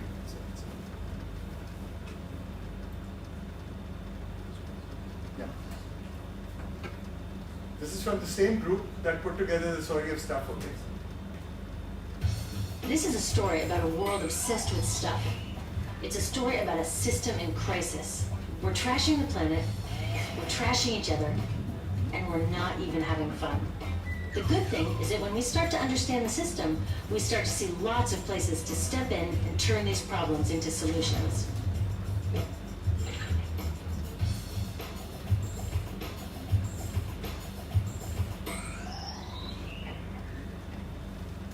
One of the problems with trying to use less stuff is that sometimes we feel like we really need it. What if you live in a city like, say, Cleveland, and you want a glass of water? Are you going to take your chances and get it from the city tap? Or should you reach for a bottle of water that comes from the pristine rainforest of Fiji? Well, Fiji brand water thought the answer to this question was obvious, so they built a whole ad campaign around it. It turned out to be one of the dumbest moves in advertising history. You see, the city of Cleveland didn't like being the butt of Fiji's jokes, so they did some tests, and guess what? These tests showed a glass of Fiji water is lower quality, it loses taste tests against Cleveland Tap, and costs thousands of times more. This story is typical of what happens when you test bottled water against tap water. Is it cleaner? Sometimes, sometimes not. In many ways, bottled water is less regulated than tap. Is it tastier? In taste tests across the country, people consistently choose tap over bottled water. These bottled water companies say they're just meeting consumer demand. But who would demand a less sustainable, less tasty, way more expensive product, especially one you can get for almost free in your kitchen? Bottled water costs about 2,000 times more than tap water. Can you imagine paying 2,000 times the price of anything else? How about a $10,000 sandwich? Yet people in the U.S. buy more than 500 million bottles of water every week. That is enough to circle the globe more than 5 times. How did this come to be? Well, it all goes back to how our materials economy works, and one of its key drivers, which is known as manufactured demand. If companies want to keep growing, they have to keep selling more and more stuff. In the 1970s, giant soft drink companies got worried as they saw their growth projections starting to level off. There's only so much soda a person can drink. Plus, it wouldn't be long before people began realizing soda is not that healthy and turned back to, gasp, drinking tap water. Well, the companies found their next big idea in a silly designer product that most people laughed off as a passing yuppie fad. Water is free, people said back then. What will they sell us next? Air? So how do you get people to buy this fringe product? Simple. You manufacture demand. How do you do that? Well, imagine you're in charge of a bottled water company. Since people aren't lining up to trade their hard-earned money for your unnecessary product, you make them feel scared and insecure if they don't have it. And that's exactly what the bottled water industry did. One of their first marketing tactics was to scare people about tap water with ads like Fiji's Cleveland campaign. When we're done, one top water executive said, tap water will be relegated to showers and washing dishes. Next, you hide the reality of your product behind images of pure fantasy. Have you ever noticed how bottled water tries to seduce us with pictures of mountain streams and pristine nature? But guess where 1/3 of all bottled water in the U.S. actually comes from? The tap. Pepsi's Aquafina and Coke's Dasani are 2 of the many brands that are really filtered tap water. But the pristine nature lie goes much deeper. In a recent full-page ad, Nestle said, bottled water is the most environmentally responsible consumer product in the world. What? They are trashing the environment all along the product's life cycle. Exactly how is that environmentally responsible? The problems start here with extraction and production, where oil is used to make water bottles. Each year, making the plastic water bottles used in the U.S. takes enough oil and energy to fuel 1 million cars. All of that energy spent to make the bottle, even more to ship it around the planet, and then we drink it in about 2 minutes? That brings us to the big problem at the other end of the life cycle, disposal. What happens to all these bottles when we're done? 80% end up in landfills, where they will sit for thousands of years, or in incinerators, where they are burned, releasing toxic pollution. The rest gets collected for recycling. I was curious about where the plastic bottles that I put in the recycling bins go. I found out that shiploads were being sent to India, so I went there. I will never forget riding over a hill outside Madras, where I came face to face with a mountain of plastic bottles from California. The real recycling would turn these bottles back into bottles. But that wasn't what was happening here. Instead, these bottles were slated to be downcycled, which means turning them into lower quality products that would just be chucked later. The parts that couldn't be downcycled were thrown away there, shipped all the way to India just to be dumped in someone else's backyard. If bottled water companies want to use mountains on their labels, it would be more accurate to show one of these mountains of plastic waste. Scaring us, seducing us, and misleading us. These strategies are all core parts of manufacturing demand. Once they've manufactured all this demand, creating a new multi-billion-dollar market, they defend it by beating out the competition. But in this case, the competition is our basic human right to clean, safe drinking water. Pepsi's vice chairman publicly said, the biggest enemy is tap water. They want us to think it's dirty and bottled water is the best alternative. In many places, public water is polluted, thanks to polluting industries like the plastic bottle industry. And these bottled water guys are all too happy to offer their expensive solutions, which keep us hooked on their products. It is time we took back the tap. That starts with making a personal commitment to not buy or drink bottled water unless the water in your community is truly unhealthy. Yes, it takes a bit of foresight to grab a reusable bottle on the way out, but I think we can handle it. Then take the next step. Join a campaign that's working for real solutions, like demanding investment in clean tap water for all.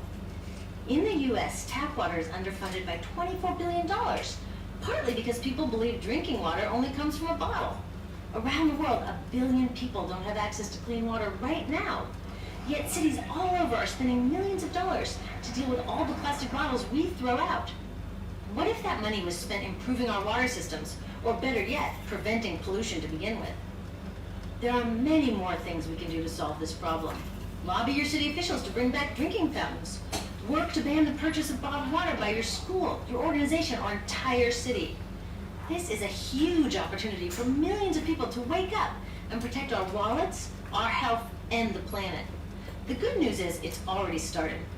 Bottled water sales have begun to drop while business is booming for safe, refillable water bottles. Yay!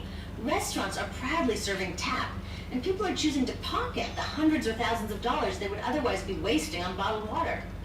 Carrying bottled water is on its way to being as cool as smoking while pregnant.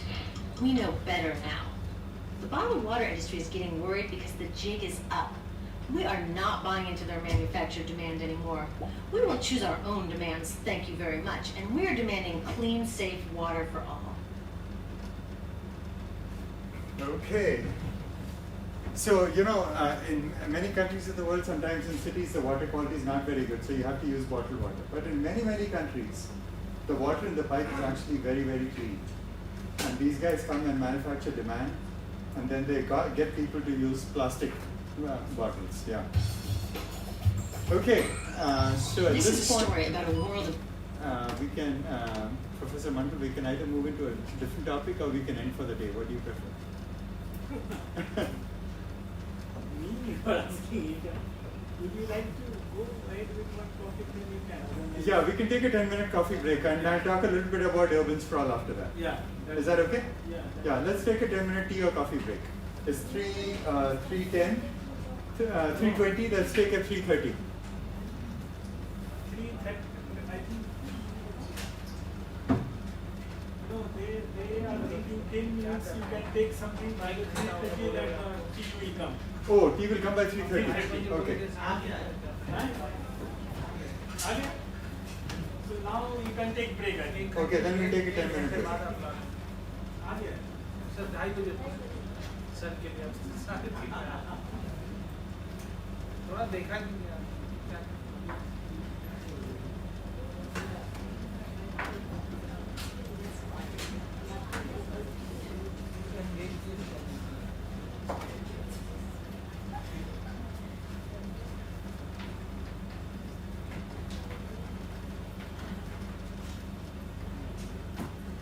Wait, this is just for me, not for the entire group. I asked for that sir बाकी देना it is for all sir. It's all okay. So we can take a break now, right? Okay.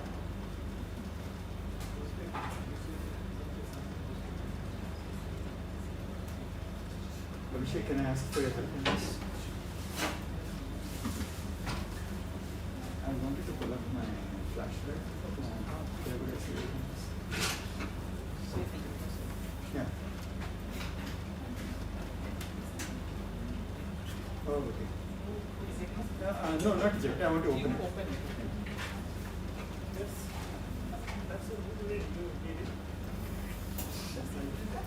You only asked. Yeah, I asked. Correct. I'm pretty sure.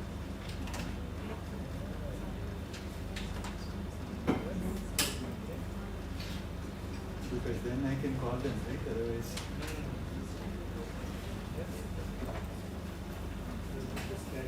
I was thinking, who is going for the visa interview? Sips. I was sitting there and thinking, who is going for visa interview like that? Cross and this and that. Remember? We go for they will say give us places like this, it will cross.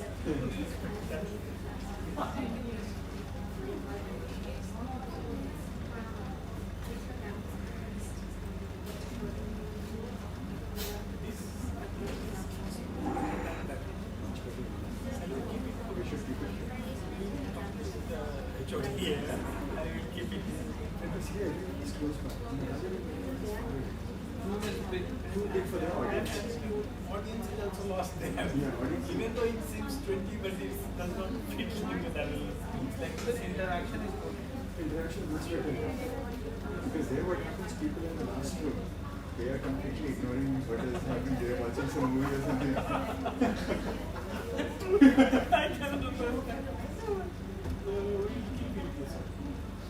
We'll talk to when he comes, just let me think. Yeah, so that by now we have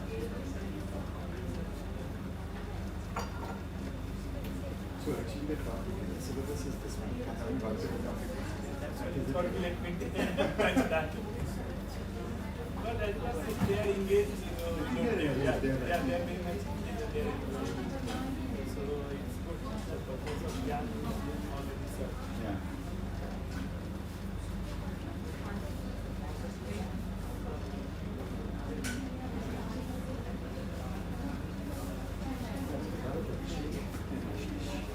He's very happy. Both these guys are helping so much. This guy, I didn't know that he was working. I came to know in GIAN only. Actually, yeah, Ashish, we're going to show this one. Oh, you're switching it off and doing this.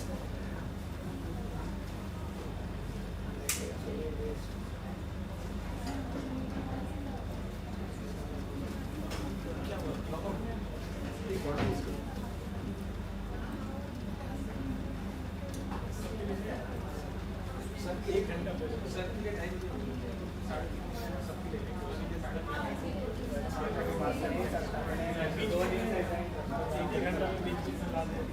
बोला था ढाई घंटे को sir की कर सकते हैं कि हम लोग क्लास के लिए आएंगे तो बुला के रखेंगे सबको याद दिला सकते हैं ठीक है सर कल हम सुबह ले लेना बुला के रखेंगे यहाँ पे रखेंगे You know, actually, it's a good idea.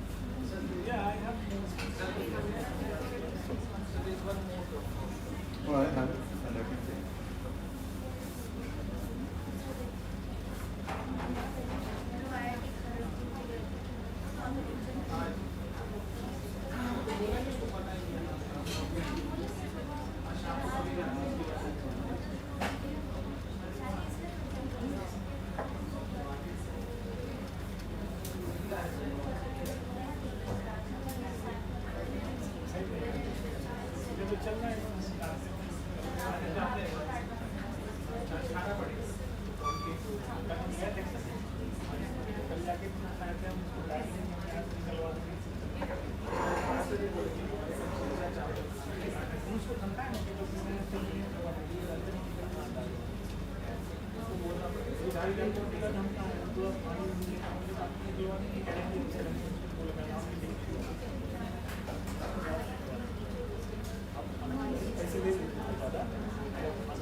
This evening we'll send the form to you for calculating the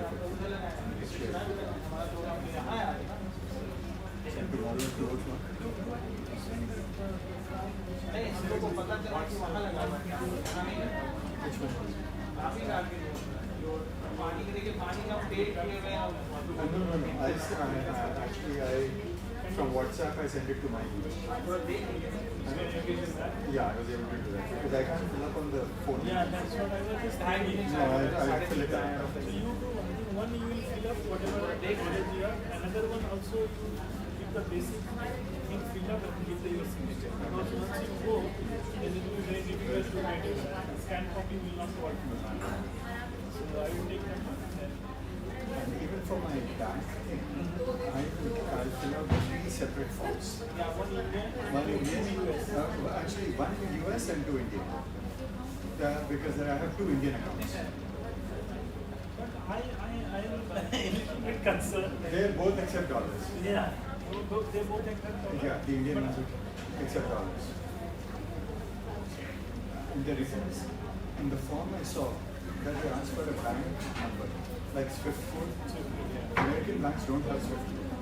This is the wire. No, they have a code called AB, American Banking Association. That is not that's not listed in the form. The form says what is your bank's SWIFT code. So in the bank SWIFT code we can delete that and we can write at least in one form. Yeah, that's what I've done. Yeah. So I'll give that to you. Yeah, and the give you Indian also. If we will try to get it into the Indian. If not, then we will try this. Yeah.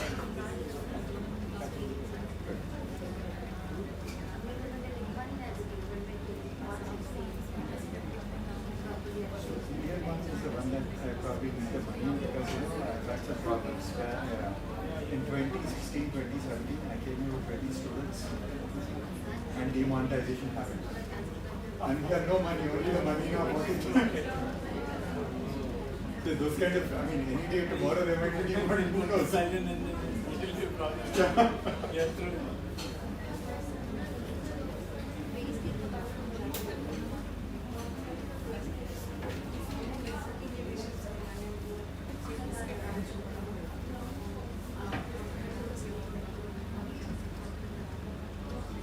But I think students are enjoying it.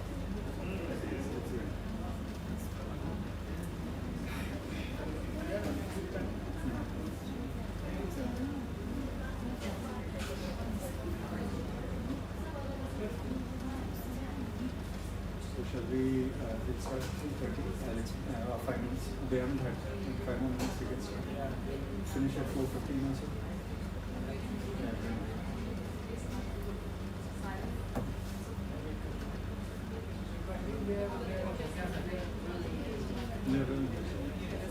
And this week is not. That's why I didn't know. I was going into some other department. But that guy, the technical guy, he said he will take this one. Then I called him, you can you give me for 2 days? He said, okay, 2 days you can take, but I'm seeing gigs for entire next week also. We'll take that.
I've had lassi before, but having something from outside, I'm a bit hesitant.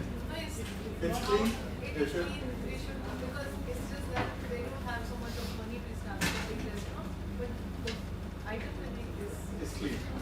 The ice there, They don't put ice. दही कितना रहता है ना? ice there, Fanta ice is there. मना करते हैं। बना के रखता है already. फ्रेश बनाने के लिए। किसी को भेज दीजिए, अभी बनाइए। लवली वाला बताओ कैसा है? लवली वाला बढ़िया है। अच्छा तो हम लोग को लगता है ना उसमें पानी ठीक नहीं रहेगा कहीं। शुक्रार से मंगवा सकते हैं लस्सी।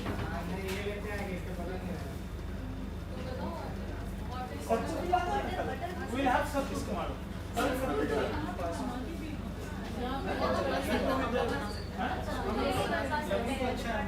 So this sattu is something we No, something like Maris only, but you have the option either you can make it salt or sugar. okay. Salt. ये सत्तू सॉल्ट उसमें ना फ्राइड मूंगफली होता है ना वो जरूर डालना जो बोल गया हम लोग गए थे पिए कि नहीं? नहीं पिए ना वो उसके मोहन यूनिवर्सिटी गेट पे बेचता है और ठेला पे रहता है चलते कि बिना किसी के वहाँ से। मेरे कैंपस में नहीं भैया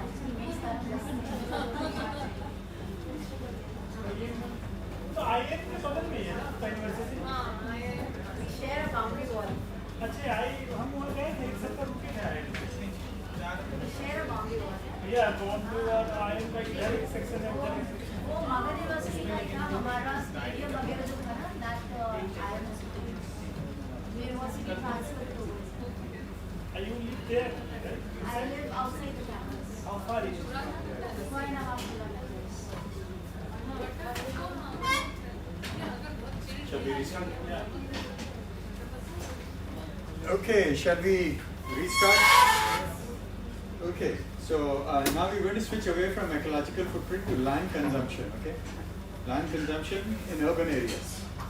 And as you probably have seen, some of the big cities in India, they're expanding so much, right? You've probably seen in Patna also, the cities are expanding so much. But some of the cities in other countries are expanding much more than places in India. And one of the big concerns globally is this thing called urban sprawl. So I'm going to just go around the room and ask some people to tell me what comes to their mind when they hear this phrase, urban sprawl, okay? So I'll just call on you and ask you what comes to your mind when you hear the phrase urban sprawl. So Julie, why don't you tell us what does urban sprawl mean to you?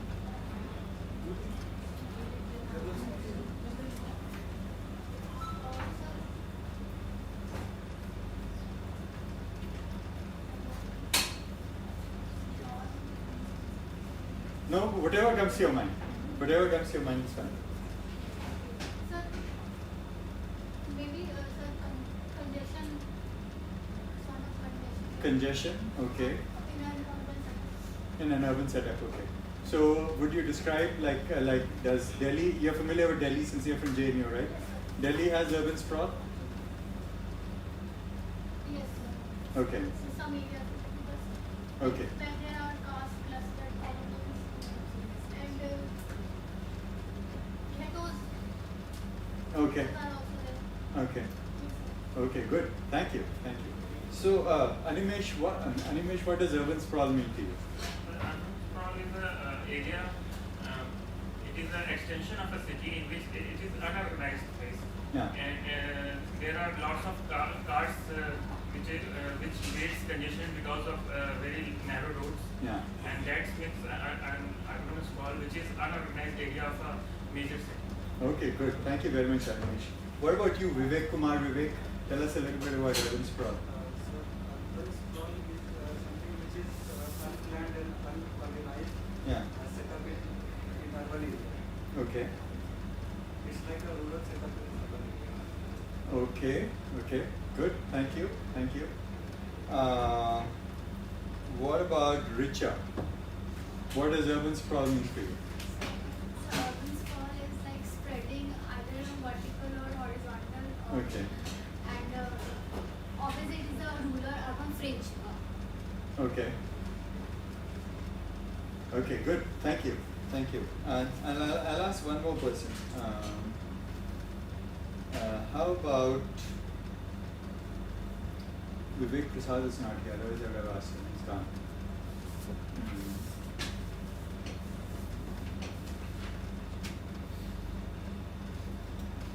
Ajay?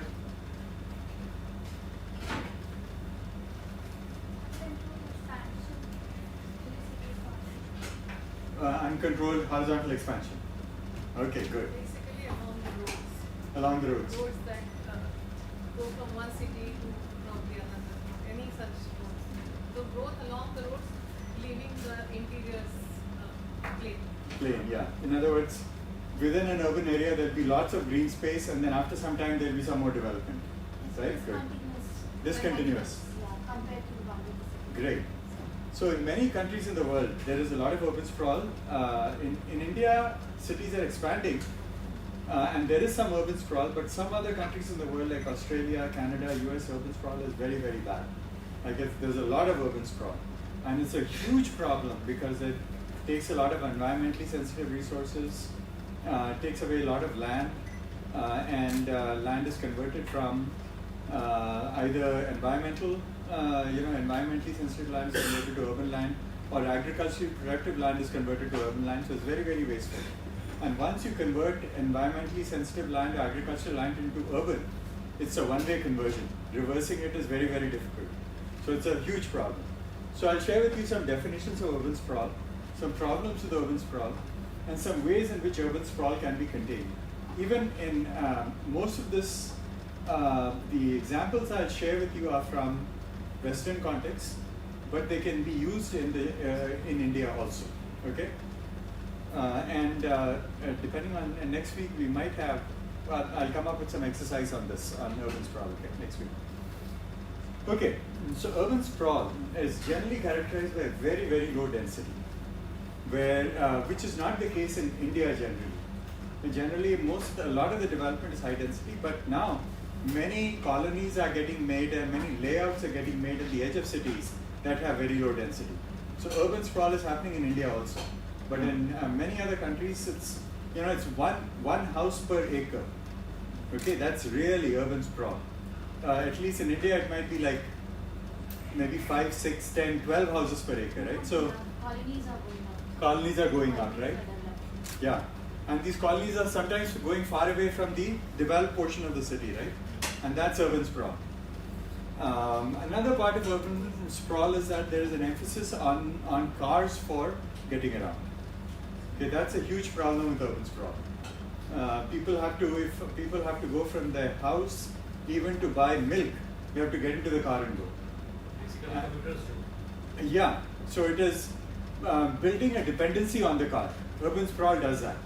Even if it is higher density, I think in India the higher density is higher because it's colonies and housing societies. Density is higher than in the US, but still it's building a auto-based lifestyle, auto-dependent lifestyle. So that's urban sprawl.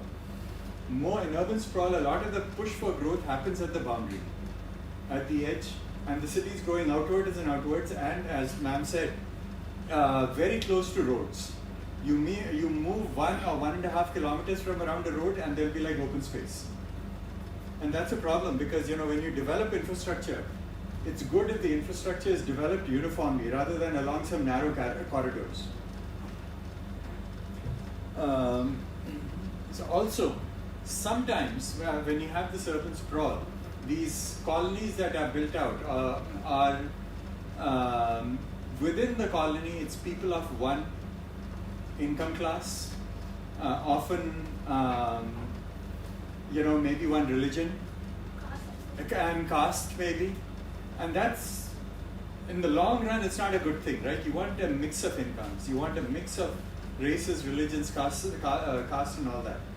So and in India it might be caste or religion. In the US it's by race, segregation by race. It's bad. You need to have races living together. You need people of different incomes living together. And urban sprawl allows for people to live separately. So therefore it's not good. Urban sprawl is not good.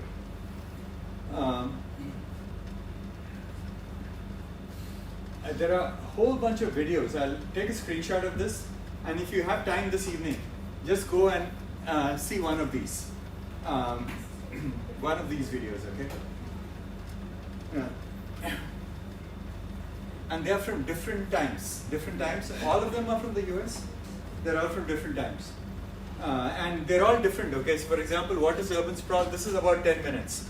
Whereas this one, the story of sprawl, this one, it's about 1 hour, 15 minutes. So whatever, however much time you have, if you get a chance, take a look at these, and this will give you an example of the problems with urban sprawl. So urban sprawl is also creating social exclusion. Yes, because of the, as you go further and further away, the amenities and resources that you have access to will be lesser and lesser, right? And there will be identity-based discrimination. Right, exactly, fantastic. So urban sprawl is a bad thing, but it's happening all over the world. It's happening, it actually started in US, Canada, Australia, but almost all developing countries are trying to go towards that model, right? And that's bad. So urban sprawl is very, very bad. And planners in US, Australia, we are trying to Like my students, we are trying to get developers not to do this. We're trying to get governments not to encourage this kind of thing. So we really don't want things to happen in India. We don't want urban sprawl to happen in India. So consequences of urban sprawl are that it takes up a lot of environmentally sensitive land, and this land is lost, yeah? What we see in India, this sprawl is not managed by the government. It's an unplanned area. Yeah. And later on, the government is forced to plan for this area. So is this the same case around the world as well? No, there it is planned urban sprawl, which is even worse, right? Because the governments are allowing this to happen. Yeah. Here, sir, people are finding cheaper land outside the main city, and that's why they are settling towards the there, and the sprawl is continuing. Yeah. And then later on, go ahead, Ashish. Yeah, we can't manage that. That's what they are telling. The rapid growth that is happening. Government can't cope up with that. Yeah. Yeah. And so a government should, what is happening in India is land development. The government is trying to regulate land development, but it's producing new land at a very low rate. So in some ways it's over-regulation that is reducing the supply, and people are forced to find housing outside it. If the government could say, like for example, I've looked at this in Haryana near Delhi. The local government there is working with private developers. So there is less slum development in Haryana because there is the government is working with the private developers to produce more houses. Whereas if you go in Delhi, there is a lot of control of development, and because of that heavy amount of control, not enough housing is being produced, and therefore there are a lot of slum developments and illegal colonies, unauthorized colonies in Delhi. Okay, so governments have to change. They have to recognize that their capacity in the face of this rapid urbanization is limited. So they need to work more with private developers and work with them to increase the supply.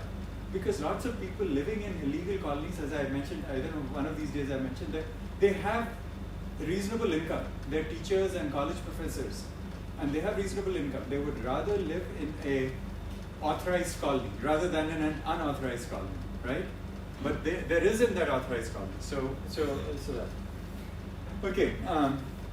So then, because of these long driving distances, there's more air pollution. Okay, a lot of air pollution, higher energy consumption. I don't know if many of you here were on the first day, and I showed you a video by a futurologist named Alex Stefan, and he had one graph on it. Do you guys remember the graph? I'll bring up the graph, like tomorrow I'll bring up the graph again. Okay, the graph will show you how in US cities, energy consumption is so high, whereas some Asian cities, such as Tokyo and Hong Kong and Singapore, energy consumption is very low. And the reason is, and good, low energy consumption is good, right? And the reason in the US is urban sprawl. People are driving great distances, and because of that, they're consuming lots of energy. Urban sprawl has another problem, okay? Like, I'll give you an example in the US. People go further and further away from the city center, because as you go further away from the city center, price of land goes down. So they can buy a bigger house, bigger parcel of land and a bigger house, okay? So they do that. So they buy a bigger parcel of land, a bigger house, and every morning to get to their office by 8:30, they have to leave by 6:30. So they leave their house by 6:30 and they're driving, they get to their office by 8:30. By the time they've driven for 2 hours and reached their office, they're ready to take a nap, right? I mean, it has been such a challenge to get to the office. So they're getting to the office exhausted. Then they work from 8:30 to 5:30. And then they reach there, from 5:30 they start back and they reach home at 7:30 or so. When they reach home at 7:30, they barely have enough time to eat and go to sleep. Kids are already sleeping, and they have barely enough time to eat and go to sleep. So that's what they're doing 5 to 6 days a week. So what are they working for? Because they don't have any life with their family. They don't have any life with their community. They're just driving there, coming back, driving there, coming back. and that's it. And that creates two kinds of problems. One is psychological problems because they're not, and social problems within the family. But also it leads to a very, very sedentary lifestyle. You're sitting for 2 hours to the office, sitting in the office for 8 hours, then sitting for 2 more hours, and therefore there is more obesity. Okay, and one of these days I'll pull up some graphs and I'll show you how obesity in the US has really increased. And one of the reasons why it has increased is urban sprawl.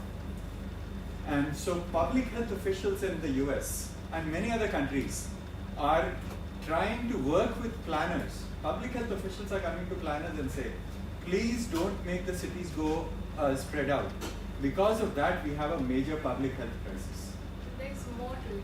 Yeah. Because I've heard European cities are compact, Yeah. higher density, Yeah. and American cities are spread out Yeah. more. They had these tram tracks, but they got it removed. Yeah. There are no trams running in these cities, so Yeah. that is one reason. Yeah. It's a nexus between the car companies and the government. Not so much not between the government and the car companies. The car companies have tried to promote the car. Yeah. Yeah, that's Yeah. with the government's help, support. Generally, even without, I'll give you an example. One of the big companies, oil companies, oil companies. One of the big oil companies is called used to be called Standard Oil. Now the names have changed, they've merged and all that.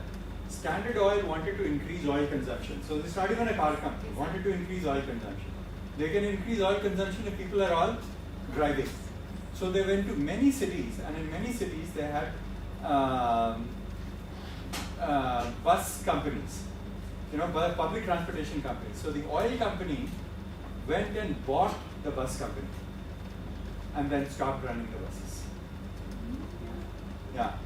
So they went and paid for the bus company and they stopped running the buses and forced people to go buy cars or be more dependent on cars. The other problem with urban sprawl is this point that you mentioned. When you have, in European cities, there is lesser urban sprawl. When you have people living at higher density, remember the concepts of threshold and range that we discussed? So there'll be more stores, different kinds of stores within walking distance.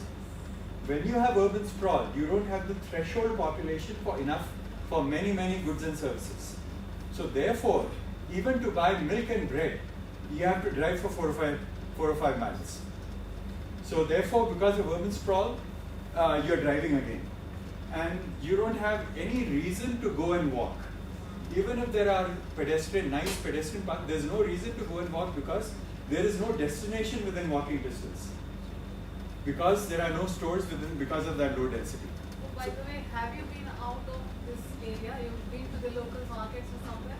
I have been only on one trip outside the campus. Today maybe we'll go. I think you should go. These cities are different. Yeah, and women from America, I've seen some of these posts. They like the arrangements, some of the arrangements in India, that your milk, foods and everything is very close by. You can go easily get them.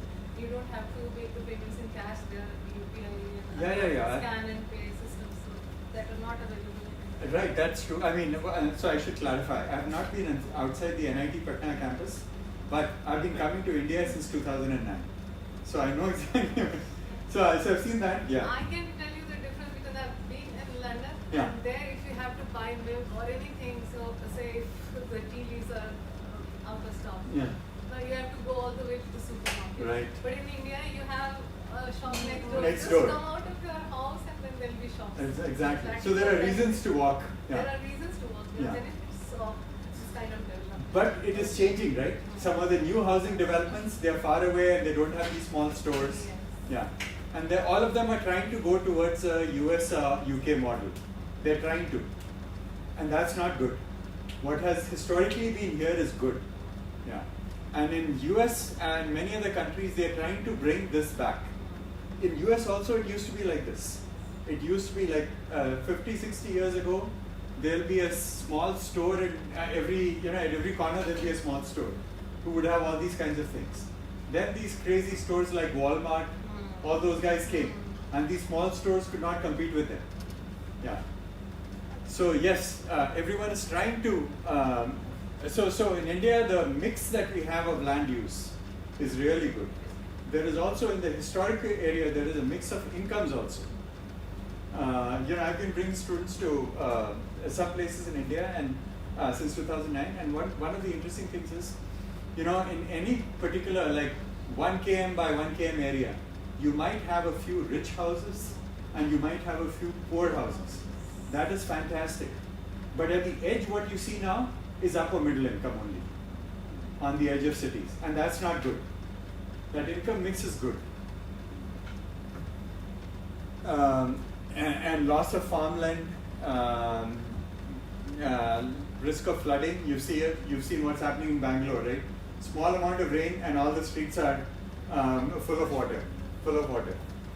Lot of native vegetation is removed, and those of you who've seen pictures of gone to the US, you'll see a large housing development, 2,000 houses. All of they'll be occupied. All of them will be painted same color. Yeah, same shape, same color. Yeah, and it's very difficult. If you don't live in that area, you would be wondering how do people find their own house. So in India, if you go to Chandigarh, it's something similar. Yeah. Especially the old town, the one that was designed after. By Corbusier. Yeah. Oh, of course. That is why. Yeah. But in India, that's not so, right? Generally. But it's also becoming like that in many cities on the periphery. Yeah. Yeah. So, as planners, you guys should fight that. You should not let those developers build this monotonous thing. Push back against that. Tell them change the color. Even if the house type is the same, change the color. And do something. Can we call Arabi in Mumbai and No, it is right in the center of the city, right? That's a slum. Yeah, it's a slum. Yeah. So what we are aiming is the 5-minute city concept. 5 or 15 minutes, even 15 minutes. Yeah. We're still not clear as to what urban sprawl is. Can I? Yeah, please. If you go from Patna to any other city, so before reaching the city, you already see developments all along the roads, and then you have still not reached the city. That kind of a development is urban sprawl. This Exactly. is perhaps. Exactly. Which is like blurring the boundary of Blurring the boundary. When you can understand that now you're about to reach the city. So all those developments all along the roads, not beyond that, just along the road, some distance along the road. And what happens in urban sprawl in many countries, not so much in India. When in India, urban sprawl is still limited.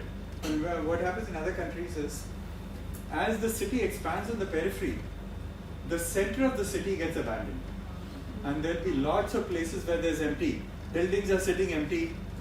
And it's really sad because all the infrastructure is there. The roads are there, the water supply is there, the sewer system is there, but no one is living there because everyone has gone to the edge. And the city has to now build infrastructure for the edge. And it's so inefficient because there, the development is low density. So along 1 mile of road length, there are 3 houses. So you have to put so much of pipe for 3 houses. But in the center of the city, for 3 houses, you need only 1/10 of a mile. And so it is increasing municipal expenses, maintenance expenses, infrastructure provision expenses. So urban sprawl is bad for many reasons. Sir? Yeah. In Patna city, Yeah. what is happening, the infrastructure or the buildings which are coming up in the at the edges of cities, Yeah. there the lots of flats are empty or vacant. Yeah. Here black money is involved, and due to that, so many people have bought 4 or 5 or 6 flats, and in a whole apartment only 2 or 3 families are living, and no other people are living. Yeah. Such types of building are here also. Yeah. And this the thing that you said is that happening in the center is happening at the edge At of the the edge, city. yes. Okay. And that's also bad because the city has provided water supply, sewage, everything to that area, and only 20% of the houses are being used. Yeah. So that's a bad thing as well. Yeah. But looking at the data, sir, we are being forced for urban sprawl because of migration and urbanization that is happening rapidly in India. Yeah. Whereas in America, it's planned urban sprawl. much worse. Why are what are few more reasons that is considered much worse than we are doing without planning and all? I'll tell you why. Because there the governments and the policies are creating something that is actually bad. Here it is happening because The government is lagging behind. they're lagging behind. Can regulate the price of property within the urban area, that can be on Regulating price property is so difficult, right? I think that there should be the conversion of land rate should be also levied on people.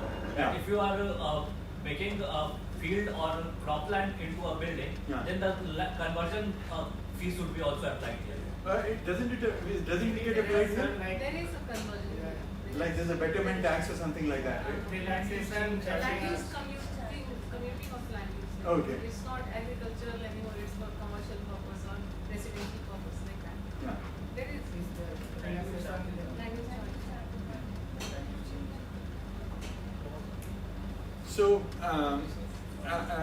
So, this is what in some US contexts that they have tried to solve it, and some of them might be useful for the Indian context. So I'll just give you, to make you familiar, I'll share these things, but not all of them are applicable to the Indian context, but just so you're familiar for what's happening, okay?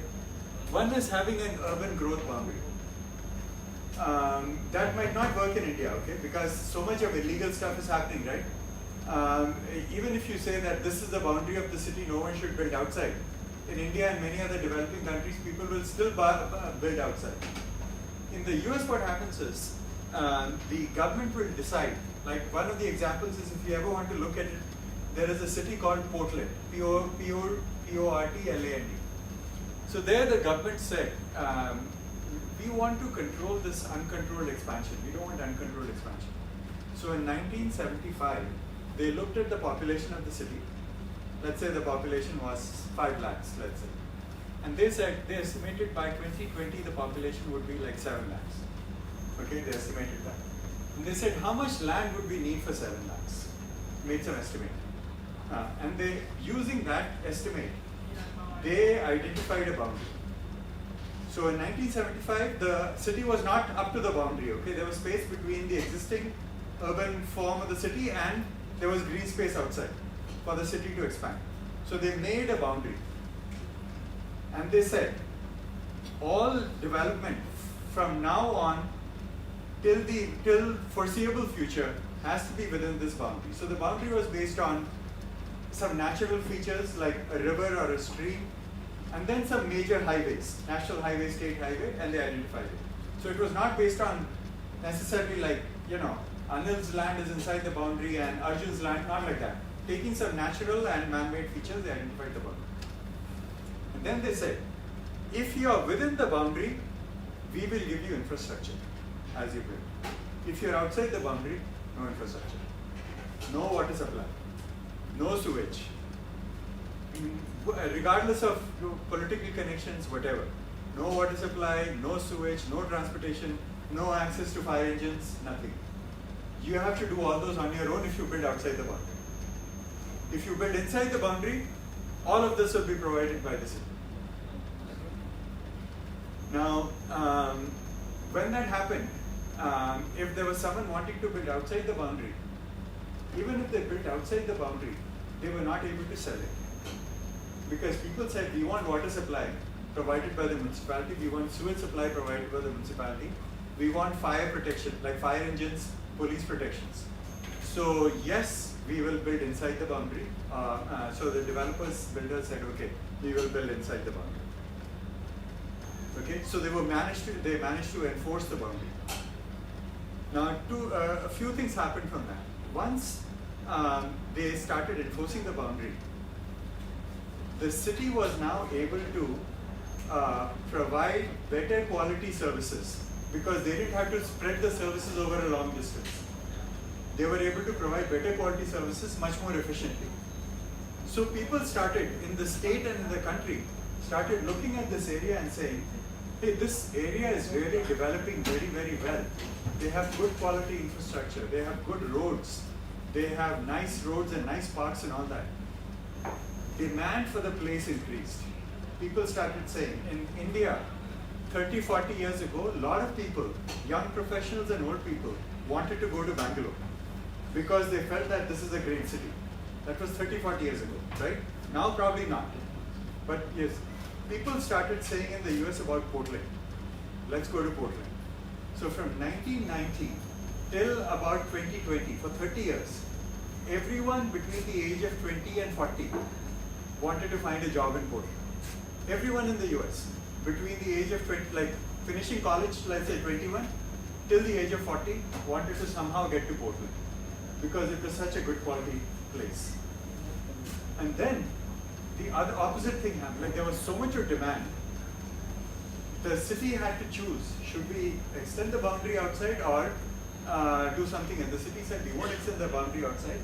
What we are going to do is, we are going to encourage people to build more dense inside. And the city put in place many policies that was encouraging more development inside. And then, to prevent segregation by income or class, okay? The city said, whenever developer builds any housing, if they're building 100 houses for people, let's say for middle income group, they're building 100 houses for middle income group, they'll have to include around 10 houses, that is for the low income group. If they're building 100 houses for the higher income group, they have to include around 5 houses for middle income group and 5 houses for low income group. So by that, they try to avoid this segregation by income and class. Okay, they really did. Then they did another thing. They said in the center of the city, for a large area, about 2 miles by 2 miles, private vehicles are banned. No cars, no trucks, nothing allowed. What's allowed? Buses, light rail, cycles, and pedestrians. And suddenly, the center of the city became a fantastic place. There was no congestion, no traffic congestion. They took all these roads that were for cars, and in the center of the road, they put a light rail. And on the either side of the light rail, they put bicycle paths. So suddenly, all this, the pollution in the center of the city declined. Congestion in the center of the city declined. And it became a fantastic place. So it's one of the, when I teach my planning students, that's one of the examples that I always share. Our city that was a really typical US city which was sprawling and extending, through policy, they changed it and they made it a very, very nice place. And once the density started increasing, it had the threshold population for different kinds of uses. So people can now in Portland, they can walk to a store to buy milk and bread rather than having to drive. So it's really like many US cities were 50, 60 years ago, like many European cities are today. People can still, in many old European cities, people can still, like especially if you, not so much in UK and France or Germany, but if you go to Soviet bloc, like if you go to Prague or Belgrade, those countries did not economically, progress so much. So their development pattern is still from the 1950s and 60s. And so there is this mix of land uses. You can still walk. Like if you go to like Belgrade or so, like every 100 or every 300 or 400 feet there's a store. And it will have, like it's milk, bread, all those things. So they brought that back to Portland. Okay, mixed land uses, pedestrian oriented streets, and transit oriented development, all of that, they brought it back. Okay, so urban growth boundary works very, very well. But in the US, there is so much of opposition to any limit like that. Portland is the only city that has been able to do it. Everyone in the country has seen what a positive impact it has. No one else has been able to do it. Because no other people in other places, they were, how can you limit me? I don't agree to this limitation. Yeah, so the question is, if there are residential areas in the area where traffic how do they take their cars in those areas? I mean, at least that is allowed. Yeah, that is allowed. For some time. Yeah, it might be allowed. So there'll be some passes that allow you to have, these transponders on the car, like you have on highways in India. For the toll, you have a thing. Yes, fast track, whatever. So similar kind of thing. So at every place it is push, and so if your car has, you're a resident, you have a transponder, so you can go in. So the other is a technique that they have used is infill. Infill meaning in center of the city, lots of land is underutilized because of urban sprawl. People have gone up. So cities are saying that if you build new developments, commercial housing in the areas close to the center of the city, then we will give you a permit much faster. Building permit will be much faster. And all the connections and everything will give you much faster. And we might also give you the city might also give some money to the development to happen. City might give a private developer some money to build that development. Why does the city give the private developer?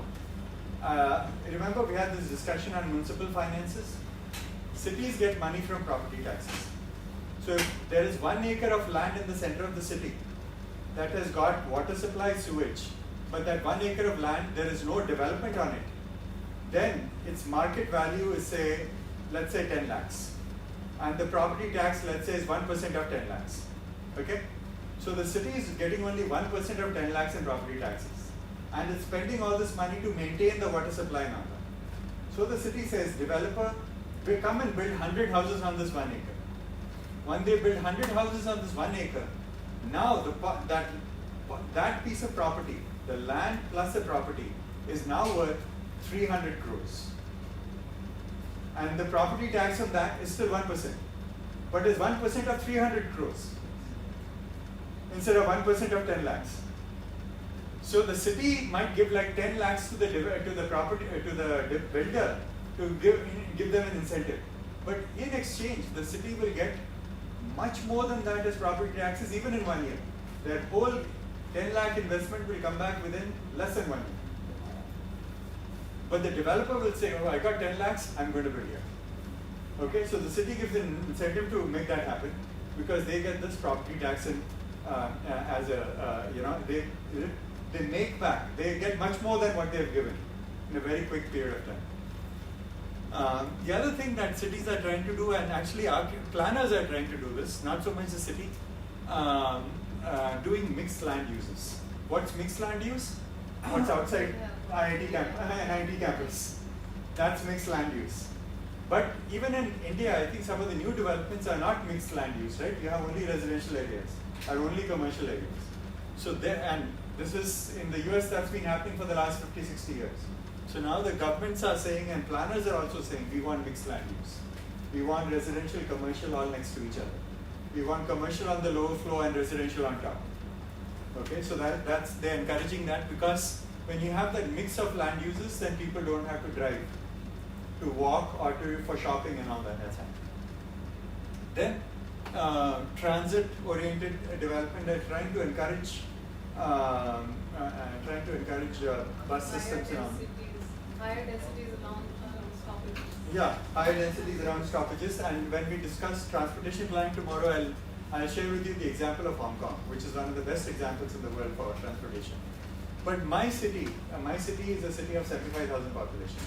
So which one? I'm sorry. Iowa City. It is near Chicago. Iowa City, the University of Iowa. The non-student population is 75,000. The university has 35,000 students. Okay, so total student plus non-student population is about 110.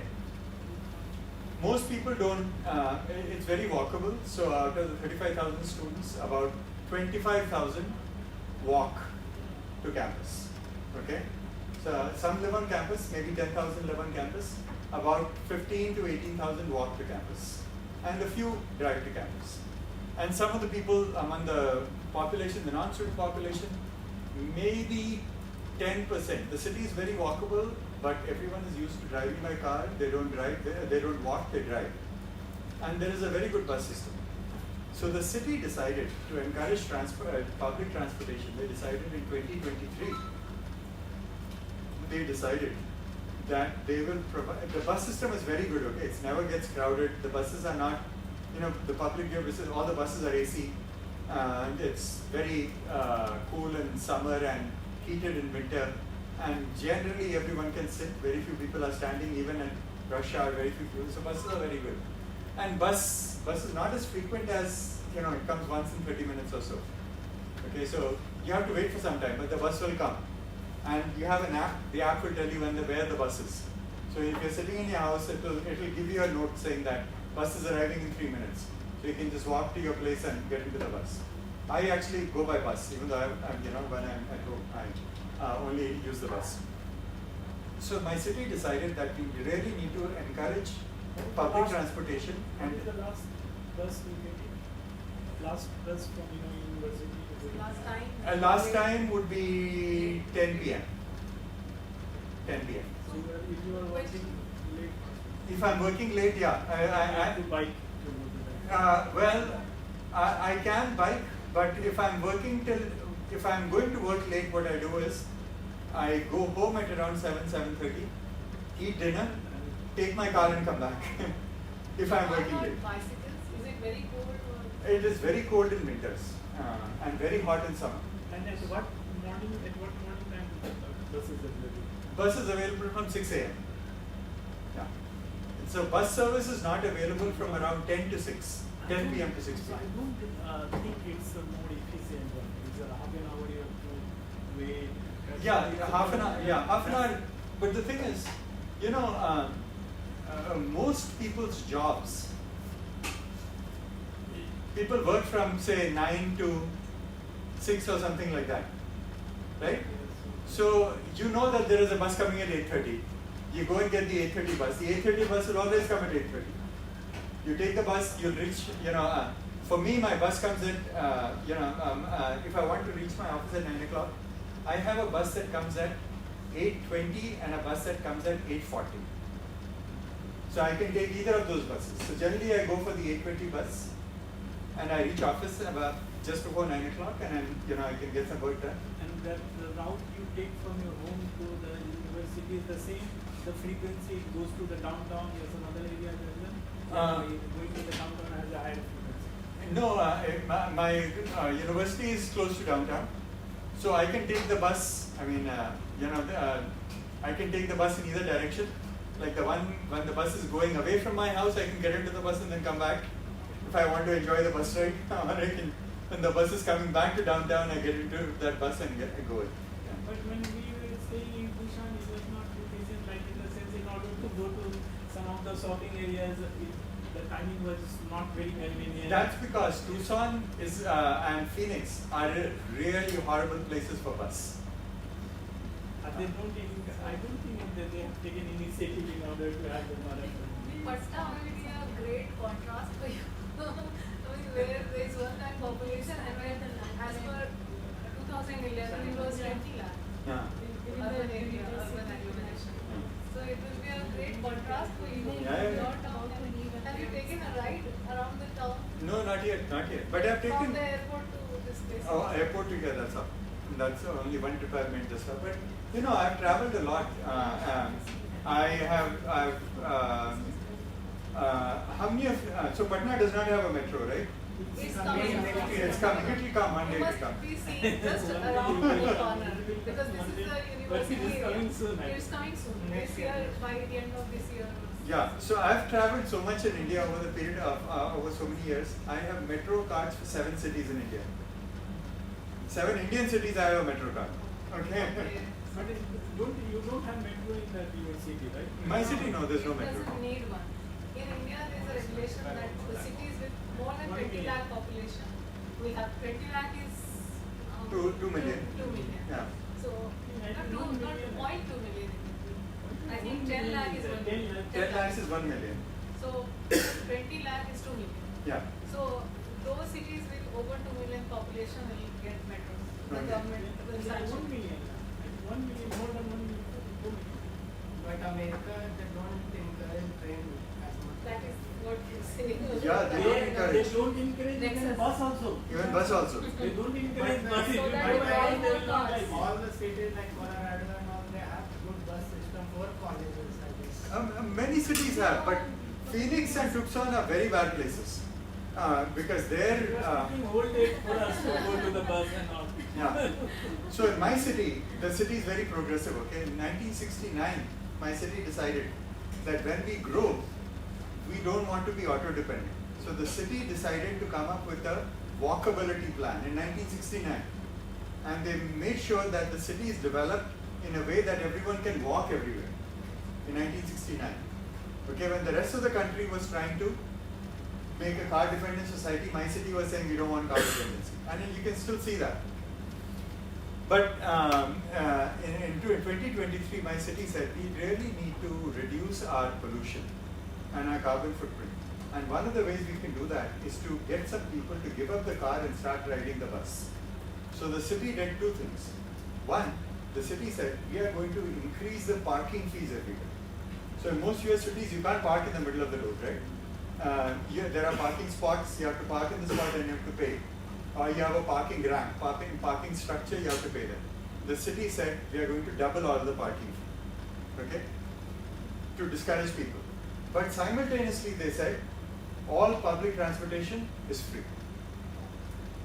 So where are they getting the money for the free transportation? From the parking fee. So they took all the parking fee, and the parking fee increases so much they could increase the number of buses. And ridership has gone up. Suddenly, like, let's say in a town of 75,000, maybe there were 10,000 people riding the bus every day. Now there are 25,000 people riding the bus. Because people don't have to pay for the bus, and by taking the bus, they don't have to pay for parking, which has gone up higher. So there are ways in which by policy you can change that, get people to do different things. One such policy was yesterday from Mumbai, sir. Like there were so many cars lying outside road and all. So the government came up with a plan that no one will can't purchase a car unless you have a parking place. Yeah. So you have to show your parking spot, that you have a place to park. Oh, that's it. Did I tell you about the thing in Singapore? Yeah. About the license plate? Yeah. Singapore is not a place to have a car. Yeah. Singapore, Hong Kong, all those places When you we should. went there, someone offered us the ride in car, and he was telling it's a luxury. It is like that. I thought we should get down from that. Yeah, Singapore, the It's system very is costly in order to have. Earlier it was not like that. Gradually they made it very difficult to have that. Yeah, so now as I said the other day in Singapore, if you want to, they issue only a certain number of license plates every year. So even if you're not planning to buy a car, you put your name in the lottery for a license plate. And you get the license plate, and then if you can't afford the car, you sell the license plate. And then you'll get some money to buy a car. And then again you accumulate that money to buy the license plate. Yeah, so you sell the license plate today, you get 50,000 US dollars, and then again you apply for a license plate. Singapore does not encourage to have that. Yeah. That's the policy. And it's very good. And also this is, I wouldn't say it's a good in terms of going to the workplace and coming, but if you are going to the other part and all, that was very also not very good. efficient. When we went to go to the Jews and forest areas and all that. It's not very efficient. But within that, the cities and the workplace. But that is not efficient. Kids, even Patna was walkable. Yes. You could walk around some areas. If you had to go to distant places only, then you would take a rickshaw or something. Otherwise, it was walkable. But now you can't even think of it. Yeah. And you can't even think of, we don't allow our kids in our families to buy two-wheelers because they're so dangerous. The cars, they're so fast on the streets that you're scared. You don't want to allow the kids for two-wheelers. yeah. I'll just say two more things about Singapore, okay? So Singapore, the transportation system is good, but it's not as good as Hong Kong. Hong Kong, to go anywhere, anytime, you'll get a very good system, very good. Singapore also, but has a really cool thing, okay? That is, when you're driving in the car, if there is some congestion on, let's say, one main road. So, like in India, every city has got this one main road called Gandhi Road, right? Every city has got Mahatma Gandhi Road. Okay, then Singapore, the founder of the place is called Raffles, R-A-F-F-L-S. So there is a big Raffles Road everywhere. So let's say Raffles Road, you're heading towards Raffles Road on some road and there's congestion on Raffles Road, okay? So to reduce the congestion, the transportation authority will say, in your car, you'll get it on your phone, and you'll get a message on your phone. Right now, if you go to Raffles Road, there is a toll that you have to pay, 10 Singapore dollars. It will give it to you, so if you want to go to Raffles Road, they will automatically charge you from your transponder 10 Singapore dollars. And that rate is calculated dynamically. That is, it is not preset. They are taking all this information in real time and then calculating and sending it back to you in real time. It's the only place in the world that has it. It's highly sophisticated. In real time, they're calculating the congestion fee. Yeah. And they allow you to take another route. Yeah, you can go another route. They tell you, yeah, instead of going here. Somewhere we took that one, and they charge something more, and then you can quickly go there. Yeah. So then after a time, what would happen is Raffles Road is now very crowded up, so they put the higher fee, and then people will start going to other places, and then Raffles Road will become empty, and you have to pay some fee. Yeah, so they'll do that. So Singapore does it, okay, and then I'll go. They have also, if you are having more number of persons sitting in your car, then you can take the lane which has high occupancy lane. Yeah. High occupancy then lane. you can easily go through it. Then you can easily go that through also is a way to encourage the carpooling and all that. So a lot of people will come in their own car and they will go fast. Yes, and in many developing countries, not in Singapore, if you have high occupancy lanes, where you say that if there are 2 or 3 people you can go through this, in many developing countries, people will get this thing that they can buy that looks like a person and keep it in the car. Right? Like in stores, in clothing stores, you have this men and women, right?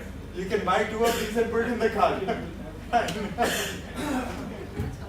actually give lift to anyone. Here Say in there. India, actually in India, giving lift is not allowed. Oh, really? I've seen on social media, someone had given lift from somewhere. And they were to attacked or another. robbed or something? No. Government asked them to pay charges. No. How can you give a lift to unknown people? Unless they are your relatives. That's why I'm only to known people you can give a lift, not to unknown people. You just can't stop your car anywhere. At 9 and 10 o'clock, if you go in the Ashok Rajpath, then somebody will ask you, okay, you just leave me. पर ये allowed नहीं है यहाँ होता है क्योंकि यहाँ पे भी rule it's not applicable But I think it's not encouraged also. हाँ, You don't know whom you are giving. yeah safety and security risk is always there. Right. So then I'll just share one more method, okay, market mechanism for discouraging urban sprawl. So what cities do in the US is, they tell the developer, if you want to build 3 or 4 miles away from the center of the city, we will not stop you. However, to provide all the infrastructure there, the cost is so many lakh rupees. You give us that money. Why is the developer building outside cheaper land? The city is saying, we have to provide so much of infrastructure. You give us the money for the infrastructure, we'll let you build there. Then the developer does a calculation and he finds that actually it's cheaper for me to build closer to the city. Rather than, because although the land is cheaper, by the time I pay the fee, the cost becomes higher. So let me build closer to the city and I don't have to pay the fee. And then, he builds it closer. So the city discourages fraud. Okay? So it's 4:30 now. I've kept you guys here for a longer period of time. But remember, yesterday you went off earlier. Remember? So today, compensation. Okay, see you guys tomorrow. Okay, bye.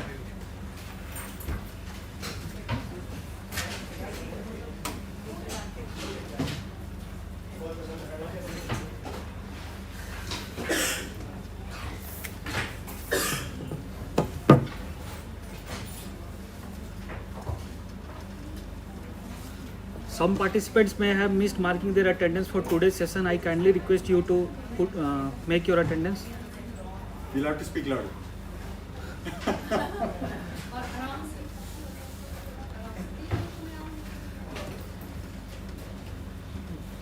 फिर से बोलो.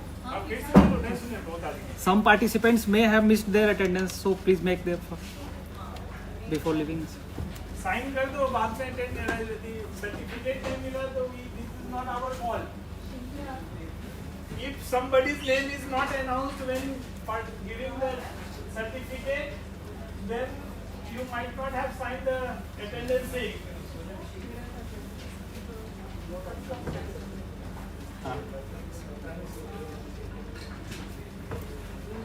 What to do for your thesis?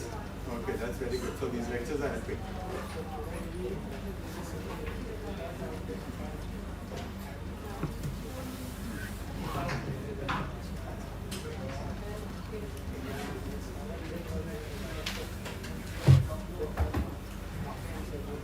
You are also requested to put your teacup in dustbin.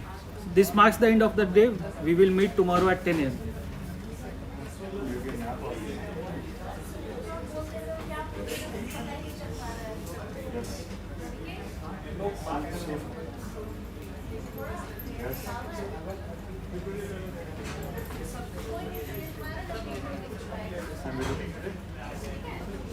I went 2 days ago. I went on Monday. You're on that road outside here. Yeah, I went at 6. I went from 6 to 7:30 on Monday.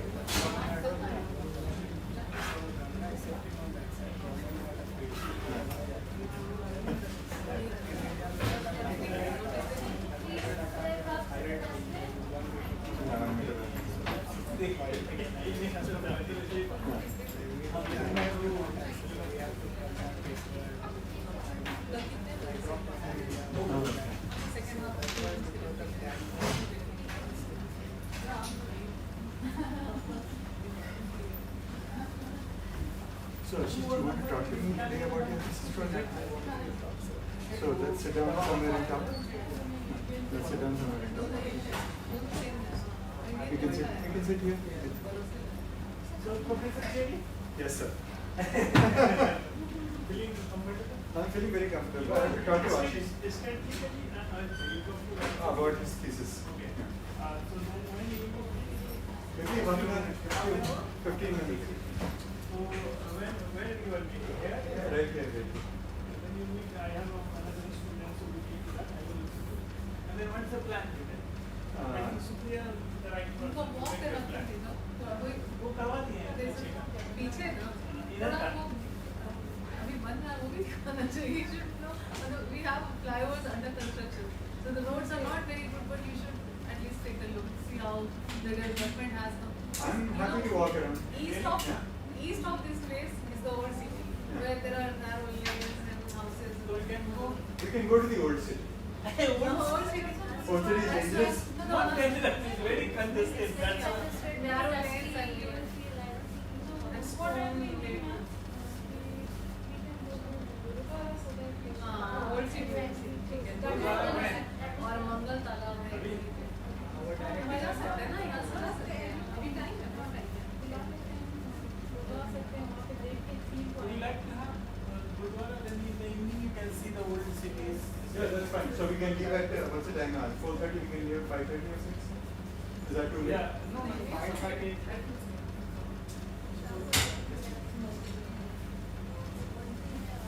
और भी आने देख भी नहीं. उधर से कंगन mart है, वहाँ से पता नहीं उधर नहीं आते. गंगा बस से कनेक्शन हो गया. कनेक्टिविटी वो है प्रॉपर कनेक्टेड. उधर से जाएंगे ना, कंजेस्टेड. तो वे लेके जाएंगे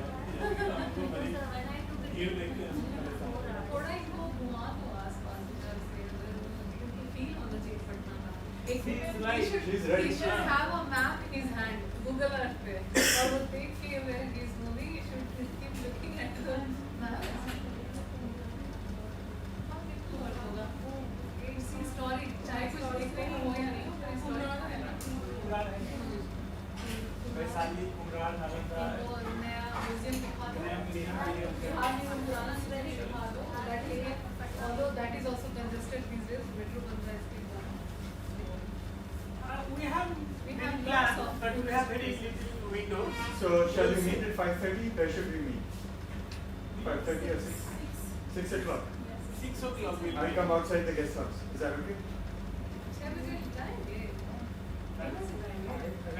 और पहले सर आधा घंटा पहले निकलिए सर अभी आधा घंटा टाइम क्या करेंगे अंधेरा हो जाएगा कौन सा Now you want to take some rest? I want to talk to Ashish. Then about after this. this, after that you. I want to just go and keep my bag there. That's Oh, about then 5 you minutes. leave early and then you come back early. That will be better. No, 5:30. Yeah, but that is fine. By 6:30, 7 you come back. 5:30. Okay, we'll go. So we'll meet at 5:30 outside the guest house. We'll go and come back and we'll have dinner at the guest house.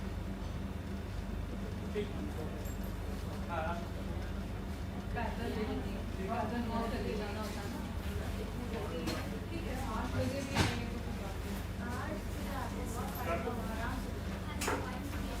नहीं नहीं तुम यहाँ जाओ ना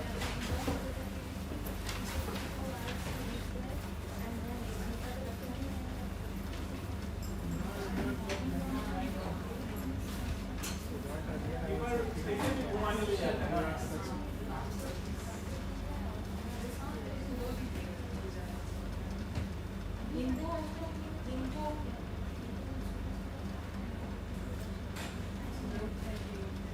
सुबह में कहाँ बताइए ना अंजलि मैम कहाँ पे इधर तो एक बार गाड़ी के अंदर इधर घुमा देते हैं इधर घुमा दिए पीछे गाड़ी के अंदर इधर एक बार आप जाए थे ना इधर से सामने वाले दुकान है उधर फिर गाड़ी में यहाँ से बाइक पे ले जाएंगे बाइक पे हाँ उसकी नहीं गाड़ी में ले जाओ बेटर वो और एकदम फील आएगा और आज इतना गर्मी नहीं है Would you prefer to go on ride bike? On his bike Bicycle or motorbike? Motorbike.